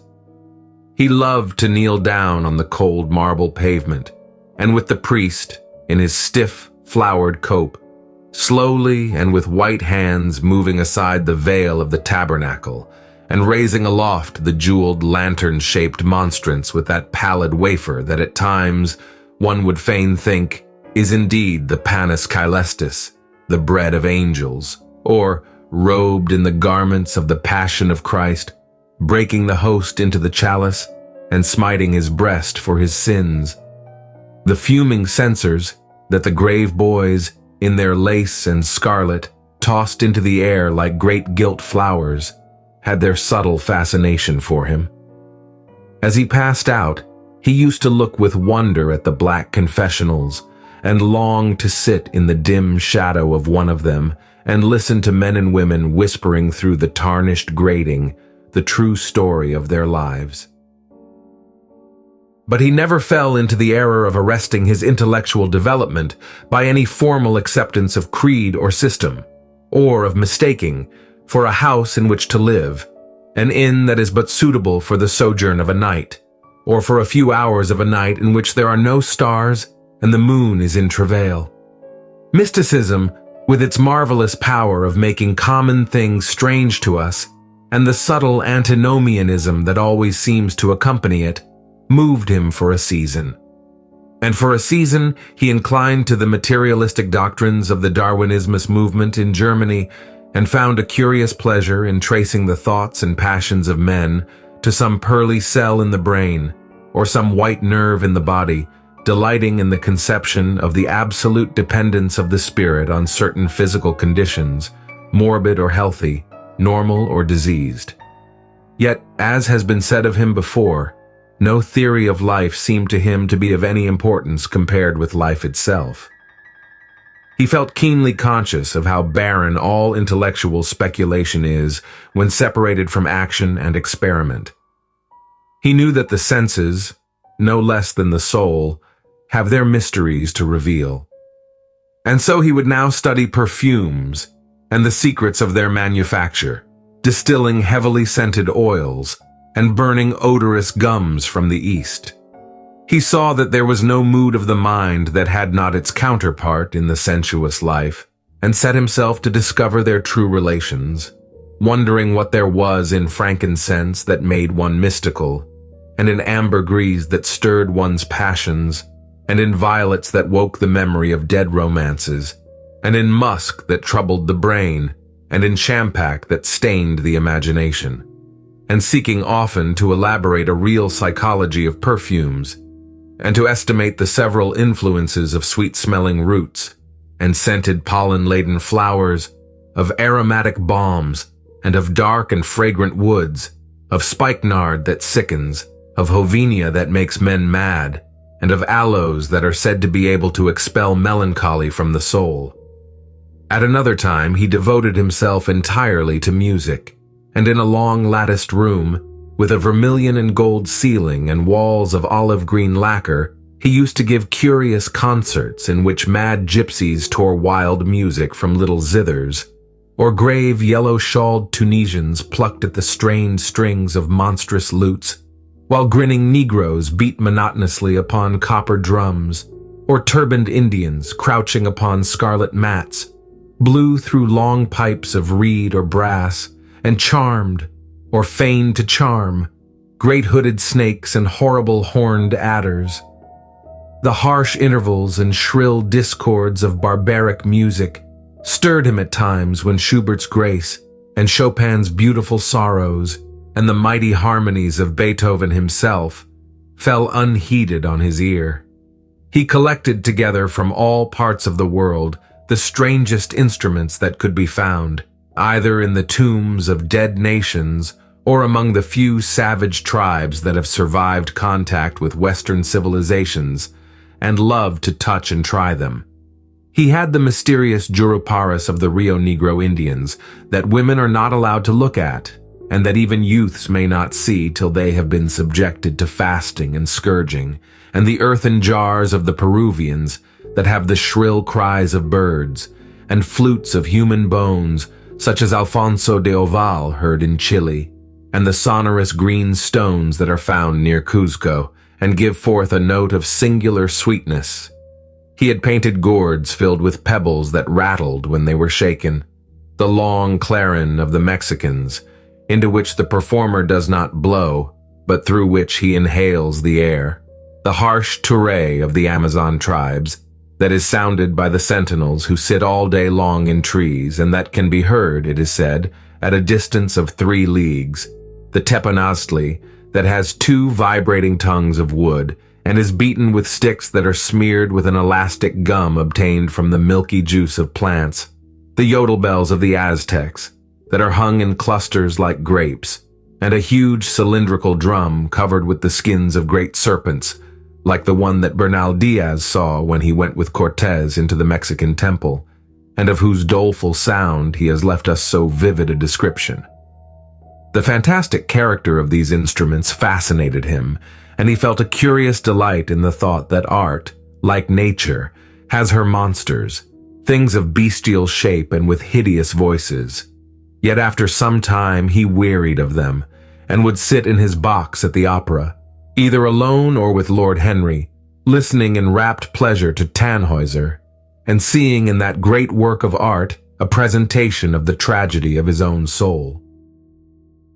On another occasion he took up the study of jewels, and appeared at a costume ball as Anne de Joyeuse, Admiral of France, in a dress covered with 560 pearls. He would often spend a whole day settling and resettling in their cases the various stones that he had collected, such as the olive-green chrysoberyl that turns red by lamplight, the cymophane with its wire-like line of silver, the pistachio-colored peridot, rose-pink and wine-yellow topazes, carbuncles of fiery scarlet with tremulous 4-rayed stars, flame-red cinnamon stones, orange and violet spinels, and amethysts with their alternate layers of ruby and sapphire. He loved the red gold of the sunstone, and the moonstone's pearly whiteness, and the broken rainbow of the milky opal. He procured from Amsterdam 3 emeralds of extraordinary size and richness of color, and had a turquoise de la Vieille Roche that was the envy of all the connoisseurs. He discovered wonderful stories, also, about jewels. In Alfonso's Clericalis Disciplina, a serpent was mentioned with eyes of real jacinth, and in the romantic history of Alexander, he was said to have found snakes in the Vale of Jordan, with collars of real emeralds growing on their backs. There was a gem in the brain of the dragon, Philostratus told us, and by the exhibition of golden letters and a scarlet robe, the monster could be thrown into a magical sleep and slain. According to the great alchemist Pierre de Boniface, the diamond rendered a man invisible, and the agate of India made him eloquent. The cornelian appeased anger, and the hyacinth provoked sleep, and the amethyst drove away the fumes of wine. The garnet cast out demons, and the hydropicus deprived the moon of her color. The selenite waxed and waned with the moon, and the meloceus, that discovers thieves, could be affected only by the blood of kids. Leonardus Camillus had seen a white stone taken from the brain of a newly killed toad that was a certain antidote against poison. The bezoar, that was found in the heart of the Arabian deer, was a charm that could cure the plague. In the nests of Arabian birds was the aspilades, that according to Democritus, kept the wearer from any danger by fire. The king of Ceylon rode through his city with a large ruby in his hand as the ceremony of his coronation. The gates of the palace of John the priest were made of sardius, with the horn of the horned snake inwrought, so that no man might bring poison within. Over the gable were 2 golden apples, in which were 2 carbuncles, so that the gold might shine by day and the carbuncles by night. In Lodge's strange romance, A Margaret of America, it was stated that in the chamber of Margaret were seen all the chaste ladies of the world, enchased out of silver, looking through fair mirrors of chrysolites, carbuncles, sapphires, and green emeralds. Marco Polo had watched the inhabitants of Zipangu place a rose-colored pearl in the mouth of the dead. A sea monster had been enamored of the pearl that the diver brought to King Perozes and had slain the thief, and mourned for 7 moons over his loss. When the Huns lured the king into the great pit, He flung it away, Procopius tells the story, nor was it ever found again, though the Emperor Anastasius offered 500 weight of gold pieces for it. The King of Malabar had shown a Venetian a rosary of 104 pearls, one for every god that he worshipped. When the Duc de Valentinois, son of Alexander II, visited Louis the Fulton of France, his horse was loaded with gold leaves, according to Brantôme, and his cap had double rows of rubies that threw out a great light. Charles of England had ridden in stirrups hung with 321 diamonds. Richard II had a coat valued at 30,000 marks, which was covered with balas rubies. Hall described Henry VIII, on his way to the Tower previous to his coronation, as wearing a jacket of raised gold, the placard embroidered with diamonds and other rich stones, and a great bauderike about his neck of large balasses. The favorites of James I wore earrings of emeralds set in gold filigrane. Edward II gave to Piers Gaveston a suit of red gold armor studded with jacinths, and a collar of gold roses set with turquoise stones, and a skullcap parsemé with pearls. Henry II wore jeweled gloves reaching to the elbow, and had a hawk glove set with 12 rubies and 52 great pearls. The ducal hat of Charles the Rash, the last Duke of Burgundy of his race, was studded with sapphires and hung with pear-shaped pearls. How exquisite life had once been, how gorgeous in its pomp and decoration. Even to read of the luxury of the dead was wonderful. Then he turned his attention to embroideries, and to the tapestries that performed the office of frescoes in the chill rooms of the northern nations of Europe. As he investigated the subject, and he always had an extraordinary faculty of becoming absolutely absorbed for the moment in whatever he took up, he was almost saddened by the reflection of the ruin that time brought on beautiful and wonderful things. He, at any rate, had escaped that. Summer followed summer, and the yellow jonquils bloomed and died many times, and nights of horror repeated the story of their shame, but he was unchanged. No winter marred his face or stained his flower-like bloom. How different it was with material things. Where had they gone to? Where was the great crocus-colored robe on which the gods fought against the giants that had been worked for Athena? Where the huge velarium that Nero had stretched across the Colosseum at Rome, on which were represented the starry sky, and Apollo driving a chariot drawn by white gilt-reined steeds?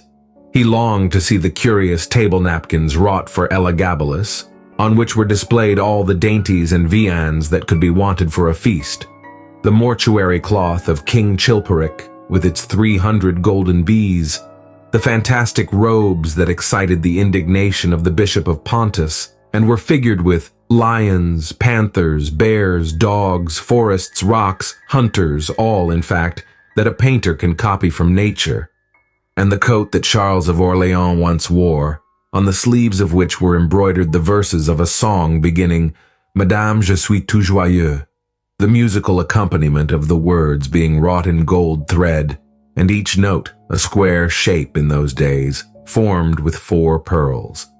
He read of the room that was prepared at the palace at Rheims for the use of Queen Joan of Burgundy, and was decorated with 1,321 parrots made in broidery, and blazoned with the king's arms, and 561 butterflies, whose wings were similarly ornamented with the arms of the queen, the whole worked in gold. Catherine de Medicis had a mourning bed made for her of black velvet powdered with crescents and suns. Its curtains were of damask with leafy wreaths and garlands, figured upon a gold and silver ground, and fringed along the edges with broideries of pearls, and it stood in a room hung with rows of the queen's devices in cut black velvet upon cloth of silver. Louis XIV had gold-embroidered caryatids 15 feet high in his apartment. The state bed of Sobieski, King of Poland, was made of Smyrna gold brocade embroidered in turquoises with verses from the Koran. Its supports were of silver gilt, beautifully chased, and profusely set with enameled and jeweled medallions. It had been taken from the Turkish camp before Vienna, and the standard of Muhammad had stood under it. And so, for a whole year, he sought to accumulate the most exquisite specimens that he could find of textile and embroidered work, getting the dainty Delhi muslins, finely wrought, with gold thread palmates, and stitched over with iridescent beetles' wings. The Dhaka gauzes, that from their transparency are known in the East as woven air, and running water, and evening dew. Strange figured cloths from Java. Elaborate yellow Chinese hangings, books bound in tawny satins or fair blue silks and wrought with fleur-de-lis, birds and images. Veils of laces worked in Hungary point. Sicilian brocades and stiff Spanish velvets. Georgian work with its gilt coins. And Japanese fukusas with their green-toned golds and their marvelously plumaged birds. He had a special passion also for ecclesiastical vestments, as indeed he had for everything connected with the service of the church. In the long cedar chests that lined the west gallery of his house, he had stored away many rare and beautiful specimens of what is really the raiment of the bride of Christ, who must wear purple and jewels and fine linen that she may hide the pallid, macerated body that is worn by the suffering that she seeks for and wounded by self-inflicted pain. He had a gorgeous cope of crimson silk and gold thread damask, figured with a repeating pattern of golden pomegranates set in six-petaled formal blossoms, beyond which on either side was the pineapple device wrought in seed pearls. The orphreys were divided into panels representing scenes from the life of the Virgin, and the coronation of the Virgin was figured in colored silks upon the hood. This was Italian work of the 15th century. Another cope was of green velvet, embroidered with heart-shaped groups of acanthus leaves, from which spread long-stemmed white blossoms, the details of which were picked out with silver thread and colored crystals. The Morse bore a seraph's head in gold thread raised work. The orphreys were woven in a diaper of red and gold silk, and were starred with medallions of many saints and martyrs, among whom was Saint Sebastian. He had chasubles also of amber-colored silk, and blue silk and gold brocade, and yellow silk damask and cloth of gold, figured with representations of the Passion and Crucifixion of Christ, and embroidered with lions and peacocks and other emblems. Dalmatics of white satin and pink silk damask, decorated with tulips and dolphins and fleurs-de-lis, altar frontals of crimson velvet and blue linen, and many corporals, chalice veils, and sudaria. In the mystic offices to which these things were put there was something that quickened his imagination. For these things, and everything that he collected in his lovely house, were to be to him means of forgetfulness, modes by which he could escape, for a season, from the fear that seemed to him at times to be almost too great to be borne. Upon the walls of the lonely locked room where he had spent so much of his boyhood, he had hung with his own hands the terrible portrait whose changing features showed him the real degradation of his life, and had draped the purple and gold pall in front of it as a curtain. For weeks he would not go there, would forget the hideous painted thing, and get back his light heart, his wonderful joyousness, his passionate pleasure in mere existence. Then, suddenly, some night he would creep out of the house, go down to dreadful places near Bluegate Fields, and stay there, day after day, until he was driven away. On his return, he would sit in front of the picture, sometimes loathing it and himself, but filled, at other times, with that pride of rebellion that is half the fascination of sin, and smiling, with secret pleasure, at the misshapen shadow that had to bear the burden that should have been his own. After a few years he could not endure to be long out of England, and gave up the villa that he had shared at Trouville with Lord Henry, as well as the little white walled-in house at Algiers, where he had more than once spent his winter. He hated to be separated from the picture that was such a part of his life, and he was also afraid that during his absence, someone might gain access to the room, in spite of the elaborate bolts and bars that he had caused to be placed upon the door. He was quite conscious that this would tell them nothing. It was true that the portrait still preserved, under all the foulness and ugliness of the face, its marked likeness to himself. But what could they learn from that? He would laugh at anyone who tried to taunt him. He had not painted it. What was it to him how vile and full of shame it looked? Even if he told them, would they believe it? Yet he was afraid. Sometimes when he was down at his great house in Nottinghamshire, entertaining the fashionable young men of his own rank who were his chief companions, and astounding the county by the wanton luxury and gorgeous splendor of his mode of life, he would suddenly leave his guests and rush back to town to see that the door had not been tampered with, and that the picture was still there. What if it should be stolen? The mere thought made him cold with horror. Surely the world would know his secret then. Perhaps the world already suspected it. For, while he fascinated many, there were not a few who distrusted him.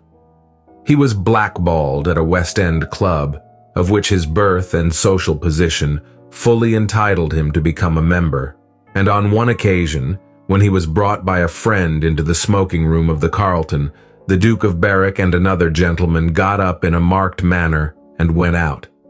Curious stories became current about him after he had passed his 25th year. It was said that he had been seen brawling with foreign sailors in a low den in the distant parts of Whitechapel, and that he consorted with thieves and coiners, and knew the mysteries of their trade.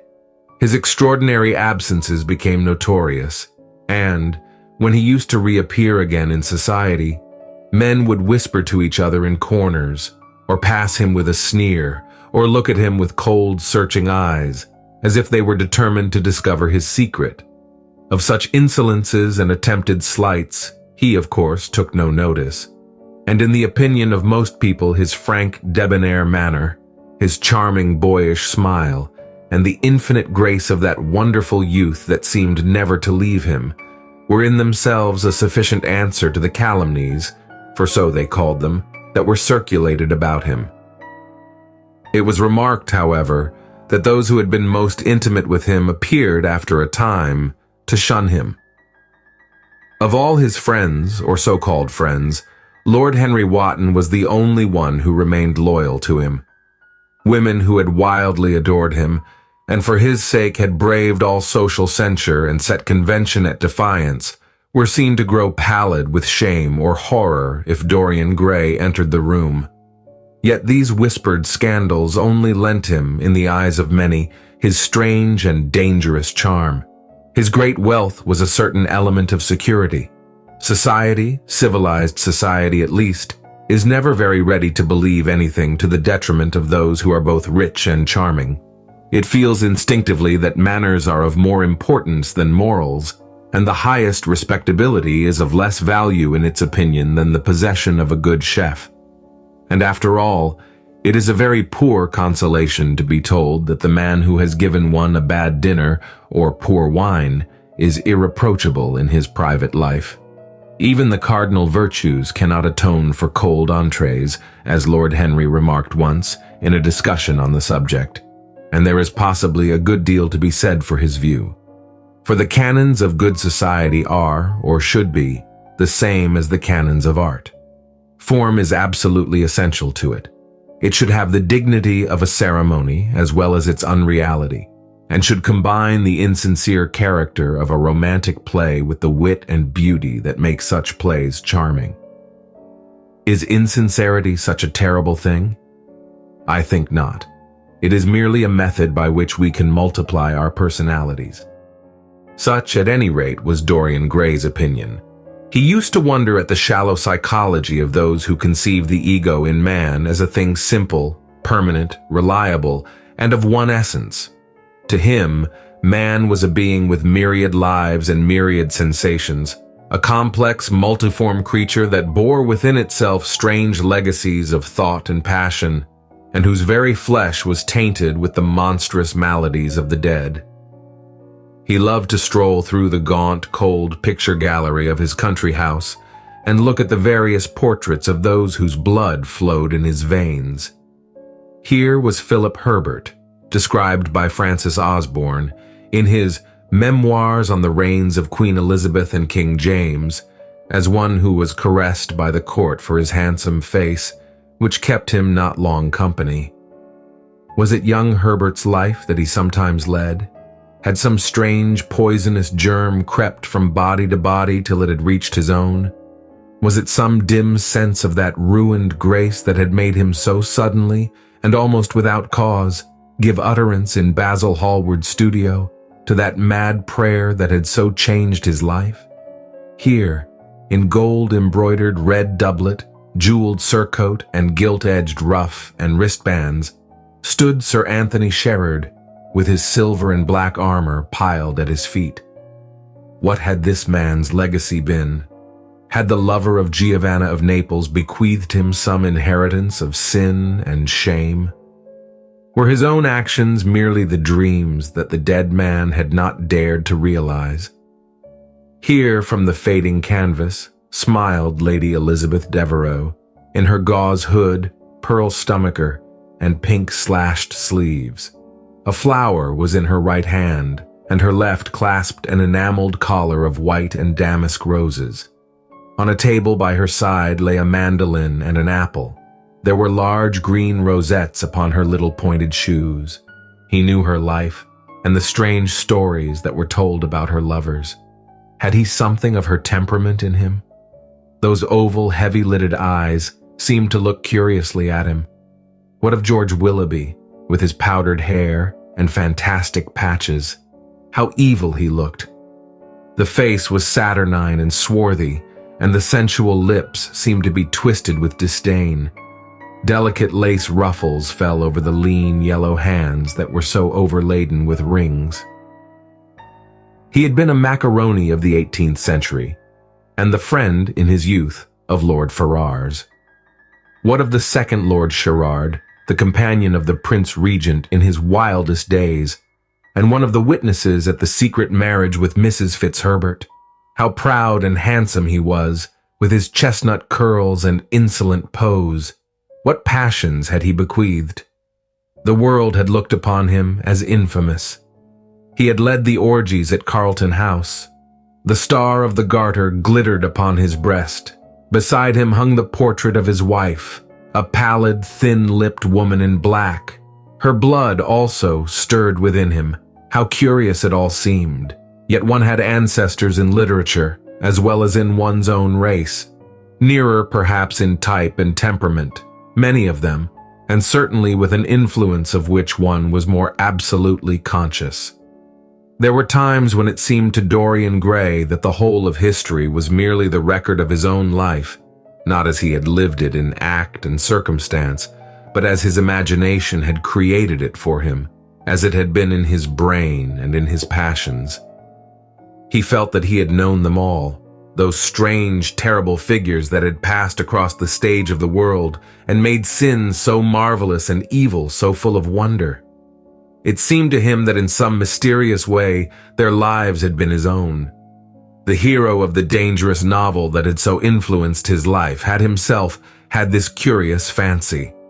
In a chapter of the book he tells how, crowned with laurel, lest lightning might strike him, he had sat as Tiberius in a garden at Capri, reading the shameful books of Elephantis, while dwarfs and peacocks strutted round him, and the flute player mocked the swinger of the censer. And, as Caligula, had caroused with the green-shirted jockeys in their stables, and supped in an ivory manger with a jewel-front-leaded horse, and, as Domitian, had wandered through a corridor lined with marble mirrors, looking round with haggard eyes for the reflection of the dagger that was to end his days, and sick with that ennui, that tedium vitae, that comes on those to whom life denies nothing, and had peered through a clear emerald at the red shambles of the circus, and then, in a litter of pearl and purple drawn by silver-shod mules, been carried through the street of pomegranates to a house of gold, and heard men cry on Nero Caesar as he passed by, and as Elagabalus had painted his face with colors, and plied the distaff among the women, and brought the moon from Carthage, and given her in mystic marriage to the sun. Over and over again Dorian used to read this fantastic chapter, and the chapter immediately following, in which the hero describes the curious tapestries that he had woven for him from Gustave Moreau's designs, and on which were pictured the awful and beautiful forms of those whom vice and blood and weariness had made monstrous or mad. Filippo, Duke of Milan, who slew his wife and painted her lips with a scarlet poison. Pietro Barbi, the Venetian, known as Paul II, who sought in his vanity to assume the title of Formosus, and whose tiara, valued at 200,000 florins, was bought at the price of a terrible sin. Gian Maria Visconti, who used hounds to chase living men, and whose murdered body was covered with roses by a harlot who had loved him. The Borgia on his white horse, with fratricide riding beside him, and his mantle stained with the blood of Perotto. Pietro Riario, the young Cardinal Archbishop of Florence, child and minion of Sixtus IV, whose beauty was equaled only by his debauchery, and who received Leonora of Aragon in a pavilion of white and crimson silk, filled with nymphs and centaurs, and gilded a boy that he might serve her at the feast as Ganymede or Hylas. Ezelin, whose melancholy could be cured only by the spectacle of death, and who had a passion for red blood, as other men have for red wine, the son of the fiend, as was reported, and one who had cheated his father at dice when gambling with him for his own soul. Giambattista Cibo, who in mockery took the name of Innocent, and into whose torpid veins the blood of 3 lads was infused by a Jewish doctor.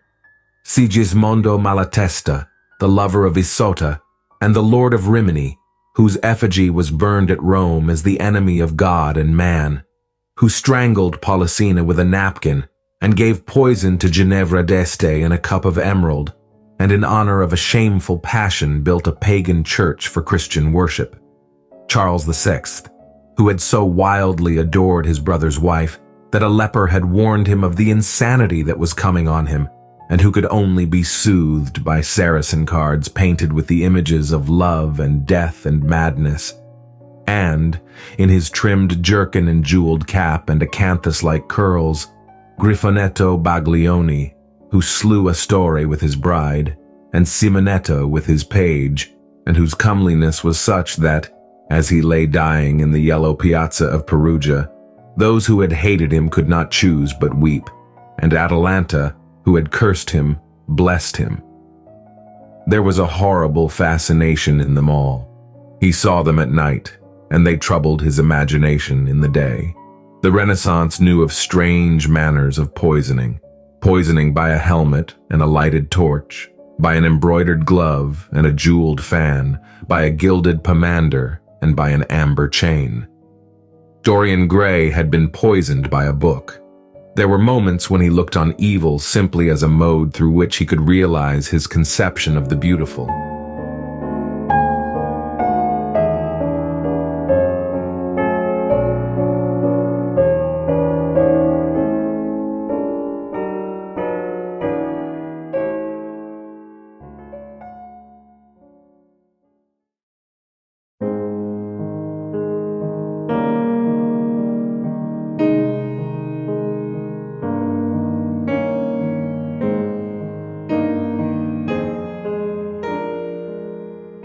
LLB Audiobook presents The Picture of Dorian Gray by Oscar Wilde. Chapter 10. It was on the 7th of November, the eve of his own 32nd birthday, as he often remembered afterwards. He was walking home about 11 o'clock from Lord Henry's, where he had been dining, and was wrapped in heavy furs, as the night was cold and foggy. At the corner of Grosvenor Square and South Audley Street, a man passed him in the mist, walking very fast, and with the collar of his gray ulster turned up. He had a bag in his hand. He recognized him. It was Basil Hallward. A strange sense of fear, for which he could not account, came over him. He made no sign of recognition and went on slowly in the direction of his own house. But Hallward had seen him. Dorian heard him first stopping and then hurrying after him. In a few moments his hand was on his arm. Dorian, what an extraordinary piece of luck. I have been waiting for you ever since 9 o'clock in your library. Finally, I took pity on your tired servant and told him to go to bed as he let me out. I am off to Paris by the midnight train, and I wanted particularly to see you before I left. I thought it was you, or rather your fur coat as you passed me. But I wasn't quite sure. Didn't you recognize me? In this fog, my dear Basil? Why, I can't even recognize Grosvenor Square. I believe my house is somewhere about here, but I don't feel at all certain about it. I'm sorry you are going away, as I have not seen you for ages, but I suppose you will be back soon? No, I am going to be out of England for 6 months. I intend to take a studio in Paris and shut myself up till I have finished a great picture I have in my head. However, it wasn't about myself I wanted to talk. Here we are at your door. Let me come in for a moment. I have something to say to you. I shall be charmed, but won't you miss your train? Said Dorian Gray languidly as he passed up the steps and opened the door with his latchkey. The lamplight struggled out through the fog, and Hallward looked at his watch. I have heaps of time, he answered. The train doesn't go till 12:15, and it is only just 11. In fact, I was on my way to the club to look for you when I met you. You see, I shan't have any delay about luggage as I have sent on my heavy things. All I have with me is in this bag, and I can easily get to Victoria in 20 minutes. Dorian looked at him and smiled. What a way for a fashionable painter to travel. A Gladstone bag and an ulster. Come in, or the fog will get into the house. And mind you don't talk about anything serious. Nothing is serious nowadays. At least nothing should be. Hallward shook his head as he entered and followed Dorian into the library. There was a bright wood fire blazing in the large open hearth. The lamps were lit, and an open Dutch silver spirit case stood, with some siphons of soda water and large cut-glass tumblers on a little table. You see, your servant made me quite at home, Dorian. He gave me everything I wanted, including your best cigarettes. He is a most hospitable creature. I like him much better than the Frenchman you used to have. What has become of the Frenchman, by the by? Dorian shrugged his shoulders. I believe he married Lady Ashton's maid, and has established her in Paris as an English dressmaker. Anglomany is very fashionable over there now, I hear. It seems silly of the French, doesn't it? But, do you know, he was not at all a bad servant. I never liked him, but I had nothing to complain about. One often imagines things that are quite absurd. He was really very devoted to me, and seemed quite sorry when he went away. Have another brandy and soda, or would you like hock and seltzer? I always take hock and seltzer myself. There is sure to be some in the next room. Thanks, I won't have anything more, said Hallward, taking his cap and coat off and throwing them on the bag that he had placed in the corner. And now, my dear fellow, I want to speak to you seriously. Don't frown like that. You make it so much more difficult for me. What is it all about? Cried Dorian, in his petulant way, flinging himself down on the sofa. I hope it is not about myself. I am tired of myself tonight. I should like to be somebody else. It is about yourself, answered Hallward in his grave, deep voice. And I must say it to you. I shall only keep you half an hour. Dorian sighed and lit a cigarette. Half an hour, he murmured. It is not much to ask of you, Dorian, and it is entirely for your own sake that I am speaking. I think it right that you should know that the most dreadful things are being said about you in London. Things that I could hardly repeat to you. I don't wish to know anything about them. I love scandals about other people, but scandals about myself don't interest me. They have not got the charm of novelty. They must interest you, Dorian. Every gentleman is interested in his good name. You don't want people to talk of you as something vile and degraded. Of course you have your position and your wealth and all that kind of thing. But position and wealth are not everything. Mind you, I don't believe these rumors at all. At least I can't believe them when I see you. Sin is a thing that writes itself across a man's face. It cannot be concealed. People talk of secret vices. There are no such things as secret vices. If a wretched man has a vice, it shows itself in the lines of his mouth, the droop of his eyelids, the molding of his hands even. Somebody, I won't mention his name, but you know him, came to me last year to have his portrait done. I had never seen him before, and had never heard anything about him at the time, though I have heard a good deal since. He offered an extravagant price. I refused him. There was something in the shape of his fingers that I hated. I know now that I was quite right in what I fancied about him. His life is dreadful. But you, Dorian, with your pure, bright, innocent face and your marvelous, untroubled youth, I can't believe anything against you. And yet I see you very seldom, and you never come down to the studio now. And when I am away from you, and I hear all these hideous things that people are whispering about you, I don't know what to say. Why is it, Dorian, that a man like the Duke of Berwick leaves the room of a club when you enter it? Why is it that so many gentlemen in London will neither go to your house nor invite you to theirs? You used to be a friend of Lord Cawdor. I met him at dinner last week. Your name happened to come up in conversation, in connection with the miniatures you have lent to the exhibition at the Dudley. Cawdor curled his lip and said that you might have the most artistic tastes, but that you were a man whom no pure-minded girl should be allowed to know, and whom no chaste woman should sit in the same room with. I reminded him that I was a friend of yours, and asked him what he meant. He told me right out before everybody. It was horrible. Why is your friendship so fateful to young men? There was that wretched boy in the Guards who committed suicide. You were his great friend. There was Sir Henry Ashton, who had to leave England with a tarnished name. You and he were inseparable. What about Adrian Singleton and his dreadful end? What about Lord Kent's only son and his career?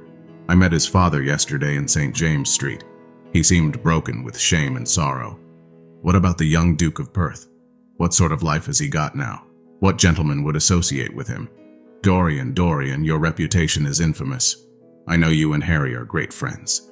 I say nothing about that now, but surely you need not have made his sister's name a byword. When you met Lady Gwendolen, not a breath of scandal had ever touched her. Is there a single decent woman in London now who would drive with her in the park? Why, even her children are not allowed to live with her. Then there are other stories that you have been seen creeping at dawn out of dreadful houses and slinking in disguise into the foulest dens in London. Are they true? Can they be true?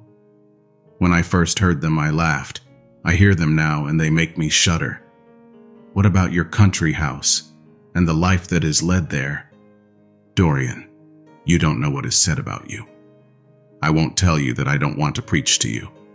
I remember Harry saying once that every man who turned himself into an amateur curate for the moment always said that, and then broke his word. I do want to preach to you. I want you to lead such a life as will make the world respect you. I want you to have a clean name and a fair record. I want you to get rid of the dreadful people you associate with. Don't shrug your shoulders like that. Don't be so indifferent. You have a wonderful influence. Let it be for good, not for evil. They say that you corrupt everyone whom you become intimate with, and that it is quite sufficient for you to enter a house, for shame of some kind to follow after you. I don't know whether it is so or not. How should I know? But it is said of you. I am told things that it seems impossible to doubt. Lord Gloucester was one of my greatest friends at Oxford. He showed me a letter that his wife had written to him when she was dying alone in her villa at Mentone. Your name was implicated in the most terrible confession I ever read. I told him that it was absurd, that I knew you thoroughly, and that you were incapable of anything of the kind. Know you? I wonder, do I know you? Before I could answer that, I should have to see your soul. To see my soul? Muttered Dorian Gray, starting up from the sofa and turning almost white from fear. Yes, answered Hallward gravely and with infinite sorrow in his voice. To see your soul, but only God can do that. A bitter laugh of mockery broke from the lips of the younger man. You shall see it yourself tonight, he cried, seizing a lamp from the table. Come, it is your own handiwork. Why shouldn't you look at it? You can tell the world all about it afterwards if you choose. Nobody would believe you. If they did believe you, they'd like me all the better for it. I know the age better than you do, though you will prate about it so tediously. Come, I tell you, you have chattered enough about corruption. Now you shall look on it face to face. There was the madness of pride in every word he uttered. He stamped his foot upon the ground in his boyish, insolent manner.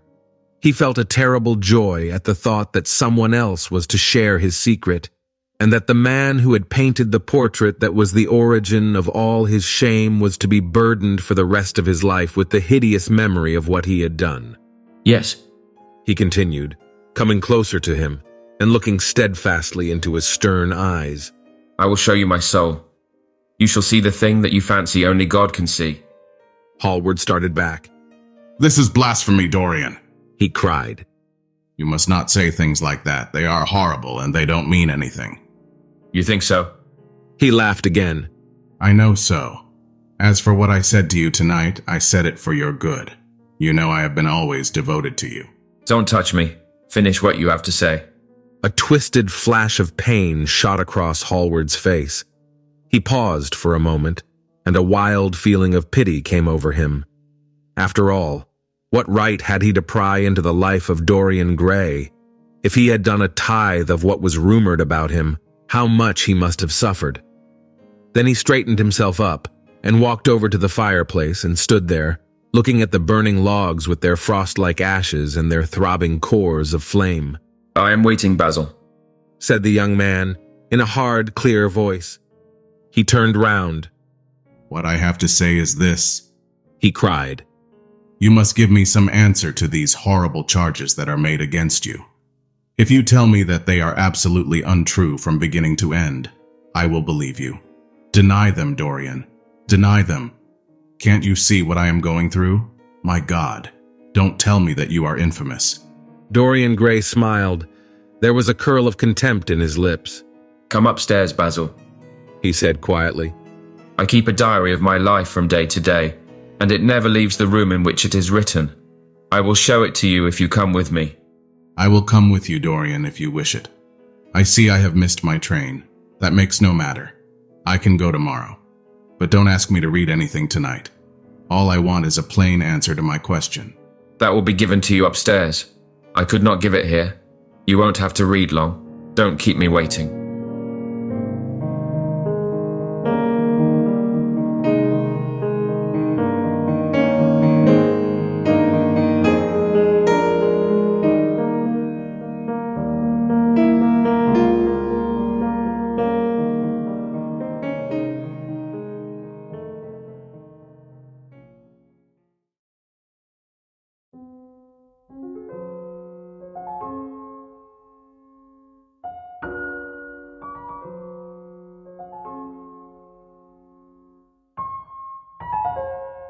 LLB Audiobook presents The Picture of Dorian Gray by Oscar Wilde.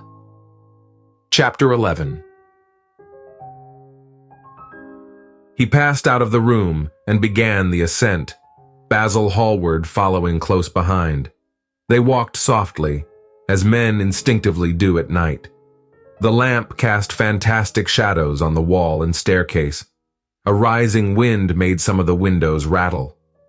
When they reached the top landing, Dorian set the lamp down on the floor, and taking out the key, turned it in the lock.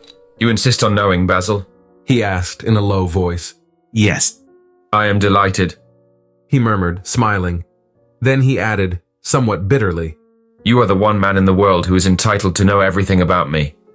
You have had more to do with my life than you think. And taking up the lamp, he opened the door and went in. A cold current of air passed them, and the light shot up for a moment in a flame of murky orange. He shuddered. Shut the door behind you, he said as he placed the lamp on the table. Hallward glanced round him with a puzzled expression. The room looked as if it had not been lived in for years. A faded Flemish tapestry, a curtained picture, an old Italian cassone, and an almost empty bookcase. That was all that it seemed to contain, besides a chair and a table. As Dorian Gray was lighting a half-burned candle that was standing on the mantel-shelf, he saw that the whole place was covered with dust, and that the carpet was in holes. A mouse ran scuffling behind the wainscoting. There was a damp odor of mildew. So you think that it is only God who sees the soul, Basil? Draw that curtain back and you will see mine. The voice that spoke was cold and cruel. You are mad, Dorian, or playing a part, muttered Hallward, frowning. You won't? Then I must do it myself, said the young man, and he tore the curtain from its rod and flung it on the ground.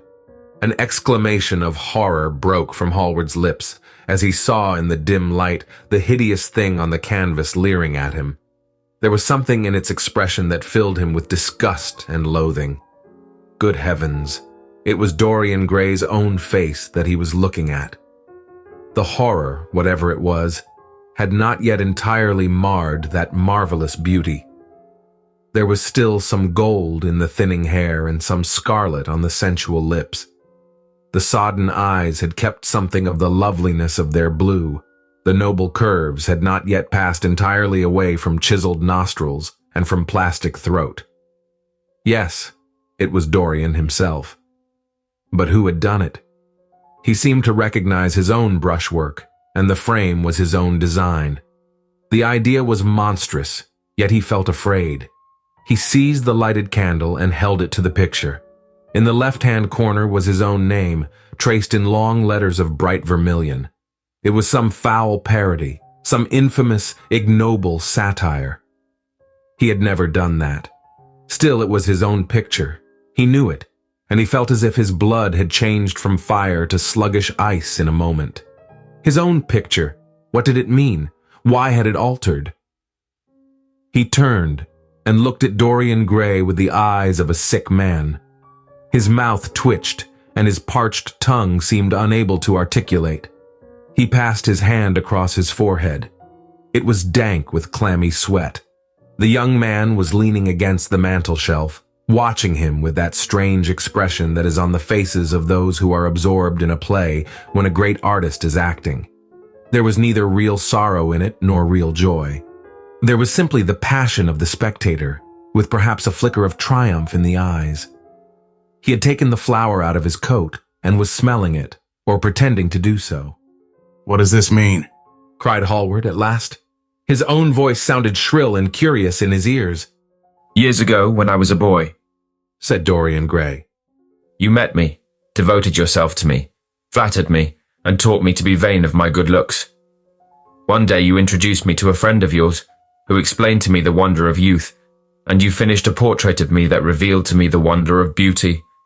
In a mad moment, that I don't know, even now whether I regret or not, I made a wish. Perhaps you would call it a prayer." "I remember it. Oh, how well I remember it. No, the thing is impossible. The room is damp. The mildew has got into the canvas. The paints I used had some wretched mineral poison in them. I tell you the thing is impossible." "Ah, what is impossible?" murmured the young man, going over to the window and leaning his forehead against the cold, mist-stained glass. "You told me you had destroyed it." "I was wrong. It has destroyed me." "I don't believe it is my picture." "Can't you see your romance in it?" said Dorian bitterly. "My romance, as you call it." "As you called it." "There was nothing evil in it, nothing shameful. This is the face of a satyr."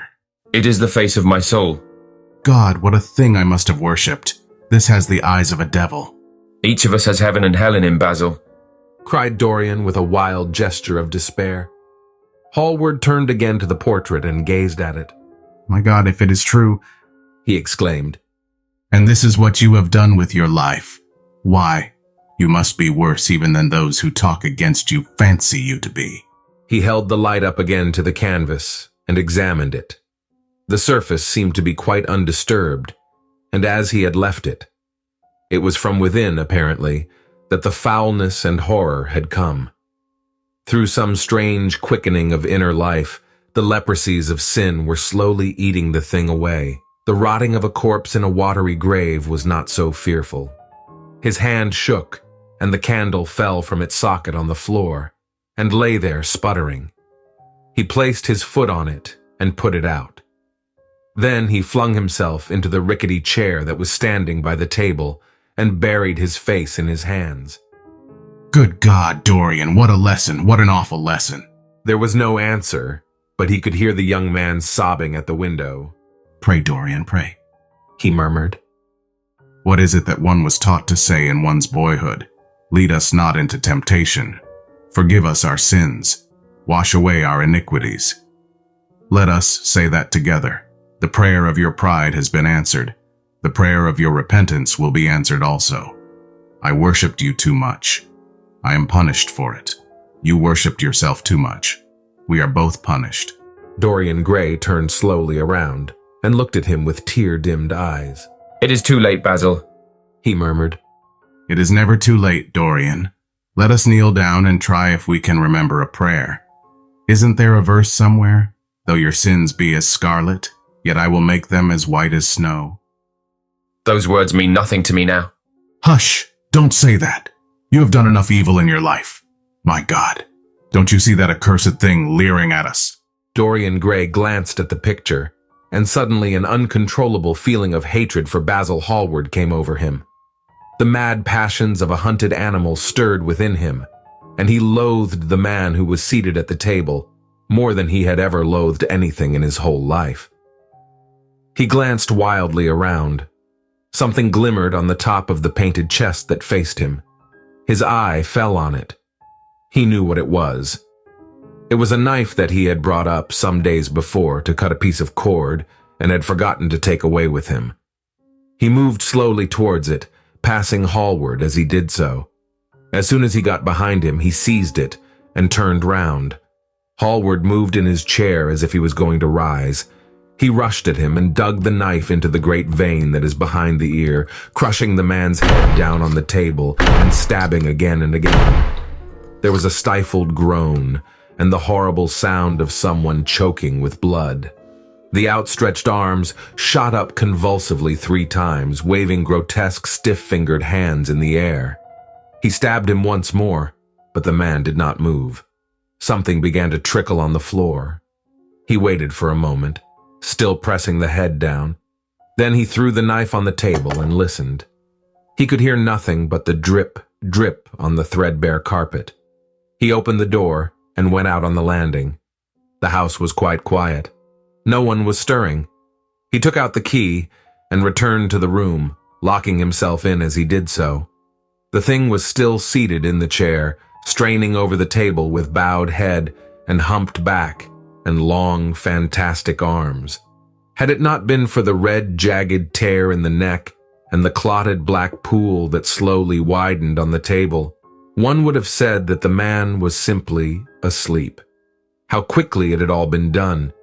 He felt strangely calm, and walking over to the window, opened it and stepped out on the balcony. The wind had blown the fog away, and the sky was like a monstrous peacock's tail, starred with myriads of golden eyes. He looked down and saw the policeman going his rounds and flashing a bull's-eye lantern on the doors of the silent houses. The crimson spot of a prowling hansom gleamed at the corner and then vanished.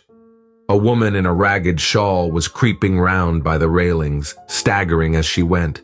Now and then she stopped and peered back. Once, she began to sing in a hoarse voice. The policeman strolled over and said something to her. She stumbled away, laughing. A bitter blast swept across the square. The gas lamps flickered and became blue, and the leafless trees shook their black iron branches as if in pain. He shivered and went back, closing the window behind him. He passed to the door, turned the key, and opened it. He did not even glance at the murdered man. He felt that the secret of the whole thing was not to realize the situation. The friend who had painted the fatal portrait, the portrait to which all his misery had been due, had gone out of his life. That was enough. Then he remembered the lamp. It was a rather curious one of Moorish workmanship, made of dull silver inlaid with arabesques of burnished steel. Perhaps it might be missed by his servant, and questions would be asked. He turned back and took it from the table. How still the man was, how horribly white the long hands looked. He was like a dreadful wax image. He locked the door behind him and crept quietly downstairs. The woodwork creaked and seemed to cry out as if in pain. He stopped several times and waited. No, everything was still. It was merely the sound of his own footsteps. When he reached the library, he saw the bag and coat in the corner. They must be hidden away somewhere. He unlocked a secret press that was in the wainscoting and put them into it. He could easily burn them afterwards. Then he pulled out his watch. It was 20 minutes to 2. He sat down and began to think. Every year, every month almost, men were strangled in England for what he had done. There had been a madness of murder in the air. Some red star had come too close to the earth. Evidence. What evidence was there against him? Basil Hallward had left the house at 11. No one had seen him come in again. Most of the servants were at Selby Royal. His valet had gone to bed. Paris, yes. It was to Paris that Basil had gone, by the midnight train, as he had intended. With his curious, reserved habits, it would be months before any suspicions would be aroused. Months? Everything could be destroyed long before then. A sudden thought struck him. He put on his fur coat and hat and went out into the hall. There he paused, hearing the slow, heavy tread of the policeman outside on the pavement, and seeing the flash of the lantern reflected in the window. He waited, holding his breath. After a few moments, he opened the front door and slipped out, shutting it very gently behind him. Then he began ringing the bell. In about 10 minutes, his valet appeared, half-dressed and looking very drowsy. "I'm sorry to have had to wake you up, Francis," he said, stepping in. "But I had forgotten my latchkey. What time is it?" 5 minutes past 2, sir," answered the man, looking at the clock and yawning. 5 minutes past 2? How horribly late. You must wake me at 9 tomorrow. I have some work to do. "All right, sir." Did anyone call this evening? "Mr. Hallward, sir. He stayed here till 11 and then he went away to catch his train." "Oh, I am sorry I didn't see him. Did he leave any message?" "No, sir, except that he would write to you." "That will do, Francis. Don't forget to call me at 9 tomorrow." "No, sir." The man shambled down the passage in his slippers. Dorian Gray threw his hat and coat upon the yellow marble table and passed into the library. He walked up and down the room for a quarter of an hour, biting his lip and thinking. Then he took the blue book down from one of the shelves and began to turn over the leaves. Alan Campbell, 152, Hertford Street, Mayfair. Yes, that was the man he wanted.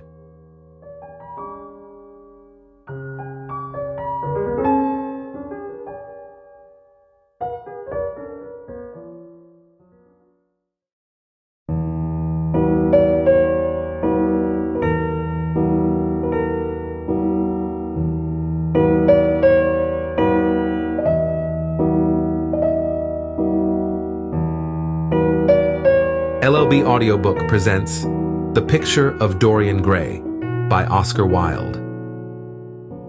Chapter 12. At 9 o'clock the next morning, his servant came in with a cup of chocolate on a tray and opened the shutters. Dorian was sleeping quite peacefully, lying on his right side, with one hand underneath his cheek.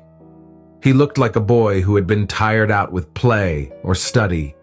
The man had to touch him twice on the shoulder before he woke, and as he opened his eyes, a faint smile passed across his lips, as though he had been having some delightful dream, yet he had not dreamed at all. His night had been untroubled by any images of pleasure or of pain, but youth smiles without any reason. It is one of its chiefest charms. He turned round and, leaning on his elbow, began to drink his chocolate. The mellow November sun was streaming into the room. The sky was bright blue, and there was a genial warmth in the air. It was almost like a morning in May. Gradually, the events of the preceding night crept with silent, blood-stained feet into his brain and reconstructed themselves there with terrible distinctness. He winced at the memory of all that he had suffered, and for a moment, the same curious feeling of loathing for Basil Hallward that had made him kill him as he sat in the chair came back to him, and he grew cold with passion. The dead man was still sitting there too, and in the sunlight now. How horrible that was. Such hideous things were for the darkness, not for the day. He felt that if he brooded on what he had gone through, he would sicken or grow mad. There were sins whose fascination was more in the memory than in the doing of them, strange triumphs that gratified the pride more than the passions, and gave to the intellect a quickened sense of joy, greater than any joy they brought or could ever bring to the senses. but this was not one of them. It was a thing to be driven out of the mind, to be drugged with poppies, to be strangled lest it might strangle one itself. He passed his hand across his forehead and then got up hastily and dressed himself with even more than his usual attention, giving a good deal of care to the selection of his necktie and scarf pin and changing his rings more than once. He spent a long time over breakfast, tasting the various dishes, talking to his valet about some new liveries that he was thinking of getting made for the servants at Selby, and going through his correspondence. Over some of the letters he smiled. 3 of them bored him. One he read several times over, and then tore up with a slight look of annoyance in his face. That awful thing. A woman's memory, as Lord Henry had once said. When he had drunk his coffee, he sat down at the table and wrote 2 letters. One he put in his pocket, the other he handed to the valet. Take this round to 152 Hertford Street, Francis, and if Mr. Campbell is out of town, get his address. As soon as he was alone, he lit a cigarette and began sketching upon a piece of paper, drawing flowers and bits of architecture, first, and then faces. Suddenly he remarked that every face that he drew seemed to have an extraordinary likeness to Basil Hallward. He frowned and, getting up, went over to the bookcase and took out a volume at hazard. He was determined that he would not think about what had happened till it became absolutely necessary to do so. When he had stretched himself on the sofa, he looked at the title page of the book. It was Gautier's Émaux et Camée, Charpentier's Japanese paper edition, with the Jacquemart etching. The binding was of citron green leather with a design of gilt trellis work and dotted pomegranates. It had been given to him by Adrian Singleton. As he turned over the pages, his eye fell on the poem about the hand of Lacenaire, the cold yellow hand, du supplice encore mal lavé, with its downy red hairs and its doigts de faune. He glanced at his own white taper fingers and passed on till he came to those lovely verses upon Venice.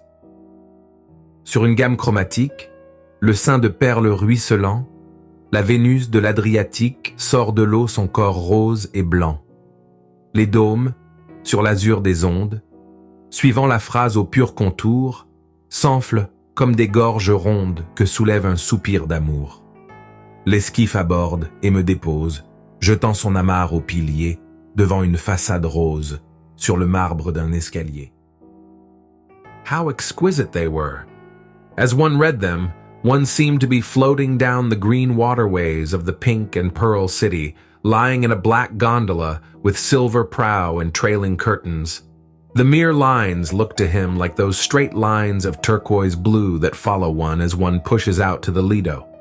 The sudden flashes of color reminded him of the gleam of the opal and iris-throated birds that flutter round the tall, honeycombed campanile, or stalk, with such stately grace, through the dim arcades. Leaning back with half-closed eyes, he kept saying over and over to himself, Devant une façade rose, sur le marbre d'un escalier. The whole of Venice was in those 2 lines. He remembered the autumn that he had passed there, and a wonderful love that had stirred him to delightful, fantastic follies. There was romance in every place. But Venice, like Oxford, had kept the background for romance, and background was everything, or almost everything. Basil had been with him part of the time, and had gone wild over Tintoret. Poor Basil. What a horrible way for a man to die. He sighed and took up the book again and tried to forget. He read of the swallows that fly in and out of the little cafe at Smyrna, where the Hajis sit counting their amber beads, and the turbaned merchants smoke their long tasseled pipes and talk gravely to each other. Of the obelisk in the Place de la Concorde that weeps tears of granite in its lonely, sunless exile, and longs to be back by the hot, lotus-covered Nile, where there are sphinxes and rose-red ibises, and white vultures with gilded claws, and crocodiles with small barrel eyes that crawl over the green, steaming mud, and of that curious statue that Gautier compares to a contralto voice, the monstre charmant that couches in the porphyry room of the Louvre. But after a time, the book fell from his hand. He grew nervous, and a horrible fit of terror came over him. What if Alan Campbell should be out of England? Days would elapse before he could come back. Perhaps he might refuse to come. What could he do then? Every moment was of vital importance. They had been great friends once, 5 years before, almost inseparable indeed.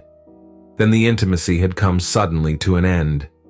When they met in society now, it was only Dorian Gray who smiled. Alan Campbell never did. He was an extremely clever young man, though he had no real appreciation of the visible arts, and whatever little sense of the beauty of poetry he possessed, he had gained entirely from Dorian. His dominant intellectual passion was for science.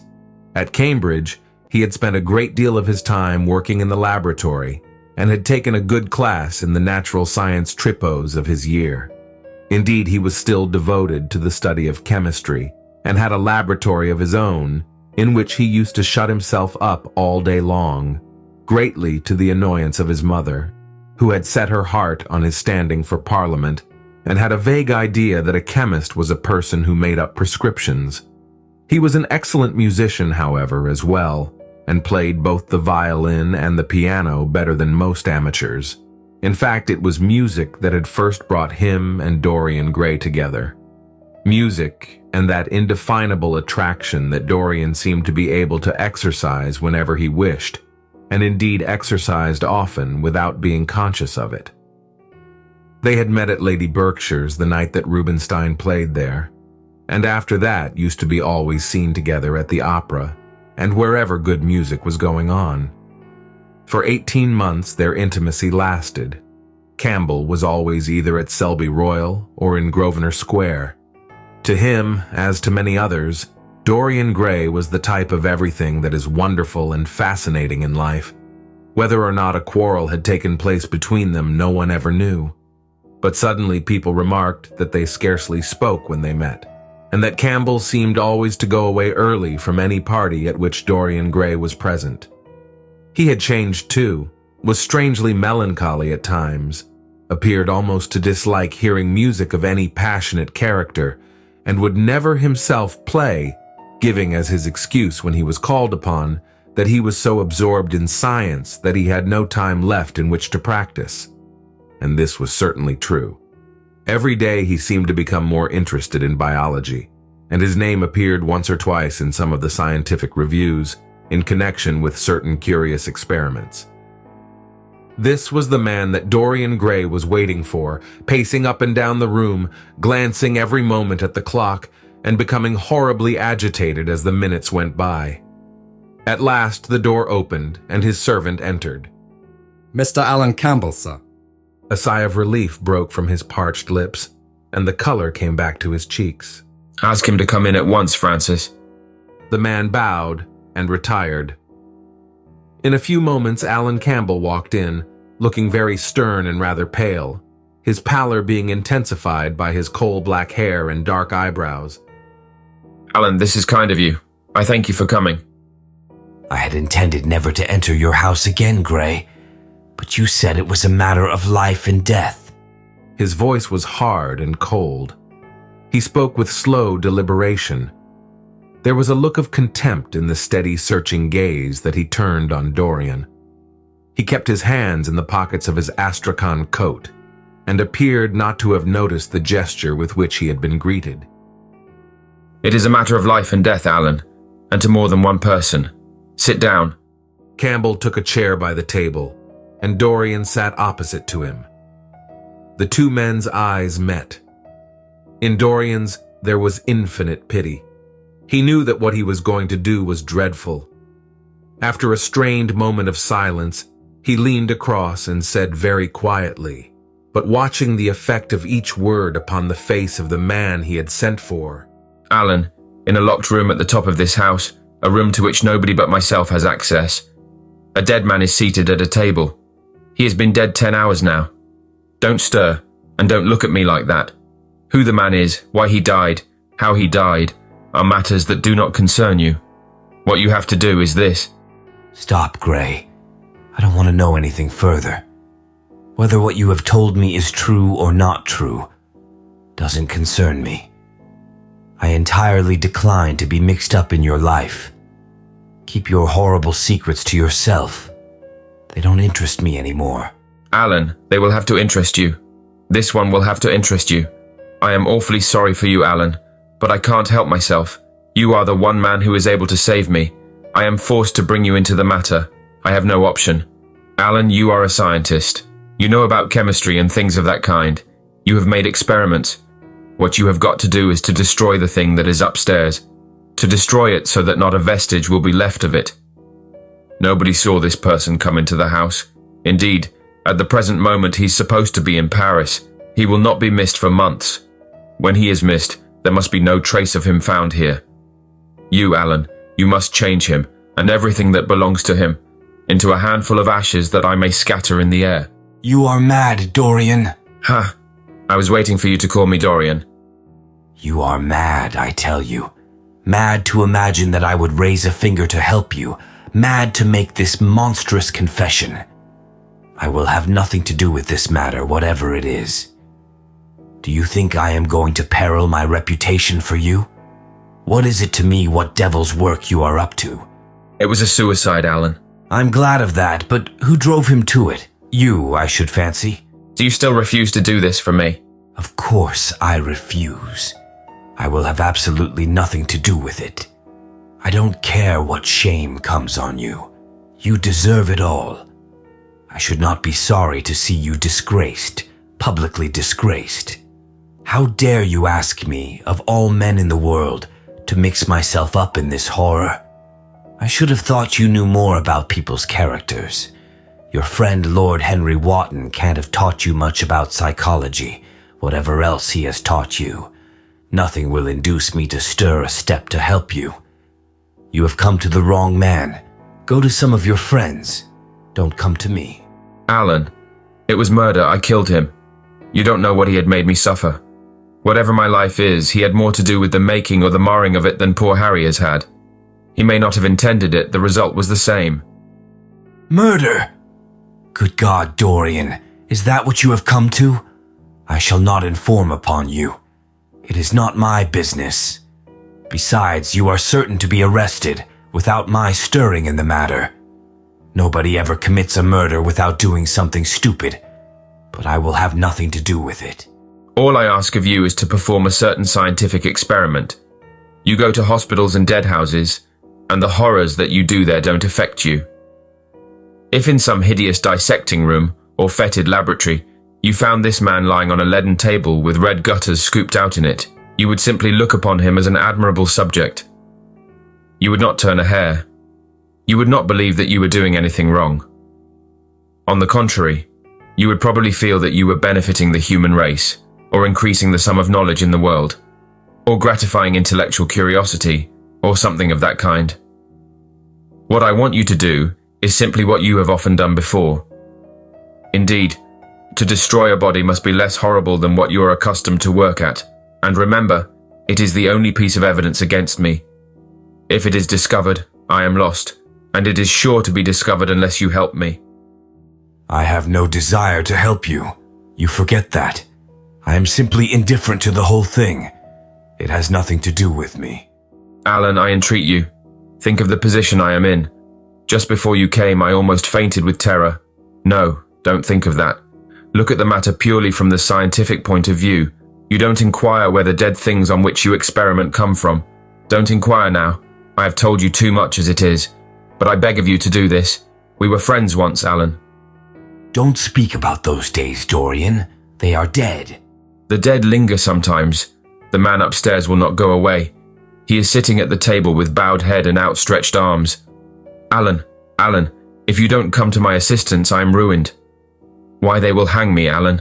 Don't you understand? They will hang me for what I have done. There is no good in prolonging this scene. I refuse absolutely to do anything in the matter. It is insane of you to ask me. You refuse absolutely? Yes. The same look of pity came into Dorian's eyes. Then he stretched out his hand, took a piece of paper, and wrote something on it. He read it over twice, folded it carefully, and pushed it across the table. Having done this, he got up and went over to the window. Campbell looked at him in surprise, and then took up the paper and opened it. As he read it, his face became ghastly pale, and he fell back in his chair. A horrible sense of sickness came over him. He felt as if his heart was beating itself to death in some empty hollow. After 2 or 3 minutes of terrible silence, Dorian turned round and came and stood behind him, putting his hand upon his shoulder. "I am so sorry, Alan," he murmured. "But you leave me no alternative. I have a letter written already. Here it is. You see the address. If you don't help me, I must send it. You know what the result will be, but you are going to help me. It is impossible for you to refuse now. I tried to spare you. You will do me the justice to admit that. You were stern, harsh, offensive. You treated me as no man has ever dared to treat me, no living man at any rate. I bore it all. Now it is for me to dictate terms." Campbell buried his face in his hands and a shudder passed through him. "Yes, it is my turn to dictate terms, Alan. You know what they are. The thing is quite simple. Come, don't work yourself into this fever. The thing has to be done. Face it and do it." A groan broke from Campbell's lips, and he shivered all over. The ticking of the clock on the mantelpiece seemed to him to be dividing time into separate atoms of agony, each of which was too terrible to be borne. He felt as if an iron ring was being slowly tightened round his forehead, and as if the disgrace with which he was threatened had already come upon him. The hand upon his shoulder weighed like a hand of lead. It was intolerable. It seemed to crush him. "Come, Alan, you must decide at once." He hesitated a moment. "Is there a fire in the room upstairs?" he murmured. "Yes, there is a gas fire with asbestos." "I will have to go home and get some things from the laboratory." "No, Alan, you need not leave the house. Write on a sheet of notepaper what you want, and my servant will take a cab and bring the things back to you." Campbell wrote a few lines, blotted them, and addressed an envelope to his assistant. Dorian took the note up and read it carefully. Then he rang the bell and gave it to his valet, with orders to return as soon as possible and to bring the things with him. When the hall door shut, Campbell started, and having got up from the chair, went over to the chimney-piece. He was shivering with a sort of ague. For nearly 20 minutes, neither of the men spoke. A fly buzzed noisily about the room, and the ticking of the clock was like the beat of a hammer.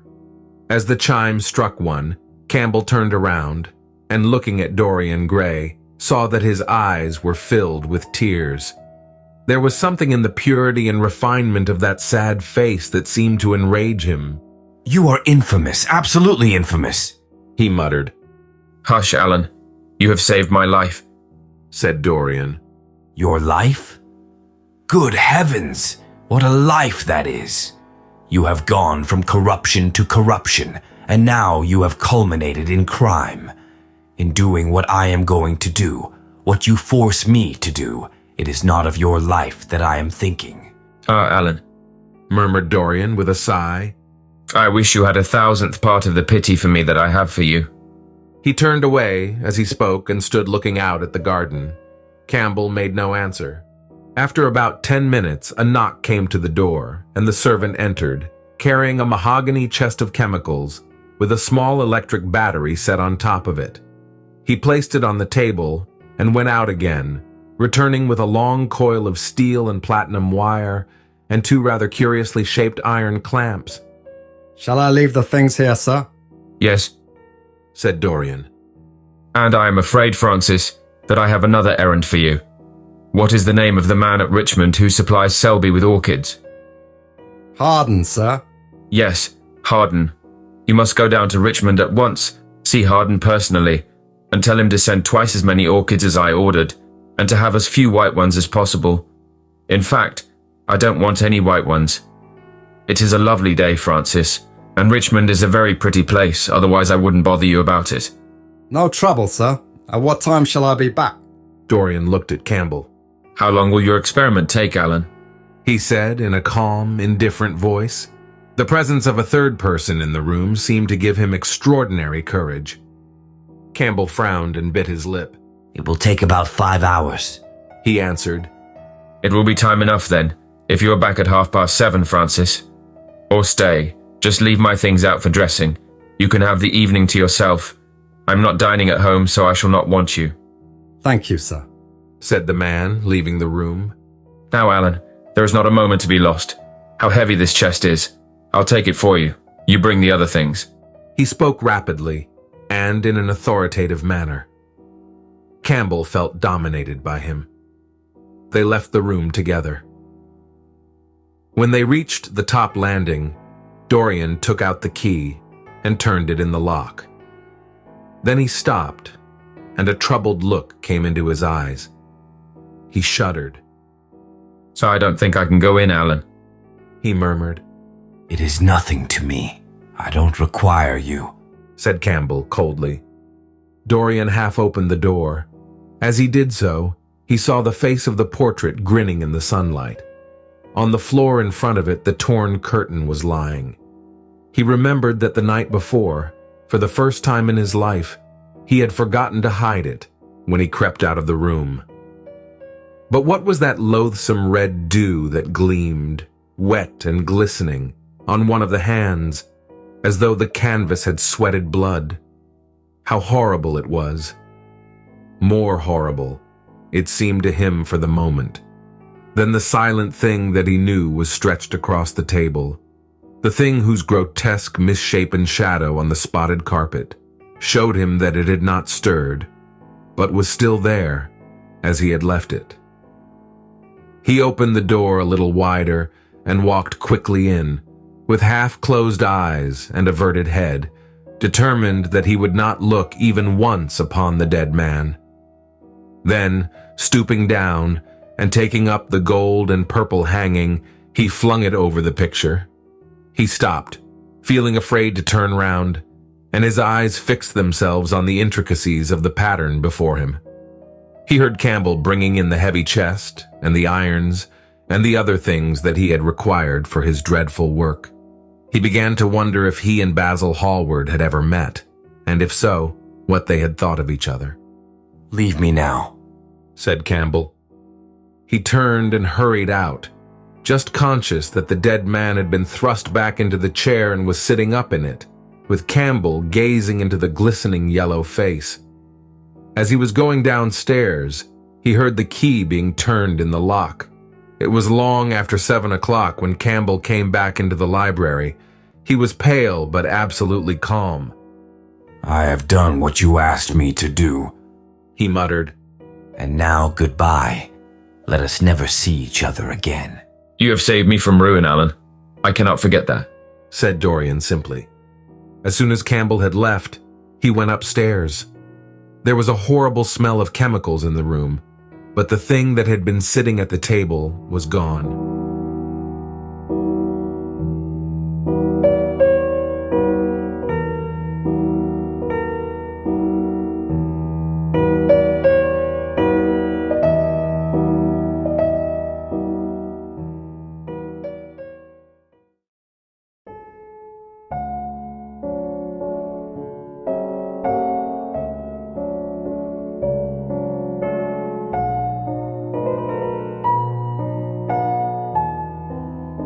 LLB Audiobook presents The Picture of Dorian Gray by Oscar Wilde.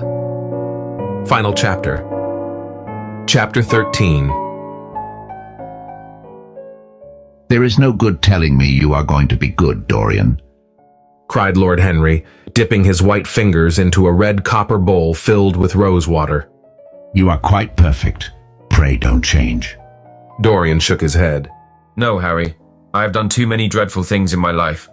I'm not going to do any more. I began my good actions yesterday.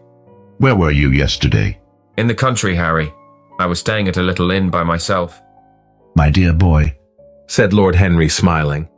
Anybody can be good in the country. There are no temptations there. That is the reason why people who live out of town are so uncivilized. There are only two ways, as you know, of becoming civilized. One is by being cultured, the other is by being corrupt. Country people have no opportunity of being either, so they stagnate. Culture and corruption, murmured Dorian. I have known something of both. It seems to me curious now that they should ever be found together. For I have a new ideal, Harry. I am going to alter. I think I have altered. You have not told me yet what your good action was. Or did you say you had done more than one? I can tell you, Harry. It is not a story I could tell to anyone else. I spared somebody. It sounds vain, but you understand what I mean. She was quite beautiful, and wonderfully like Sybil Vane. I think it was that which first attracted me to her. You remember Sybil, don't you? How long ago that seems. Well, Hetty was not one of our own class, of course. She was simply a girl in a village. But I really loved her. I am quite sure that I loved her. All during this wonderful May that we have been having, I used to run down and see her 2 or 3 times a week. Yesterday, she met me in a little orchard.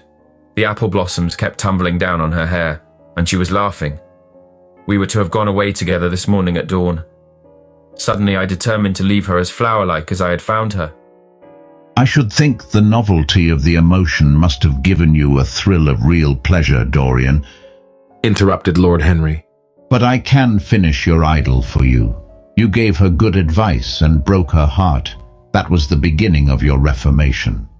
Harry, you are horrible. You mustn't say these dreadful things. Hetty's heart is not broken. Of course she cried and all that, but there is no disgrace upon her. She can live like Perdita in her garden. And weep over a faithless Florizel, said Lord Henry, laughing. My dear Dorian, you have the most curious boyish moods. Do you think this girl will ever be really contented now with anyone of her own rank? I suppose she will be married someday to a rough carter or a grinning ploughman. Well, having met you and loved you will teach her to despise her husband, and she will be wretched. From a moral point of view, I really don't think much of your great renunciation. Even as a beginning, it is poor. Besides, how do you know that Hetty isn't floating at the present moment in some mill pond, with water lilies round her like Ophelia? I can't bear this, Harry. You mock at everything, and then suggest the most serious tragedies. I am sorry I told you now. I don't care what you say to me. I know I was right in acting as I did. Poor Hetty. As I rode past the farm this morning, I saw her white face at the window, like a spray of jasmine. Don't let me talk about it anymore, and don't try to persuade me that the first good action I have done for years, the first little bit of self-sacrifice I have ever known, is really a sort of sin. I want to be better. I'm going to be better. Tell me something about yourself. What is going on in town? I have not been to the club for days. The people are still discussing poor Basil's disappearance. I should have thought they had got tired of that by this time, said Dorian, pouring himself out some wine and frowning slightly. My dear boy, they have only been talking about it for 6 weeks, and the public are really not equal to the mental strain of having more than one topic every 3 months. They have been very fortunate lately, however. They have had my own divorce case and Alan Campbell's suicide. Now they have got the mysterious disappearance of an artist. Scotland Yard still insists that the man in the grey ulster who left Victoria by the midnight train on the 7th of November was poor Basil, and the French police declare that Basil never arrived in Paris at all. I suppose in about a fortnight we will be told that he has been seen in San Francisco. It is an odd thing, but everyone who disappears is said to be seen at San Francisco. It must be a delightful city and possess all the attractions of the next world. What do you think has happened to Basil? Asked Dorian, holding up his burgundy against the light and wondering how it was that he could discuss the matter so calmly. I have not the slightest idea. If Basil chooses to hide himself, it is no business of mine. If he is dead, I don't want to think about him. Death is the only thing that ever terrifies me. I hate it. One can survive everything nowadays except that. Death and vulgarity are the only 2 facts in the 19th century that one cannot explain away. Let us have our coffee in the music room, Dorian. You must play Chopin to me. The man with whom my wife ran away played Chopin exquisitely. Poor Victoria, I was very fond of her. The house is rather lonely without her. Dorian said nothing, but rose from the table and, passing into the next room, sat down to the piano and let his fingers stray across the keys. After the coffee had been brought in, he stopped, and looking over at Lord Henry said, Harry, did it ever occur to you that Basil was murdered? Lord Henry yawned. Basil had no enemies and always wore a Waterbury watch. Why should he be murdered? He was not clever enough to have enemies. Of course, he had a wonderful genius for painting. But a man can paint like Velasquez and yet be as dull as possible. Basil was really rather dull. He only interested me once, and that was when he told me years ago that he had a wild adoration for you. I was very fond of Basil, said Dorian with a sad look in his eyes. But don't people say that he was murdered?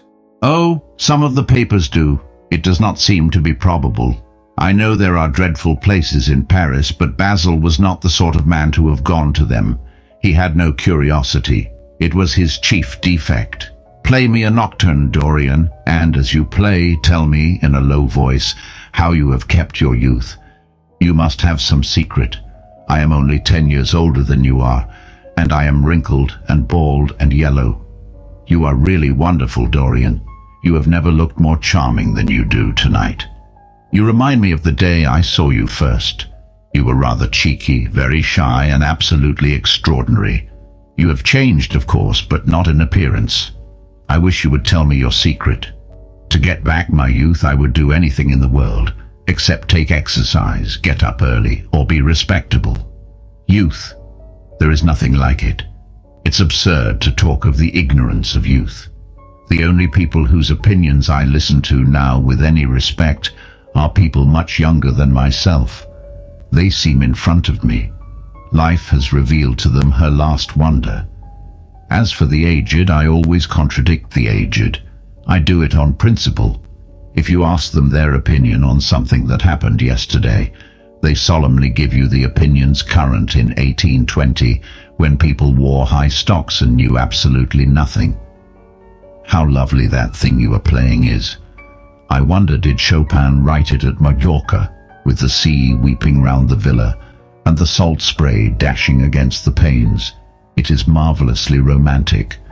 What a blessing it is that there is one art left to us that is not imitative. Don't stop. I want music tonight. It seems to me that you are the young Apollo, and that I am Marsyas listening to you. I have sorrows, Dorian, of my own, that even you know nothing of. The tragedy of old age is not that one is old, but that one is young. I am amazed sometimes at my own sincerity. Ah, Dorian, how happy you are. What an exquisite life you have had. You have drunk deeply of everything. You have crushed the grapes against your palate. Nothing has been hidden from you. But it has all been to you no more than the sound of music. It has not marred you. You are still the same. I wonder what the rest of your life will be. Don't spoil it by renunciations. At present you are a perfect type. Don't make yourself incomplete. You are quite flawless now. You need not shake your head. You know you are. Besides, Dorian, don't deceive yourself. Life is not governed by will or intention. Life is a question of nerves and fibers and slowly built up cells in which thought hides itself and passion has its dreams. You may fancy yourself safe and think yourself strong, but a chance tone of color in a room or a morning sky, a particular perfume that you had once loved and that brings strange memories with it, a line from a forgotten poem that you had come across again, a cadence from a piece of music that you had ceased to play. I tell you, Dorian, that it is on things like these that our lives depend. Browning writes about that somewhere, but our own senses will imagine them for us. There are moments when the odor of heliotrope passes suddenly across me, and I have to live the strangest year of my life over again. I wish I could change places with you, Dorian. The world has cried out against us both, but it has always worshipped you. It always will worship you. You are the type of what the age is searching for, and what it is afraid it has found. I am so glad that you have never done anything, never carved a statue, or painted a picture, or produced anything outside of yourself. Life has been your art. You have set yourself to music. Your days have been your sonnets. Dorian rose up from the piano and passed his hand through his hair. Yes, life has been exquisite. he murmured. But I am not going to have the same life, Harry. And you must not say these extravagant things to me. You don't know everything about me. I think that if you did, even you would turn from me. You laugh. Don't laugh. Why have you stopped playing, Dorian? Go back and play the nocturne over again. Look at that great honey-colored moon that hangs in the dusky air. She is waiting for you to charm her, and if you play, she will come closer to the earth. You won't? Let us go to the club then. It has been a charming evening, and we must end it charmingly. There is someone at the club who wants immensely to know you. Young Lord Poole, Bournemouth's eldest son. He has already copied your neckties and has begged me to introduce him to you. He is quite delightful and rather reminds me of you. I hope not, said Dorian with a touch of pathos in his voice. But I am tired tonight, Harry. I won't go to the club. It is nearly 11 and I want to go to bed early. Do stay. You have never played so well as tonight. There was something in your touch that was wonderful. It had more expression than I had ever heard from it before. It is because I am going to be good, he answered, smiling. I'm a little changed already. Don't change, Dorian. At any rate, don't change to me. We must always be friends. Yet you poisoned me with a book once. I should not forgive that. Harry, promise me that you will never lend that book to anyone. It does harm. My dear boy, you are really beginning to moralize. You will soon be going about warning people against all the sins of which you have grown tired. You are much too delightful to do that. Besides, it is no use. You and I are what we are, and will be what we will be. Come round tomorrow. I'm going to ride at 11 and we might go together. The park is quite lovely now. I don't think there have been such lilacs since the year I met you. Very well. I will be here at 11, said Dorian. Good night, Harry. As he reached the door, he hesitated for a moment, as if he had something more to say. Then he sighed and went out. It was a lovely night, so warm that he threw his coat over his arm and did not even put his silk scarf round his throat. As he strolled home, smoking his cigarette, 2 young men in evening dress passed him. He heard one of them whisper to the other, "That is Dorian Gray." He remembered how pleased he used to be when he was pointed out, or stared at, or talked about. He was tired of hearing his own name now. Half the charm of the little village where he had been so often lately was that no one knew who he was. He had told the girl whom he had made love him that he was poor, and she had believed him. He had told her once that he was wicked, and she had laughed at him, and told him that wicked people were always very old and very ugly. What a laugh she had, just like a thrush singing, and how pretty she had been in her cotton dresses and her large hats. She knew nothing, but she had everything that he had lost. When he reached home, he found his servant waiting up for him. He sent him to bed and threw himself down on the sofa in the library and began to think over some of the things that Lord Henry had said to him. Was it really true that one could never change?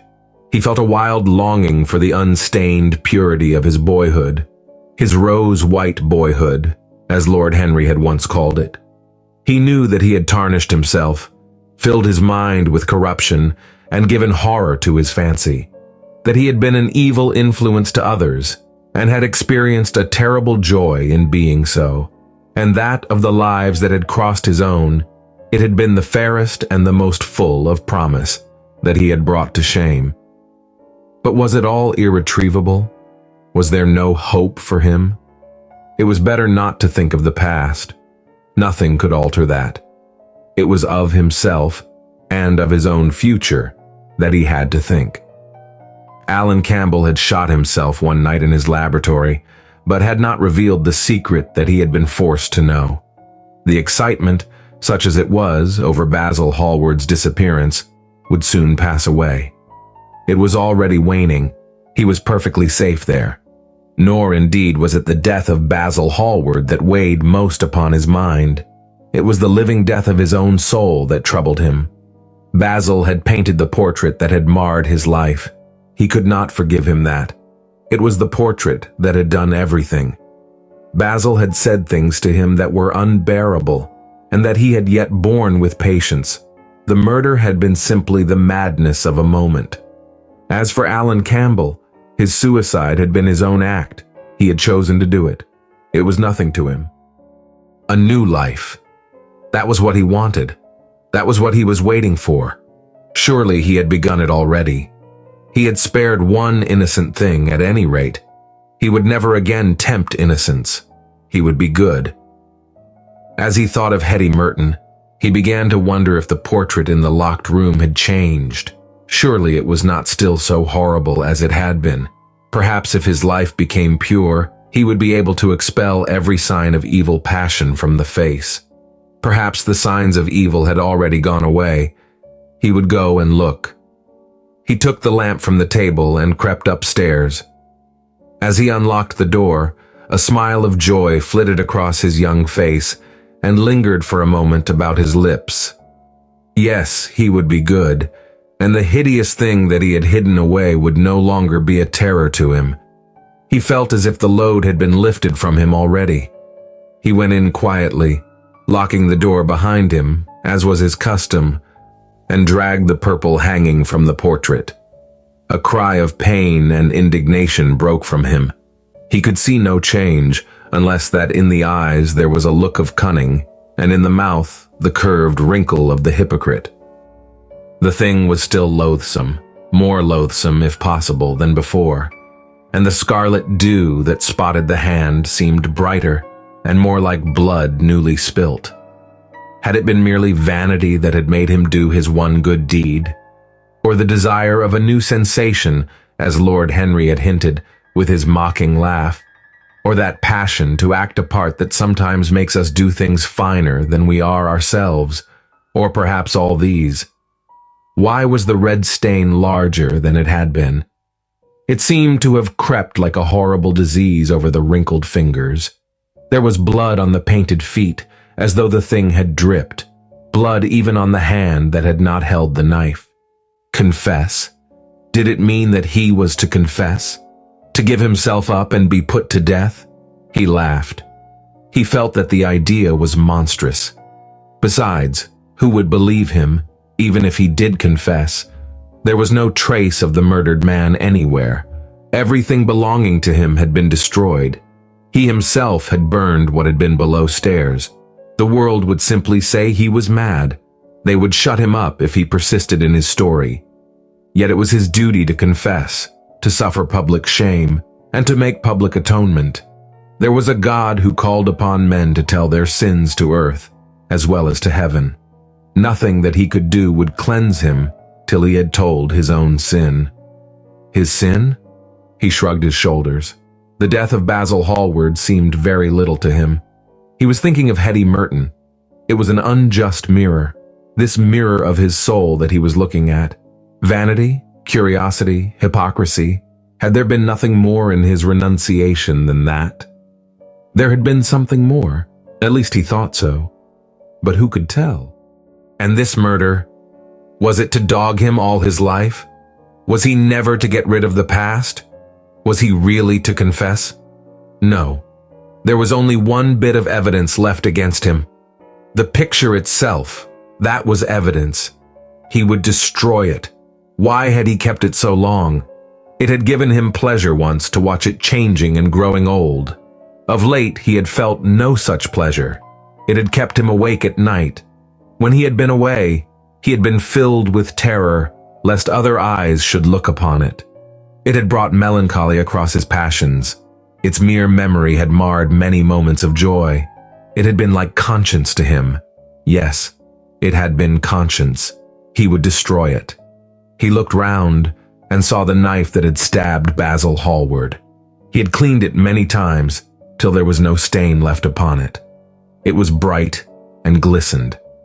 As it had killed the painter, so it would kill the painter's work, and all that that meant. It would kill the past, and when that was dead, he would be free. He seized it and stabbed the canvas with it, ripping the thing right up from top to bottom. There was a cry heard, and a crash. The cry was so horrible in its agony that the frightened servants woke and crept out of their rooms. Two gentlemen, who were passing in the square below, stopped and looked up at the great house. They walked on till they met a policeman and brought him back.